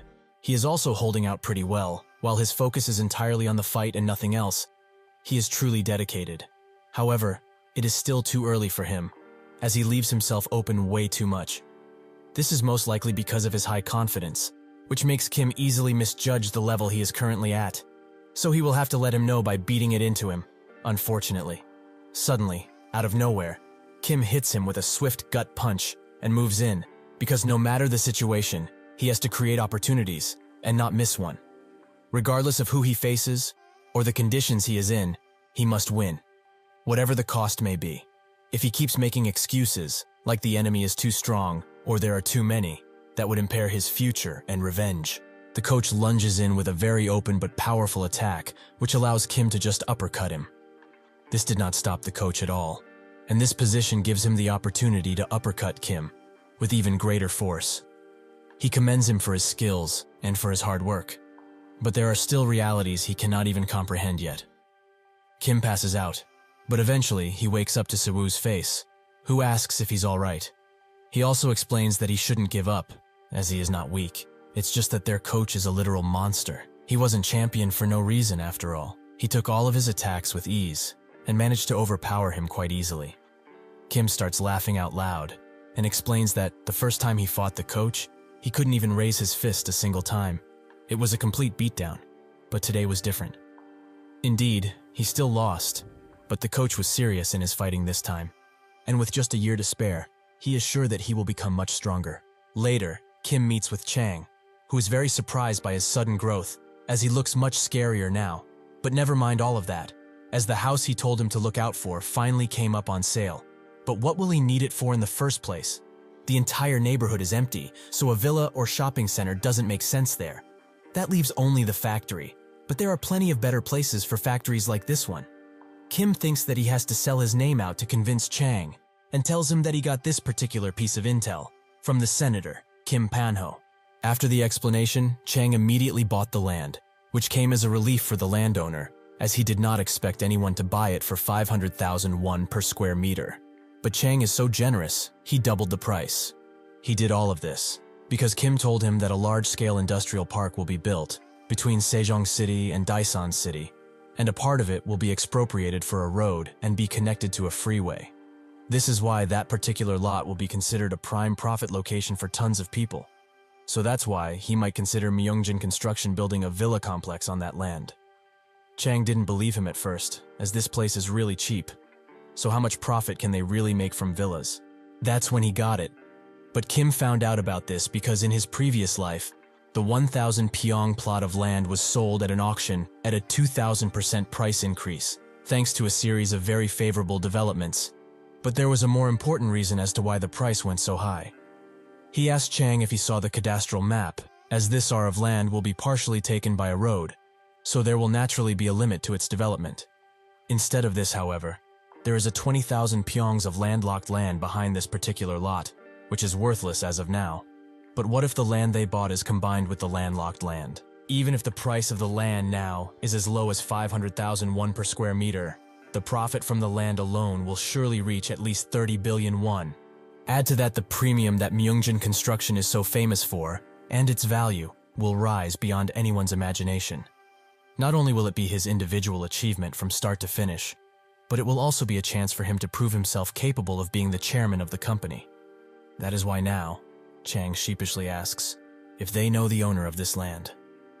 While Kim walks to school, he thinks that his relentless training will perfect his fighting skills, and Chang's money, combined with Panho's power, will allow him to move much easier.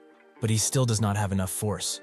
There are problems in his future plans that he simply cannot solve alone. He needs an army of guys, like Chansu or Seong-ho. That is why he must perfect this during his second year. There are still tons of things to do, but he's going to prepare with the calm and certainty he has up until now. The snow melted, spring came, and the flowers bloomed. Now, it is March, and the time for school to start again. At the back of the school, a bunch of delinquents are out for a smoke and chat about the current rumor that a sophomore in that school is very dangerous, and he even messed Shin Youngmin up pretty bad.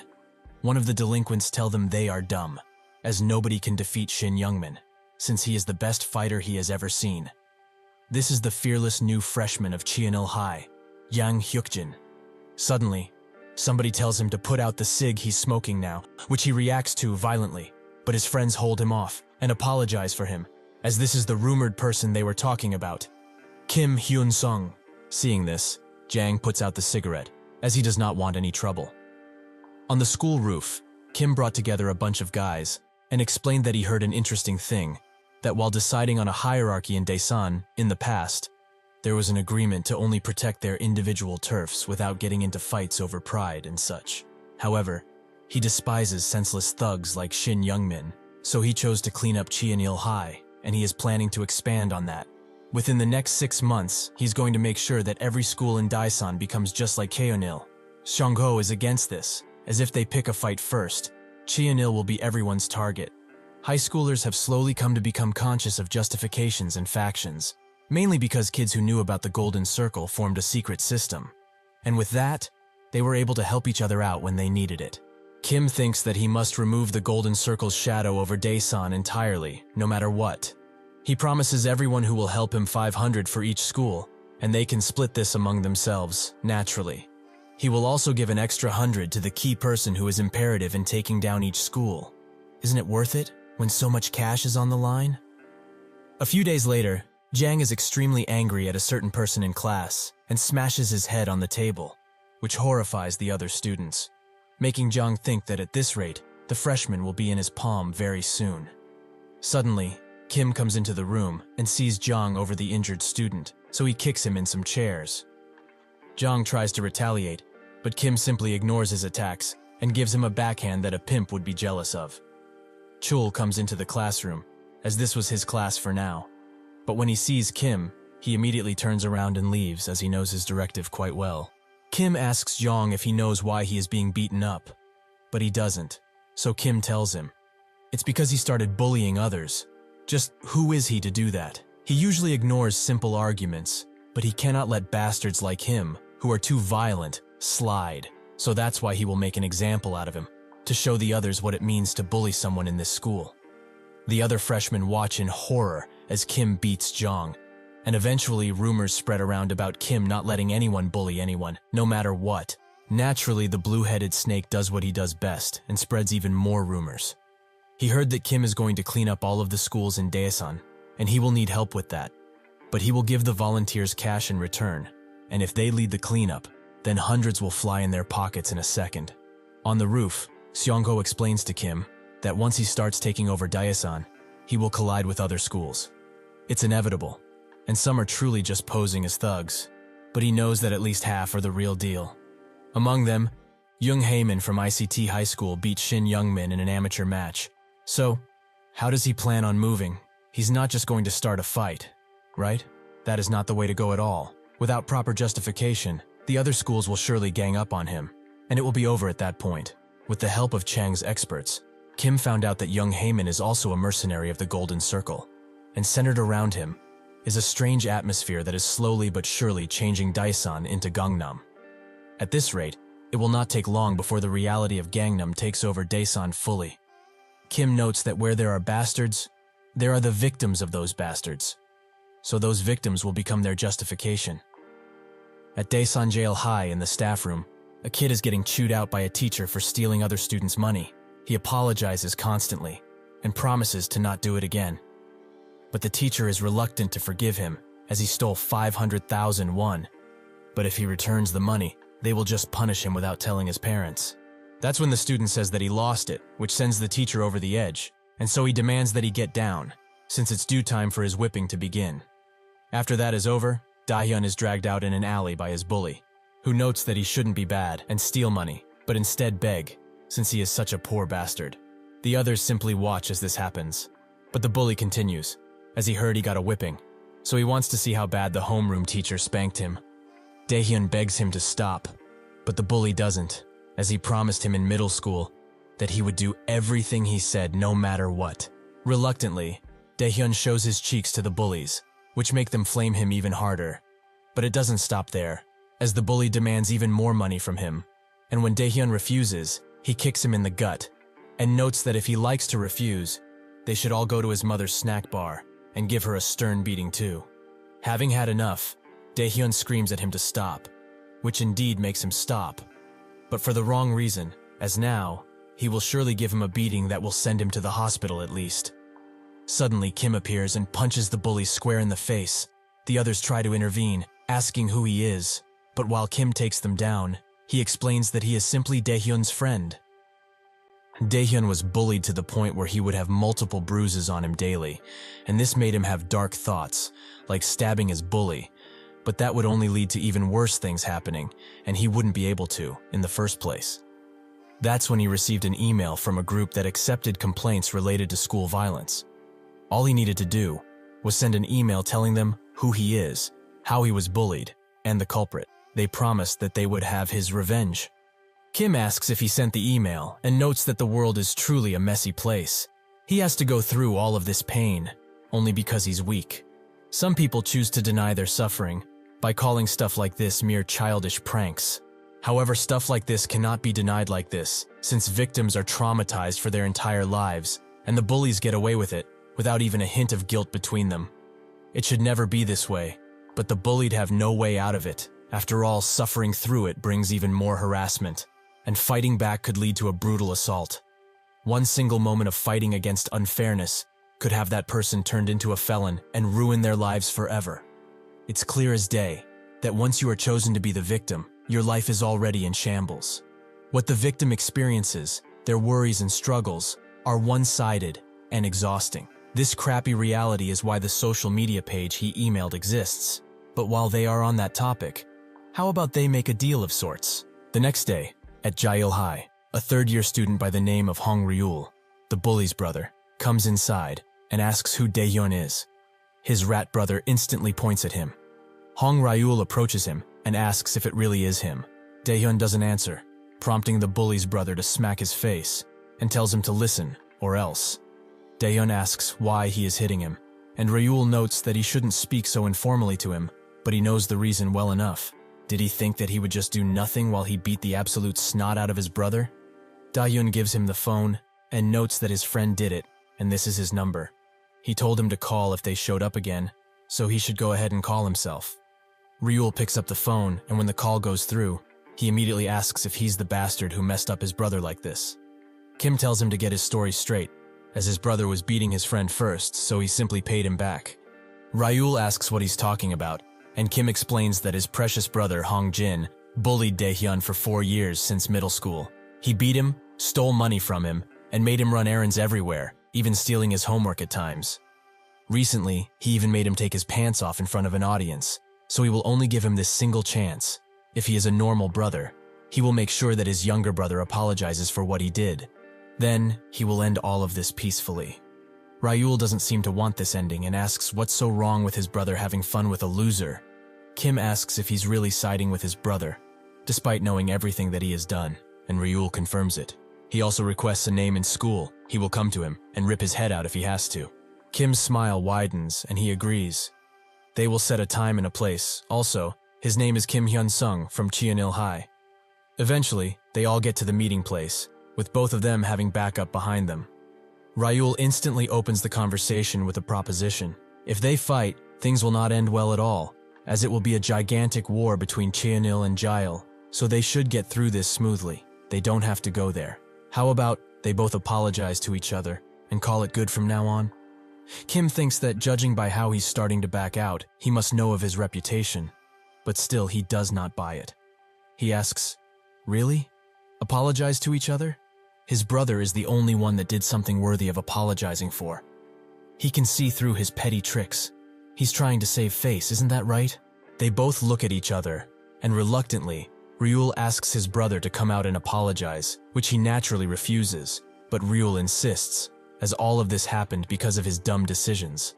While even more reluctant than his brother, Hongjin goes up to Daehyun and apologizes, but he can't hear him.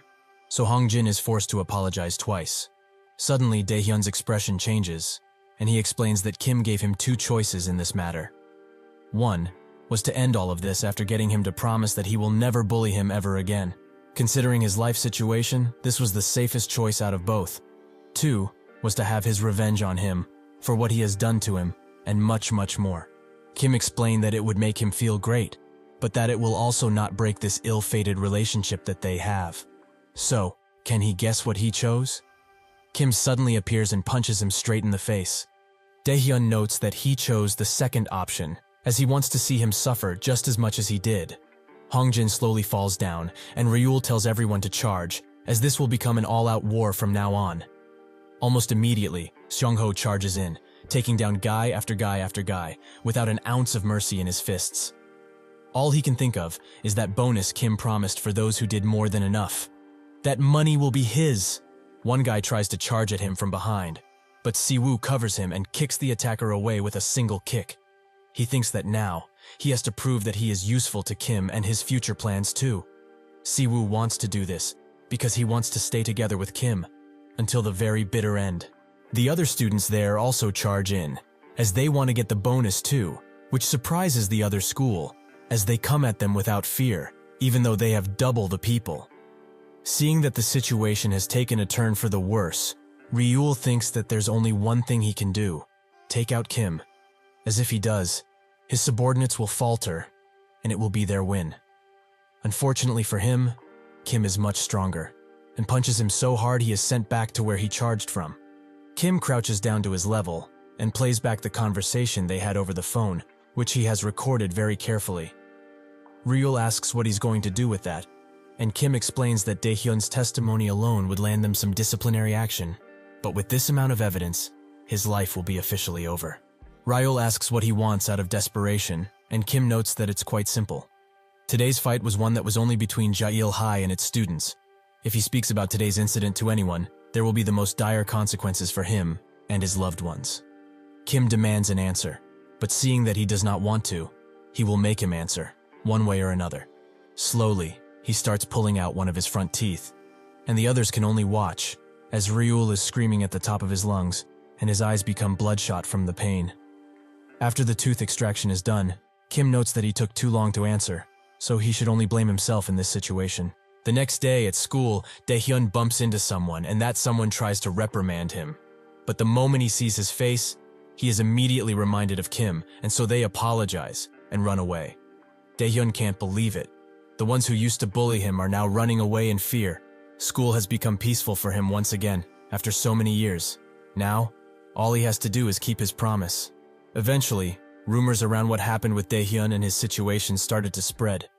And those rumors turned into facts when he posted on Kim's social media page about how Kim saved him from his bullies, and that this offer is for anyone. Do they want to show those who have ruined their lives the same amount of pain? All they need to do is send just one email, and then their dreams will become reality. Naturally, some are worried about this, but others don't care, as if someone from their little friendship brigade appears, he will rearrange their faces. Suddenly, from behind the one that was talking nonsense, Kim appears and asks if he's Mo. He is surprised to hear his name from a stranger and asks how he knows it. Kim notes that he knows it very well, as the informer told him all that he needed to know about him. He wasn't involved just in violence and ostracism, but also extortion and even theft. He has quite the big record, doesn't he? Mo drops his cigarette and charges in with his friends, as they can surely defeat a single dude. Kim starts removing his hood and says that he really lives up to his reputation as a good-for-nothing. With that, Their beating begins. Somewhere else, Shango is taking care of another group of bullies, and while doing that, he is telling Kim that he's dealing with them. After Daehyun's social media post exploded in popularity, that attention naturally gathered more and more emails from people. Siwoo is also taking care of a bully and asks if it hurts. Well, he enjoyed taking cash from students, leaving burns on them, and even beat them up, right? A normal life for scum like him will not be possible. They will make sure of that. At the Daesan Information and Communications High School, while some bullies are taking care of some victims, one asks Haemin what he's going to do about Kim and his group, as from what it looks like, they will become targets too, eventually. Haemin notes that Shin is really a tough bastard. But why is he making so much trouble in Daesan, instead of just chilling around Cheonil?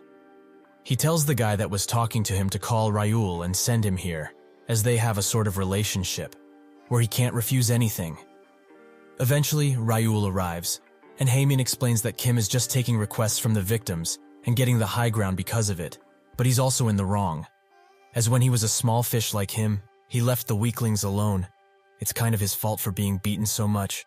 He also asks if he thinks that this dumb bastard will mess with him as well, which Ryul all but confirms, as Kim doesn't look like someone who can discriminate against stuff like this. If that is the case, Haemin asks Ryul for a favor, to tell a teacher about how he was viciously bullied by Kim.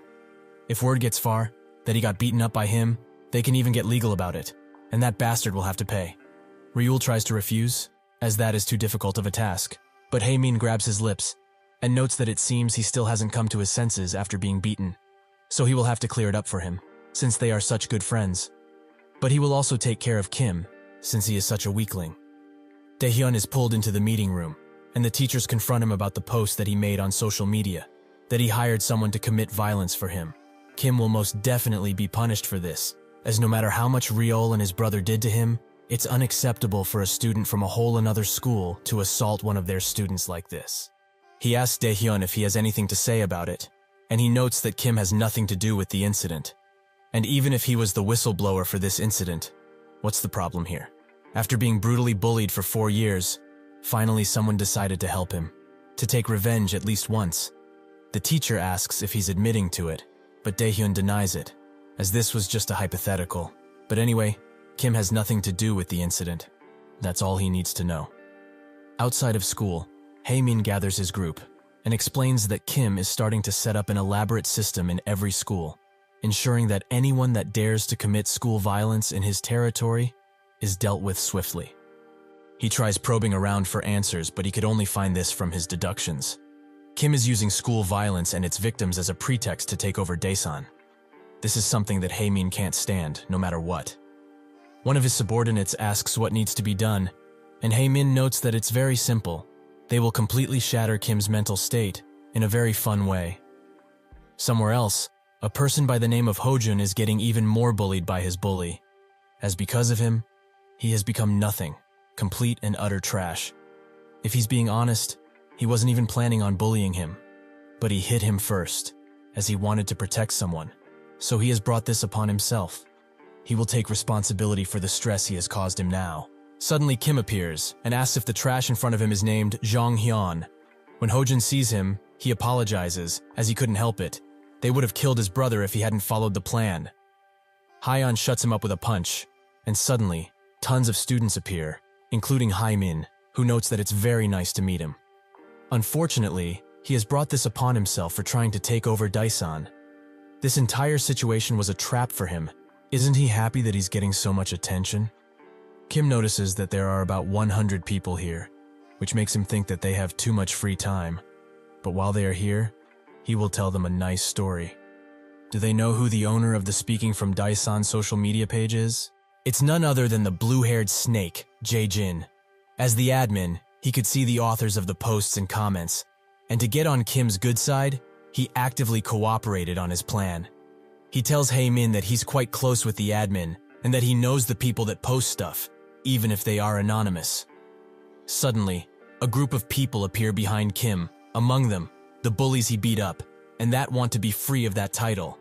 Kim tells Hojun to not regret trying to save his friend, even if since that day, he has become Hyun's puppet. He does not need to apologize, as he knows everything, and the ones that fell into a trap are not them, but the bullies. that will reap what they sowed today. Earlier, Kim met with Ryul and asked him who he thought sent his friend from Cheonil, Youngmin, to juvie. Should he do the same with him as well?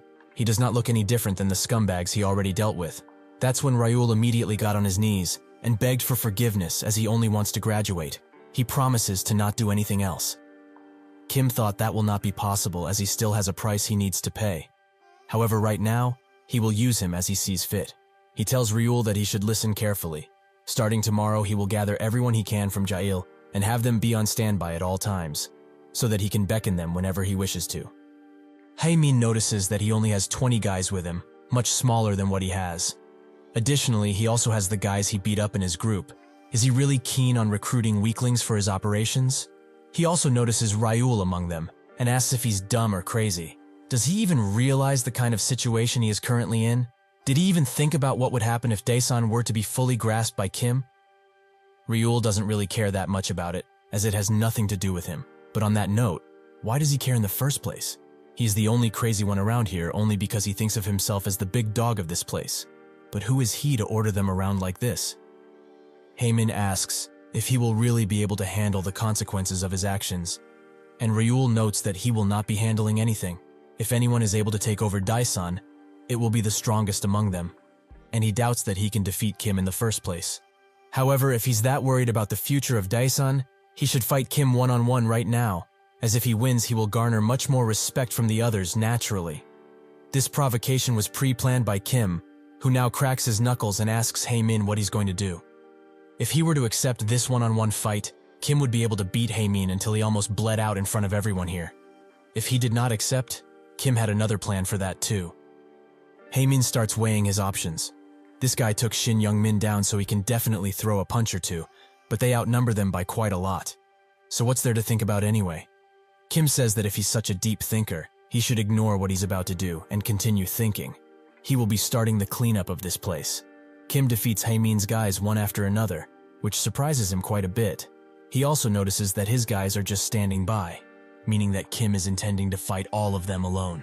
Seeing that some of them are being attacked, the others charge in, and Siwoo remembers what Kim told him before. He will not be able to take down 100 of them, naturally.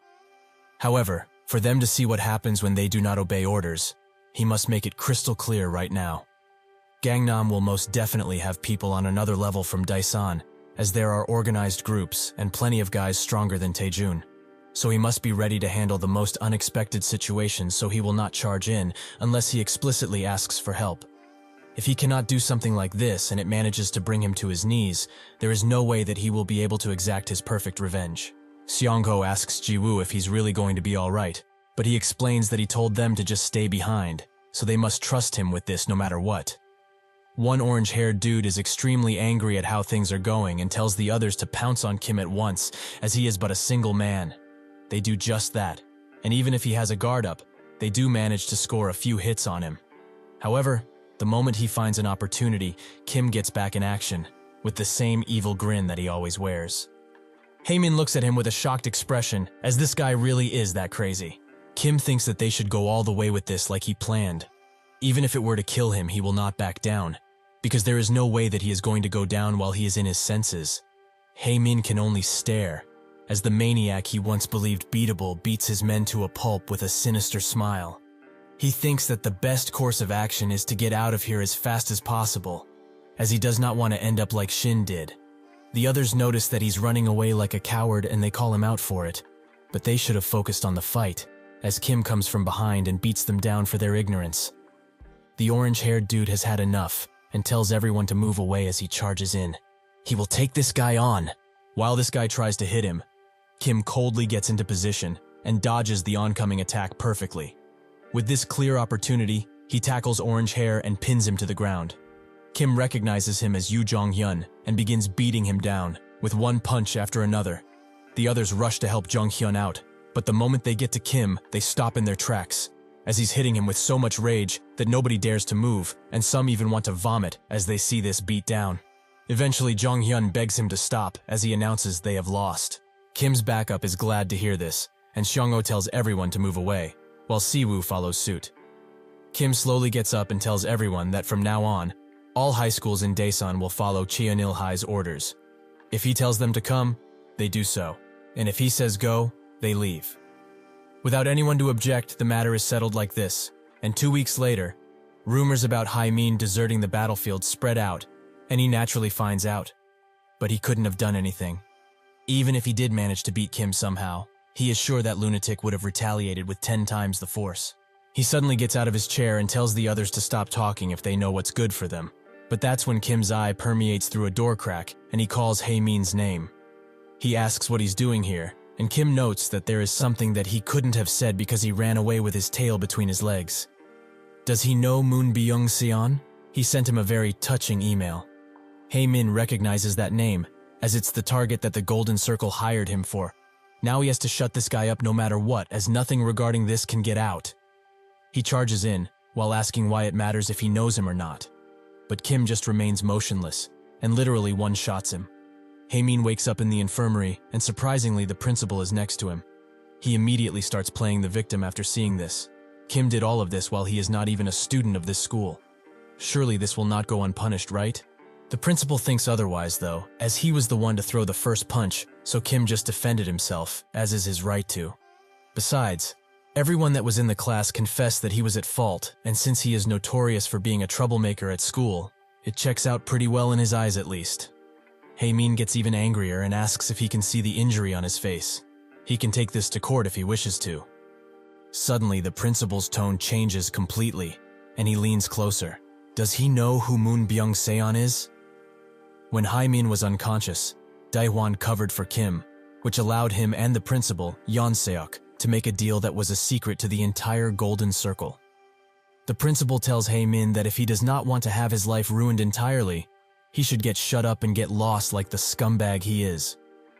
Unbeknownst to him, Kim has already started laying the groundwork to plunge Hae-min into the darkest pits of hell.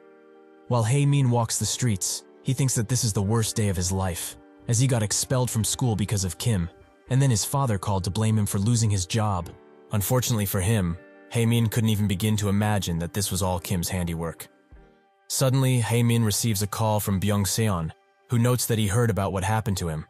But he shouldn't be surprised, as even Jo Dong-jun's family is now a complete disaster, so it's fine. If he does not know who that is, he is a bastard that hired the Golden Circle to target him. Anyway, Kim said that he would crush him and his clients' lives, so even his life as a fitness trainer might be gone. Who knows what he might do? Out of nowhere, Seong-ho and Si-woo arrive while Byung-seon tells him something important.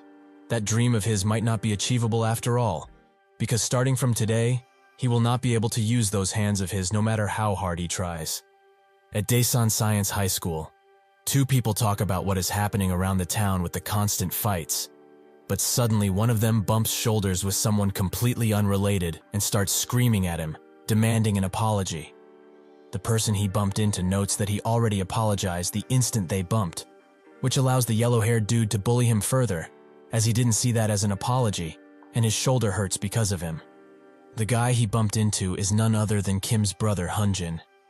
He explains that he was the one to bump into him because he wasn't looking where he was going, so he is not in a position where he can scream at him like that. Seeing that this bastard doesn't want to listen, the yellow-haired bully smacks him across the face and asks if he has a death wish. Last winter, Kim asked Hyunjin what high school he wanted to attend, but he wasn't that picky, as he wanted to enter the same school as him and eventually the same university too. Kim thought that unlike in his previous life, he has the power to protect his brother, even if he joins Kyeonil. But it would be better to open a different path for him at this point. That's when he suggested that he should go to Daesan Science High School, as he promised he would study hard, and that place is perfect for someone like him. With a smile, Hyunjin agreed, as if that's what his brother wants. He will do it. Eventually, both him and Byung-soo, the yellow-haired bully, get dragged to their homeroom teacher, and Hyunjin explains that he was just walking down the corridor while he picked a fight with him, even though he apologized and even struck him. Byung-soo tries to yell at him, but the teacher doesn't allow him to. Byung-soo tries to defend himself by noting that he was the one who hit his shoulder harshly and wanted to fight, while thinking that this damn geezer is too dumb to figure anything out.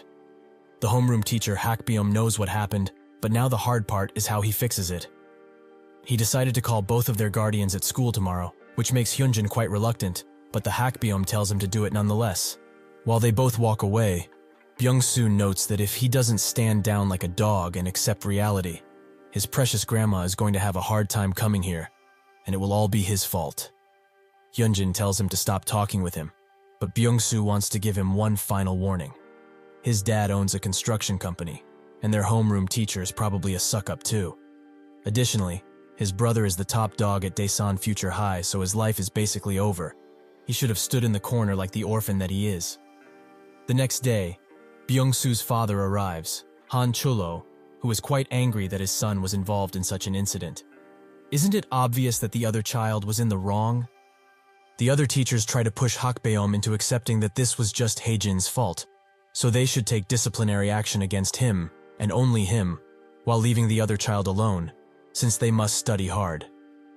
Chulo adds that if Hyunjin's guardian apologizes, he will let it go calmly. Hakbeom tells him to stop, as he is a teacher at this school, and he has a duty to guide his students in the right direction. That's the only reason he called him here, no other reason. They should now go to the counseling room, as Hyunjin's guardian is patiently waiting for them. Chulho scoffs, but still follows, while telling his son that even if this guy is thick-headed, that doesn't change a single thing, as they will crush their guys under their boots. When they arrive at the counseling room, they see Kim, who explains that Hyunjin's grandmother could not come today, so he will be taking her place. The father and brother immediately sit down in silence when they see Kim and Hakbeom note that according to a witness, Byung-soo was the one to hit first. Chulho immediately apologizes, as his son was clearly in the wrong, and he will make sure to discipline him at home. His brother also tells him to apologize, which confuses Byung-soo even more. Just what has happened to them? Suddenly his brother hits him across the head and tells him to apologize right now. He does just that, and Hakbeom notes that they are planning to take a formal disciplinary action against Byung-soo for this action, which his father immediately agrees with. After the session is done, Hakbeom tells Kim to stand by for a few minutes, as he wants to discuss something with him. This school and its teachers call him a goody-two-shoes that goes by the book, as he is not that inflexible. All he wants is for his students to live lives fitting for students. He has heard plenty of rumors about him being backed by Daesan's big shots, and if he's being honest, he does not like him all that much. However, if that means that a great child like Hyunjin can attend school without issue, he will call him as his guardian no matter what. Kim thinks that the reason he wanted his brother to attend this school was because of this man. In his previous life, he was fired for trying to protect a student who was targeted by the Golden Circle, but he never gave up and only cared about his students. He is a true educator. He trusted him to not bow to wealth and power, or at least to make good judgment calls for his students. He says that he will make sure this never happens again, and if Hyunjin ever commits another wrong deed, he can give him any punishment like he did today. Truly, this is the only man that he would bow down to gladly, again and again, if he has to. Byung-soo's brother and father start scolding him outside of the meeting room, as he did not know who he was messing with at all. He asks why they are so worried all of a sudden. Wasn't this thing in the bag for them? His brother explains that the kid he messed with is the younger brother of the guy who has been going around busting head all around Daesan. He is the Kim Hyun-sung of Cheonil High. When Kim gets out of the classroom, he tells Byung-soo to follow him as he has something to say to him. But when he sees that he's the only one that is following him, he asks why the fuck his brother and father aren't coming too. They follow him in a discreet spot, and Byung-soo immediately gets on his knees, apologizing with everything he has. The father also apologizes, as it's his fault for raising his son this way, and he will make sure that this never happens again. His brother also notes that he will beat him if he has to get it through his thick head to never do this again. Kim explains that if he does a single phone call, the construction company owner that is in front of him and can't raise his kid right will go bankrupt, and the bastard who can't keep his brother in control will spend the rest of his days in a bed. Now that everybody in Daesan is on his side, the ones who get on his wrong side can be rid of in a matter of seconds. They all apologize with everything they have, as they did not mean it, and it only happened by accident. Seeing his brother beat up, Kim's repressed trauma and rage started to surface like a raging volcano. He gets close to Byung-soo and asks him, "Who the fuck does he think he is? How dare he lay his disgusting hands on his brother? He would rather rip him and his family apart right on the spot." But even that would not be enough, yet he is holding back only because of his brother.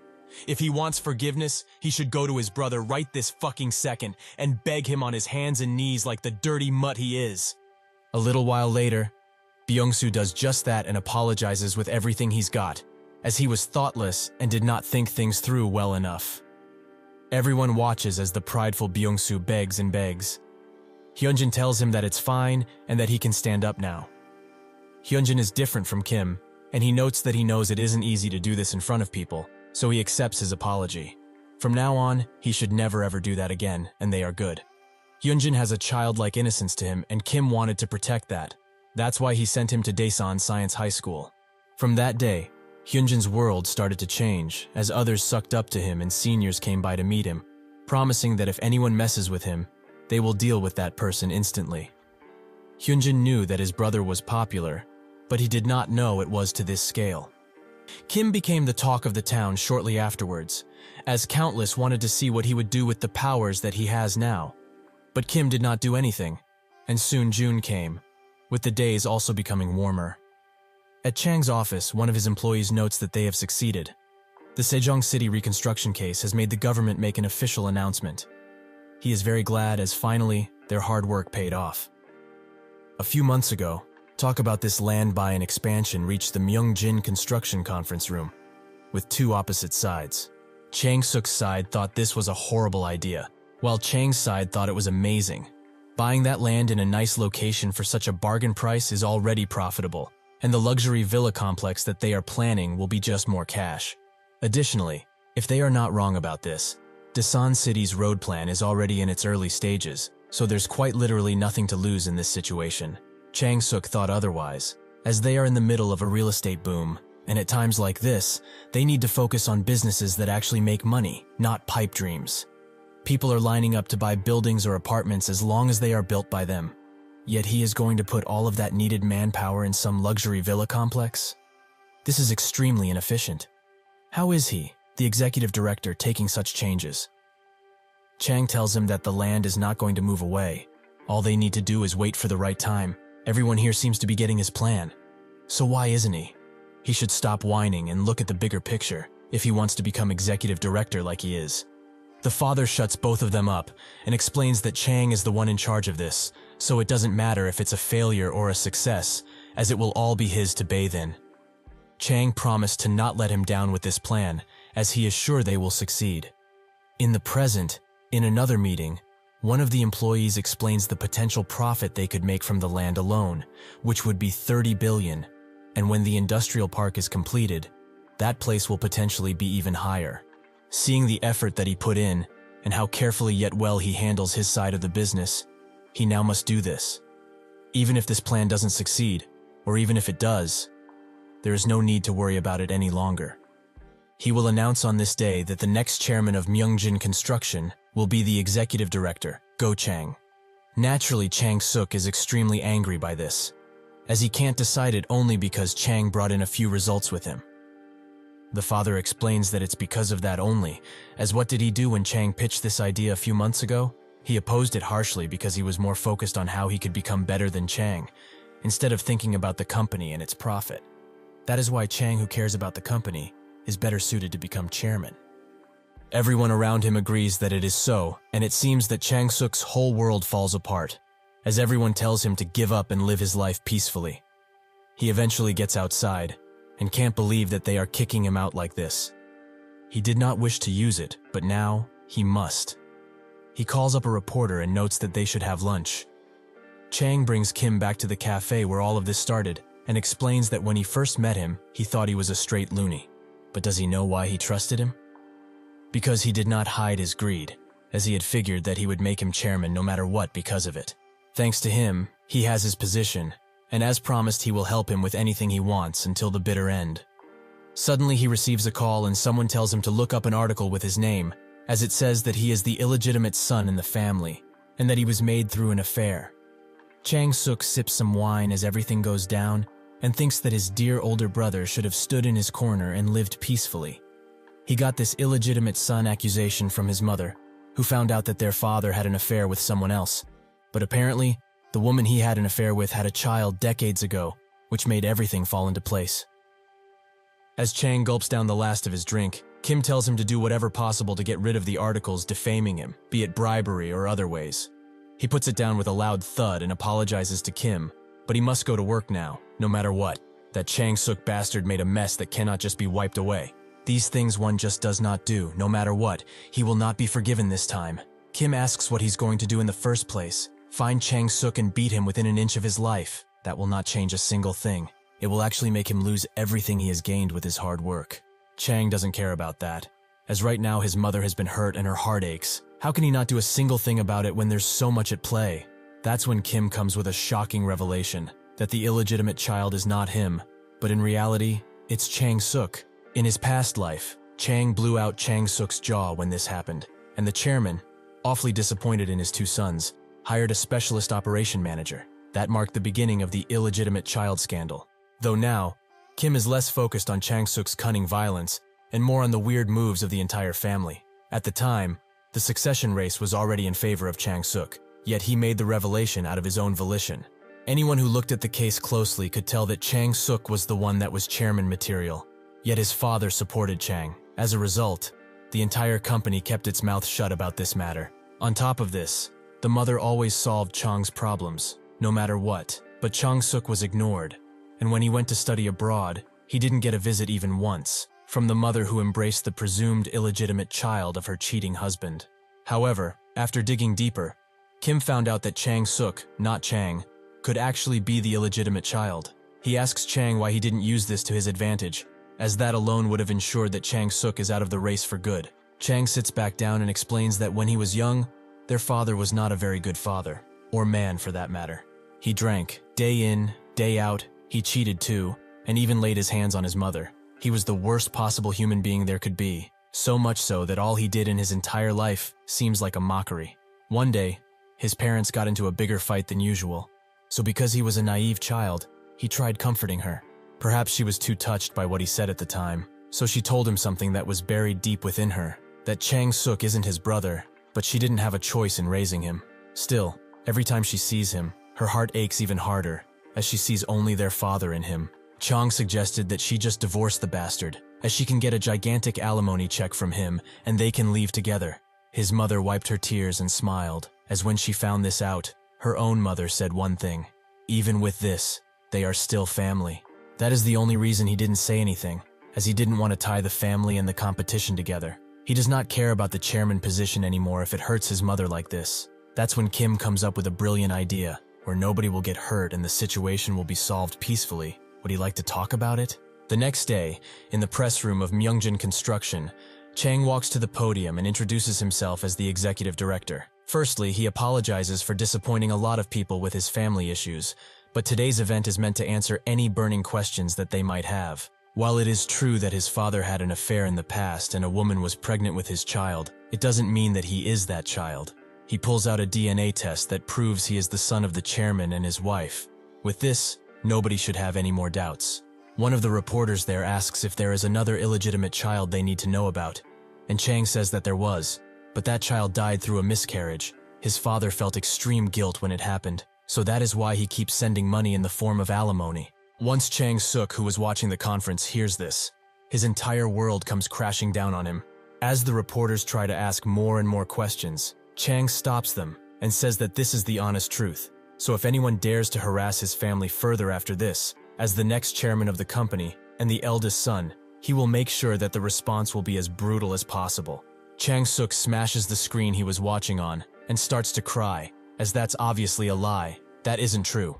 Later, they both go to the chairman's office, where he congratulates Chang for shutting down all notions when he did not have anything to do with them, and for thinking about his family rather than his competition. Chang says that he did only what mattered, and the father tells him to not worry anymore, as the paperwork for his position is still in progress. He should live a life that he is not embarrassed about as the chairman, something which he couldn't. He then tells him to wait outside, as he needs to talk with Chang-suk about something important. The father says that he owns everything he has done to become chairman, something which he will not blame him for.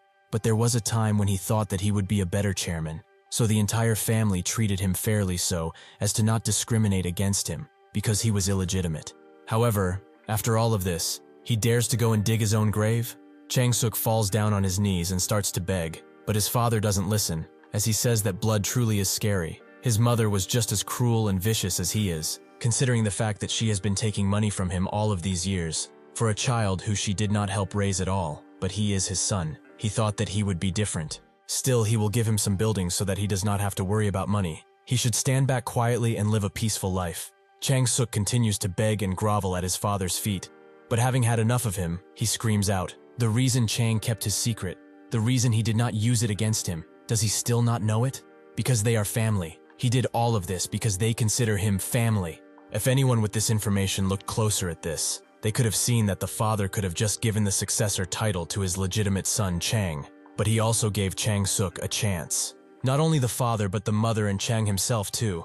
Everyone genuinely considered him a part of their family. This is when Chang Suk realized that he was the one that was privileged all along. The next day, at the Incheon International Airport, Chang Suk takes his leave, as he has nothing to do here, even though he has a wife that he has no feelings towards, considering he cheated. Before he leaves, he gives Chang some files with the materials needed to run the company, while also telling him to take good care of his people, as they are good and will prove useful in time. He turns around though and wants to ask one more thing: who helped him? He mulls over possible targets until he falls under one, Kim Hyun-sung, but that person is just a high school kid. That's when he notices Chang's reaction and asks if that guy really is the one that helped him. Seeing that it can't be helped, Chang explains it to him, but also warns him to not lay a hand on him, as even if they are brothers, this is a line he shouldn't cross. Chang Suk tells him that he can't do anything now anyway. He also admits that he is better at using people than him, but that must be why he is the next chairman, because he would never listen to a high schooler like that. With that, he leaves.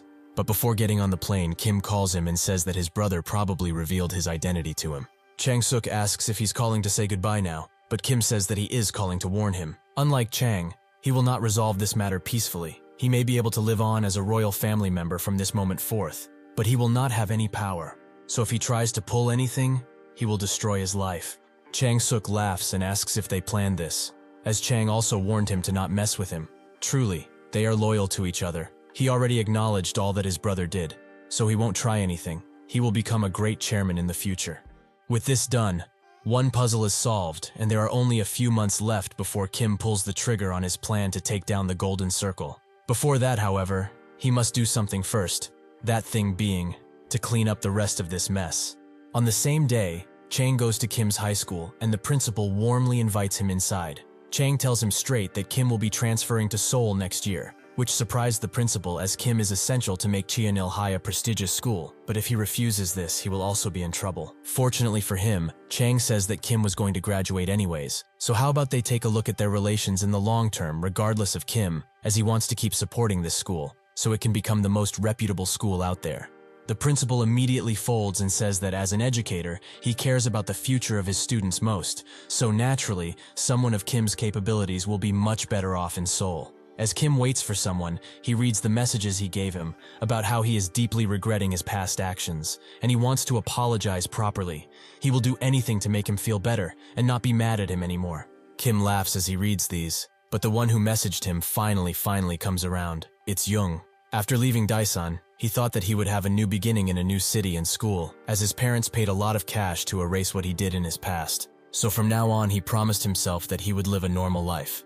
With this in mind, he tried to be a better person. He bought stuff for his new friends at the snack store, and even helped them in numerous other ways, all in order for him to live the regular life of a student. Unfortunately, one eventful day, a person by the name of Park Mingu targeted him and told him to carry his backpack back to his house, as it's right in front anyway. Jung thought that he would become his errand boy if he shows his weak side, so he tried to refuse, but naturally that only caused him to get injured. But even with this, he thought that if he surrenders now, he will come off as weak and be bullied constantly. So he charged in once again, but Mingu just caught his punch and put him to the ground with a single hit. He also spit on him to brand him as his new play toy. After this day, Jung's life became worse and worse, as even if he endured his new life, he still thought he had his friends, but they immediately ditched him the moment they saw his weak side, and his life became even lonelier than before. As the bullying continued, it got to the point where Mingu was taking all of his money but wanted more, as he knew that he had it. Jung obviously got mad at all of this, but Mingu warned him about staring with such intent, as he knows a guy that is from a rich family, so one word from his parents and his life is over. He also shouldn't think about reporting him, as his friend will hire the most expensive lawyer there is, and ruin not only his life but his family's too. Jung mustered up the courage to ask why he's doing all of this to him. What did he even do to him? Minggu confessed that someone asked him to do it, so it's his fault, as his past life of misdeeds and bullying has come back threefold.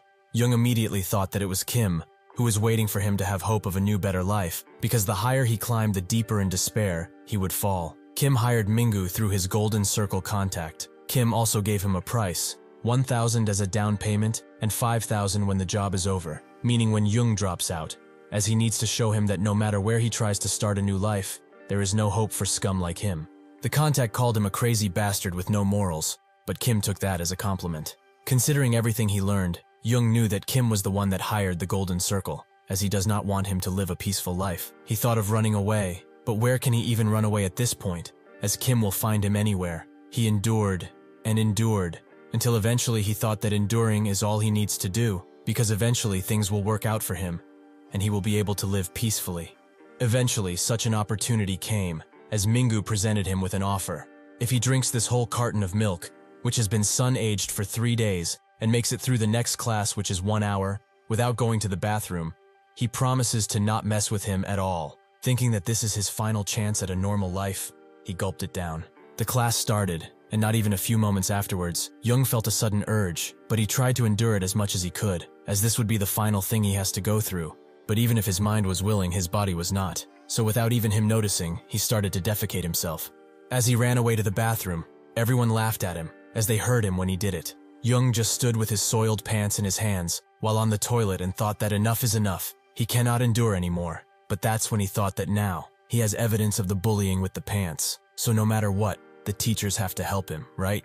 Unfortunately for him, it was not so, as the teachers just brushed it off as a prank, with Minggu promising that they are the best of friends, something which everyone in their class can confirm.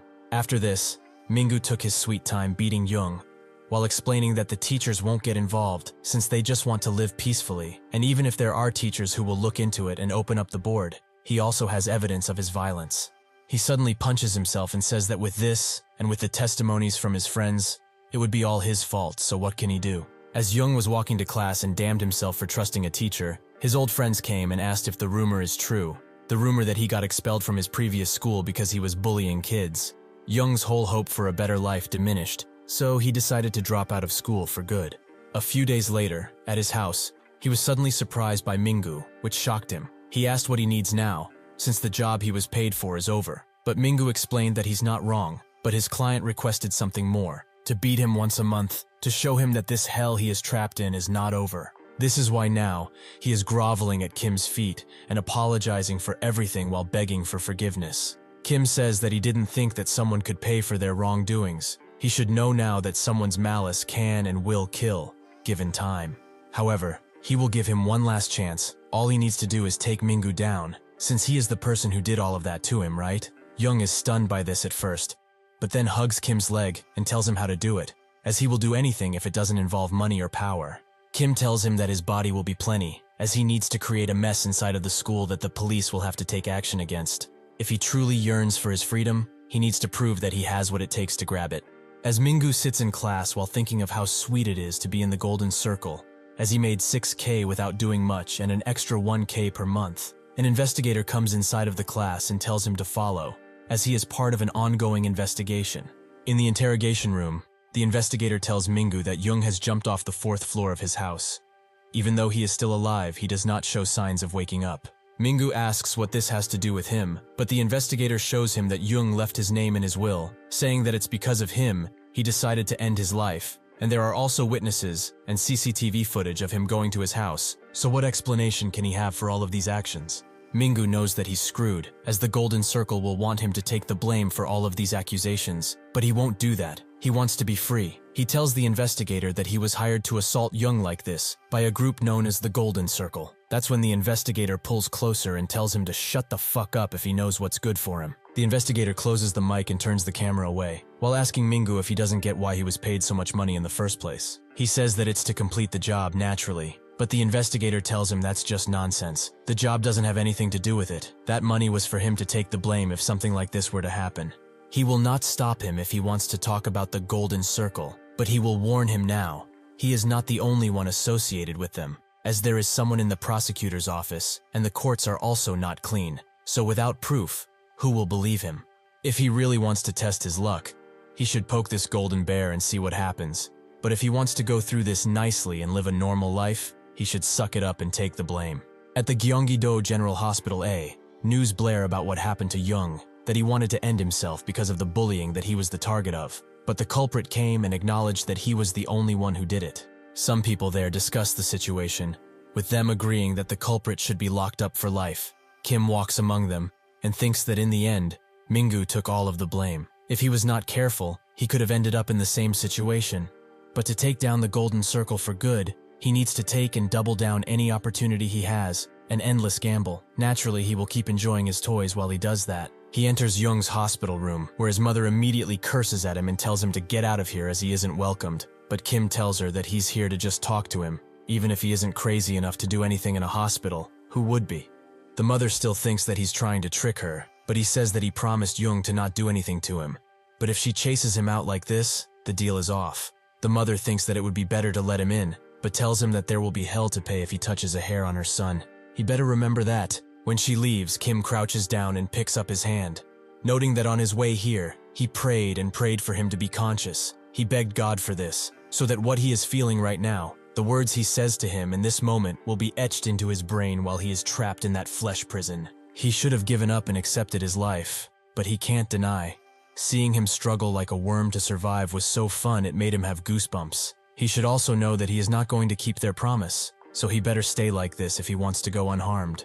The moment he wakes up, he will go through the same hell he went through now, again and again, until he breaks him completely.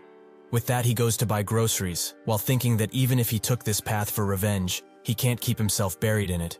Because in this life, he has to make sure his family and friends are happy too, not just him.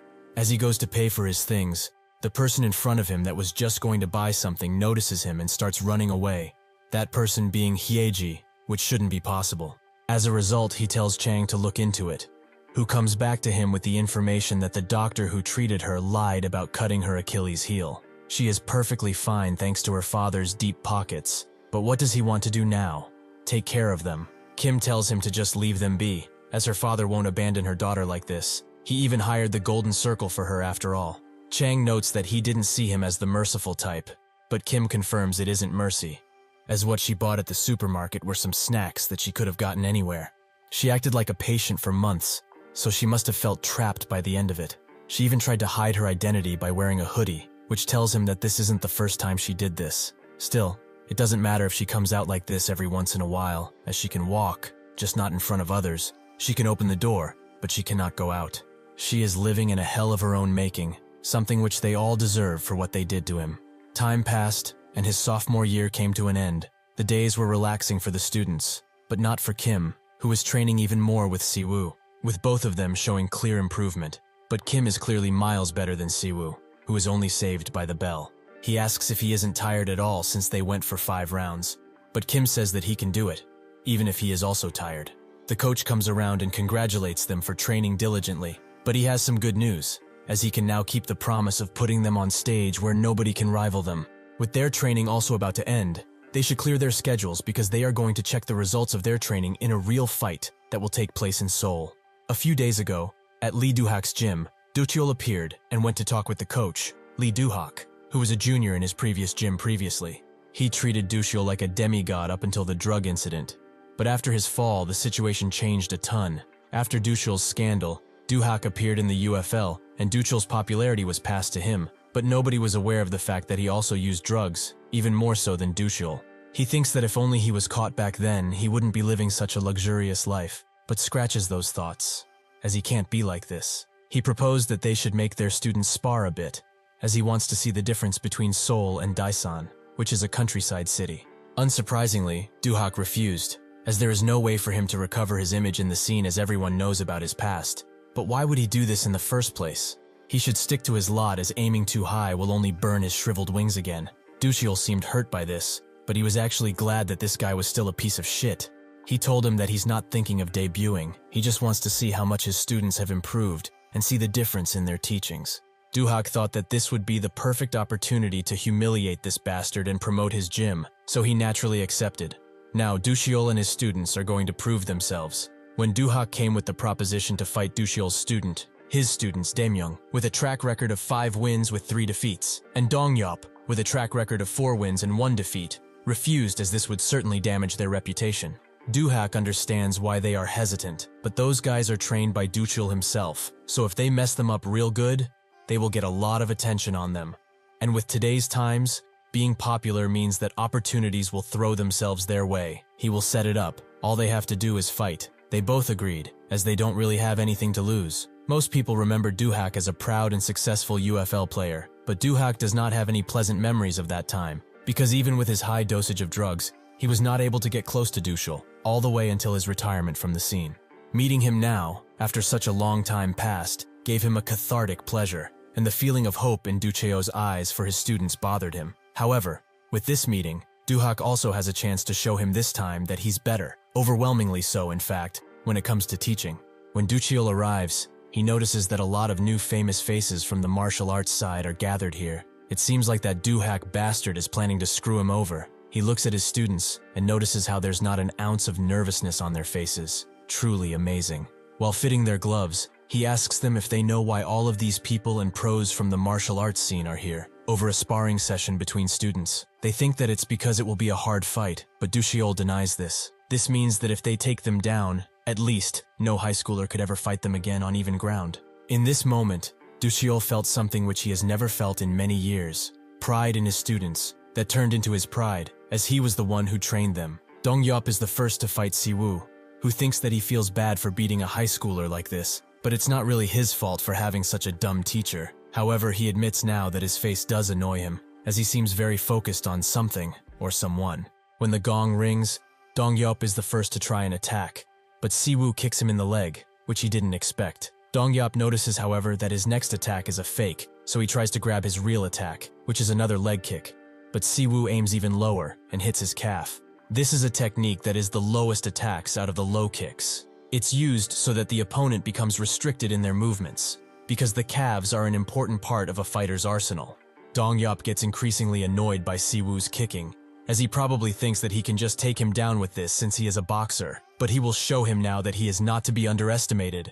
Siwoo notices that Dongyop is now aiming for his feet, so if he's really trying to hit a ground high, he just has to be quicker than him, much quicker. Siwoo does just that, and with one deadly kick, puts Dongyop down.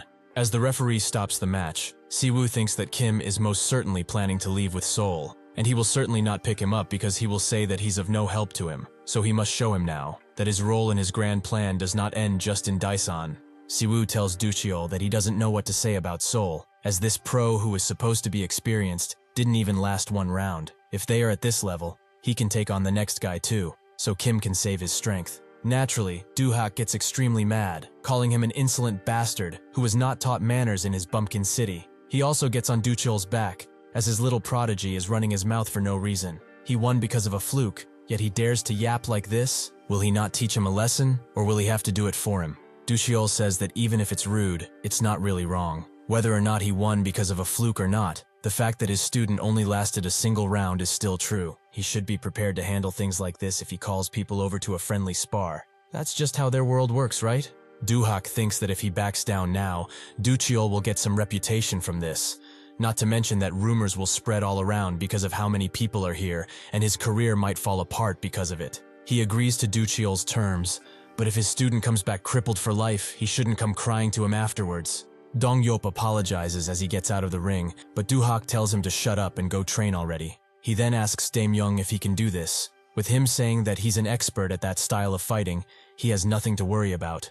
When the gong rings, the fight starts with only a few kicks and blows that do no real damage, and the spectators notice that Daemyeong is acting passive, something which he usually doesn't do. Duhak can only smirk as he thinks that these bastards don't know anything. Daemyeong is just testing Siwoo to get a hang of his effective attack range. Eventually, Daemyeong manages to do just that, and he charges in with a sly grin, with Duchiol noticing that Siwoo's previous kick came in like thunder and barely misses, so this Daemyeong figure is pretty skilled at controlling distances. The question is now, what will his student do? Siwoo takes the punch and notices how strong this guy is, but he cannot give up here, as that would mean that all of his hard work would have been for nothing. He has to remember, the reason he went through this training was nothing short of hell. He must remember and instill in his mind how they beat him every day, no matter the time. He then notices that there's an opening in his jaw, so he tries to take advantage of it, but Dae-myung dodges and hits Siwoo straight in the face. Dae-myung thinks that with this nice hit in the face, the fight is basically over, but that's when Siwoo looks at him with a determined stare and charges in, making him wonder how he can still stand after all of the trashing he gave him. However, Dae-myung only knows one reason for someone to do something like this. He wants to initiate a scuffle. As Siwoo fights, he thinks about Kim, who used to be a great person and was always cheerful. So what happened for him to change so much? What could have caused his descent? Even with this, he still knows that no matter what, no matter how ruthless Kim is, he is still the same person inside. He cannot hope to know why he is trying to take everything he does alone. It may even take him multiple lives to understand his emotion and thoughts, but that's just fine by him. Because just as Kim held his hand out during his difficult times, so will he now, at any cost. He succeeds in putting Dae-myung in a dangerous lock, which eventually makes him tap out, with Doo-hak and the others being shocked by this turn of events. He moves next to Kim and says that he must have seen that he won against two pros who are weaker than him. He will definitely be of help with his plans, so he should use him as a chess piece, and if he refuses this even now, he will do as he pleases, as he knows he will have use for him in the future. Kim asks why go this far, and Siwoo asks him the same question. Why is he going this far? He is acting like his life is already over, and he is living on borrowed time. Doo-hak tells him to get out of the stage already, as it's time for the next match, since he has one guy left. This is Shin Chang-hoon, with an unknown track record. The people that were gathered to watch the matches start gossiping about it, noting that Doo-hak is screwed with this amount of humiliation at play, as two pros lost to a high schooler. Doo-hak felt that if it ends with just this, his reputation will disappear into thin air, and people will think that Doo-cheol is a better player and coach. Fortunately for him, Doo-hak had a secret weapon, Chang-hoon. Since he thought that he is the most talented among his current students, he made him take this match to get a little bit of reputation. Chang-hoon didn't like this because he wanted a more extravagant debut, but he reluctantly agreed to do it. Now, Doo-hak tells Doo-cheol that if he wants to see what both of his students are capable of, his other student should fight Chang-hoon as it's only fair. Kim thinks that in his previous life, there were two people with a great future in the national martial arts scene. One was Kim Mu-yeol, and the other was this guy, Chang-hoon. Out of these two, Chang-hoon had a flashier debut with a nickname already placed on him, Dynamite, and he took the entire scene by storm as he was called by the UFL within only 2 years of his debut. Kim decides to fight him, as even if Chang-hoon is not in his prime, he is definitely talented, so this is a chance for him to prove himself. Before entering the ring, he also tells Siwoo that they will chat later. When the gong rings, almost immediately Kim charges in, with Chang-hoon thinking that this is an opportunity for him to finish this guy off quickly. But Kim proves to be a much tougher opponent than expected as he hits him in the chest after dodging. They start trading countless blows, with both Doo-cheol and Siwoo thinking that this isn't Kim's style of fighting. Something has changed. This is because Kim thinks that being calculated here would be pointless, as his meticulous preparation does work. But for how long? Seoul is an unexplored territory filled to the brim with enemies, so he will definitely fight people he never expected to fight. What he must do now is completely let his inhibitions go and submit to his instincts, as that will be the thing which will save him in Seoul. He attacks harder and harder, with Chang-hoon wondering what happened with this guy so suddenly, as he was putting him in a corner moments before. That's when he notices that now he is the one who is cornered. Doo-cheol thinks about Kim. He has amazing physique, innate ability to assess talent, situation, and aspiration. In terms of martial arts, he is second to none. But what's the most terrifying thing about him is that he does not care about his own safety at all, which allows him to put all of his energy into defeating his enemy. As Chang-hoon falls to the ground, the crowd cheers for Kim while Doo-hak laments having ever accepted this offer. Kim goes to Doo-cheol and says that he knows how unreasonable this favor was to ask of him, but thanks to him and his efforts, he has reached his desired level of strength. He bows his head down and thanks him, as he will never be able to express how grateful he is. Doo-cheol's expression softens as he says that this is everything he can do for him at this time, so he should be safe from now on. After Doo-cheol's student successfully defeated Doo-hak's student, the martial arts scene was shaken at its core, and those who heard Kim's goodbye thought that it means that he would debut soon, so they were looking forward to his evolution. After this much publicity, Doo-cheol got tons of messages. Some were asking how he got his students, while others were asking him to work together. All of them with no shame, like they have forgotten that they ignored Doo-cheol all of this time. However, for Doo-cheol, all of these were meaningless, as now, after the deal with Kim and Siwoo is over, He kind of lost all of his will to go in this scene. At first he did it for the money, but at one point, he realized, as someone who used to teach to make a living, he liked the path of teaching someone from the ground up. In the past, he felt inferior to Duhak, but as he saw how those two grew, those thoughts disappeared from his head. He gets a call from a gym, which makes him think that he could sign up with another gym and get students from there while he earns money. But will it ever be the same? That's when a person comes in and asks if he's Coach Dutchel. When he recognizes that it's him, he says that the match left a lasting impression on him. So even if the others say bad things about him, he believes that he is extremely talented. So he wants to train under him, as he will certainly become a champion. This way of speaking reminds Dushiol of Kim, so he asks for his name. With a big smile, the guy says that he is Kim Muyeol. A few days later, Kim and Siwoo met at a park, with Kim saying that he will not take him to Seoul, as what he is trying to do is very dangerous. Siwoo is mad, as what has he been training for all of this time? Kim notes that he told him he wasn't taking him previously, but that does not mean he is not needed. When he gets in touch with him, he will come to Seoul right away, because that's when he will need him. He is now accepting the will he has shown him, so until then, Daesan is in his hands. The next day, Siwoo goes right up to Seongho and asks him directly, who will take the school over after Kim leaves? Seongho was quite surprised by this question, but he says that it should be him, as even if they are buddies, he has not accomplished much of anything. Siwoo agrees, but this will cause a problem, as when Kim leaves and he eventually graduates, the title will have no holder again, and even if he tries to take it, the bullies will think he is below him and will not cooperate at all. That is why now, he is asking him for a fight. Seongho gets up and warns him that he knows the taste of power is sweet, but he is getting ahead of himself right now. Siwoo tells him not to worry, as he learned a lot under Kim, and so, they start fighting. After Siwoo inevitably wins, news around this victory spreads around the school like wildfire. But that is not all, as Siwoo is going around and trampling every bully who defies him. After his fight with Seongho, Siwoo began sorting out the hierarchy. The third years were the ones who attacked first, and later the second and first years also put up quite a fight against him. But in the end, everyone lost against his might. Jinwoo is asked why he isn't doing anything, but he explains that his dreams of being top dog are long over. He is satisfied with being second or third, whichever spot is free, honestly. With this, the hierarchy was officially set, and Siwoo became the top dog of Kaenil. Time continued to flow by, and the final exams, which signaled the end of the year, ended. As per usual, Kim got perfect scores, so everything is set up. He is sure that his grades and his entire existence in Gangnam, where academic record is everything, will cause a storm. As he tries to leave, a student stops him as he wants to talk with him about something. The student says that he knows he was shameless before for ignoring him even when he asked him for it, so if he curses him away now, he gets it as he cannot deny this.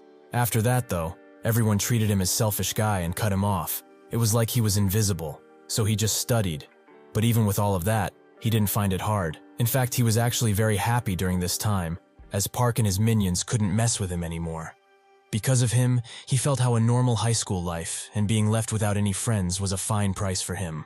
Eventually, though, he found people who understood him as they were in the same situations. Sometimes he thinks that if he had the power to go back in time, he would do things differently. But realistically, he would do the exact same things, as he is a coward, just like he has always been. After all, he was too busy running because his words scared him. However, he could not do that any longer since he is transferring schools. He will never forget that day, he promises, and he also wants him to know one thing, that they are all thankful for him, as because of him, they could all live. This became a catalyst for the other students to come up to Kim, with all of them thanking him for his actions, even though he was just taking care of the bullies without thinking of others. The thankfulness of others kept coming in, but even if he wanted to listen, he had to let it go out the other year. As if his thirst for revenge fades, he will forget what his goal is. But the problem was that this didn't end at school. One student from another school came to thank him, as without him, he wouldn't be where he is now. But Kim told him that he only crushed those bastards to prove that he is stronger, so thanks are not in order. The student says that it does not matter why he did it, because the fact that this helped people is still true. There are countless kids in Daesan who think the same. He hands him a phone, where he sees that the group he formed made waves, and bullies have not been active, even if they don't have anything to do with Kim. Some of them even want to come and thank him for what he did.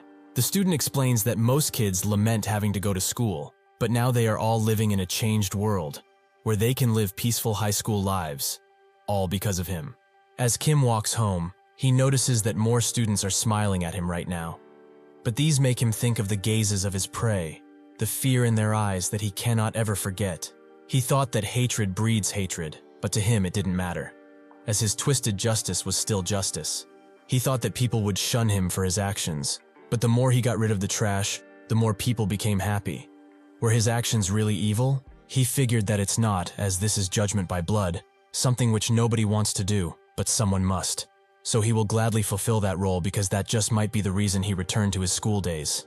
With winter vacation just around the corner, Kim's relationship with Cheonil would be over completely. So he finished talking to the principal about the transfer, and also said a farewell to Chul. But those two had no idea that once Kim was aiming for someone, they would be put down eventually. He has no plans of letting them go just because they helped, as they will surely help other scumbags in the future, so he must cut down the entire tree in order for a new tree to grow. As he gets out of school, Seona stops him for a second, as her dad wants to have a chat with him, something which surprises him quite a bit. When he gets there, the father welcomes him inside and orders some food, as he probably has not eaten yet. Kim told Seona's father, Choi Seong-pil, the former high-ranking government official, to speak comfortably with him. All Kim knows about him is that he lost his son to bullying and is now the chairman of the Anti-School Violence Committee, so this meeting might benefit him quite a lot. Seong-pil notes that he asked to meet because he was impressed with his actions, as he tried his best to eliminate school violence. But he, a high schooler, did it much better than he did, so he can't help but be curious. If he's honest, he was very happy to find out that bullying in Daesan has decreased a lot. But he also had a thought that went directly to his heart.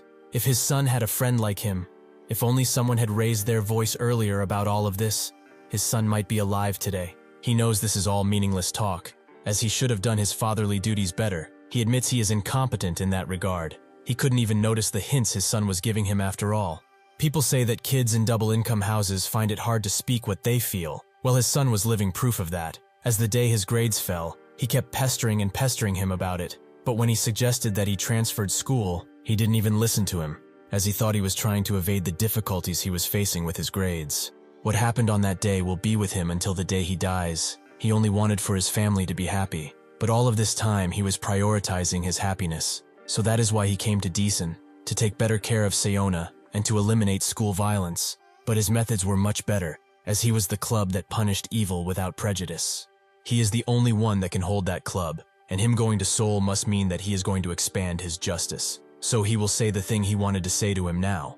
No matter what he does in Seoul, he will always be by his side. As long as the organization he leads still lives on, nobody will get in his way without them saying something about it. So he should keep that in mind. He gets up and reaches his hand forwards.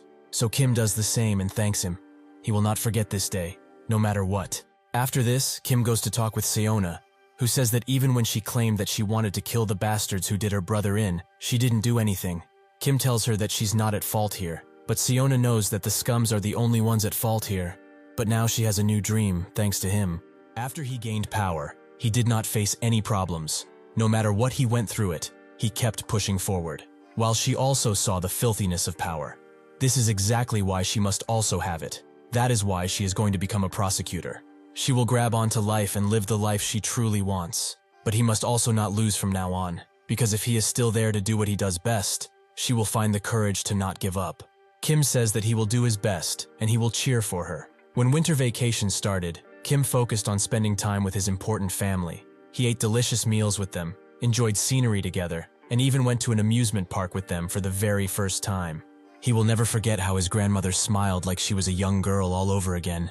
But no matter where they went and did, home was still the best. As Kim is cleaning his grandmother's ears, he recommends that he buy some dye for her hair.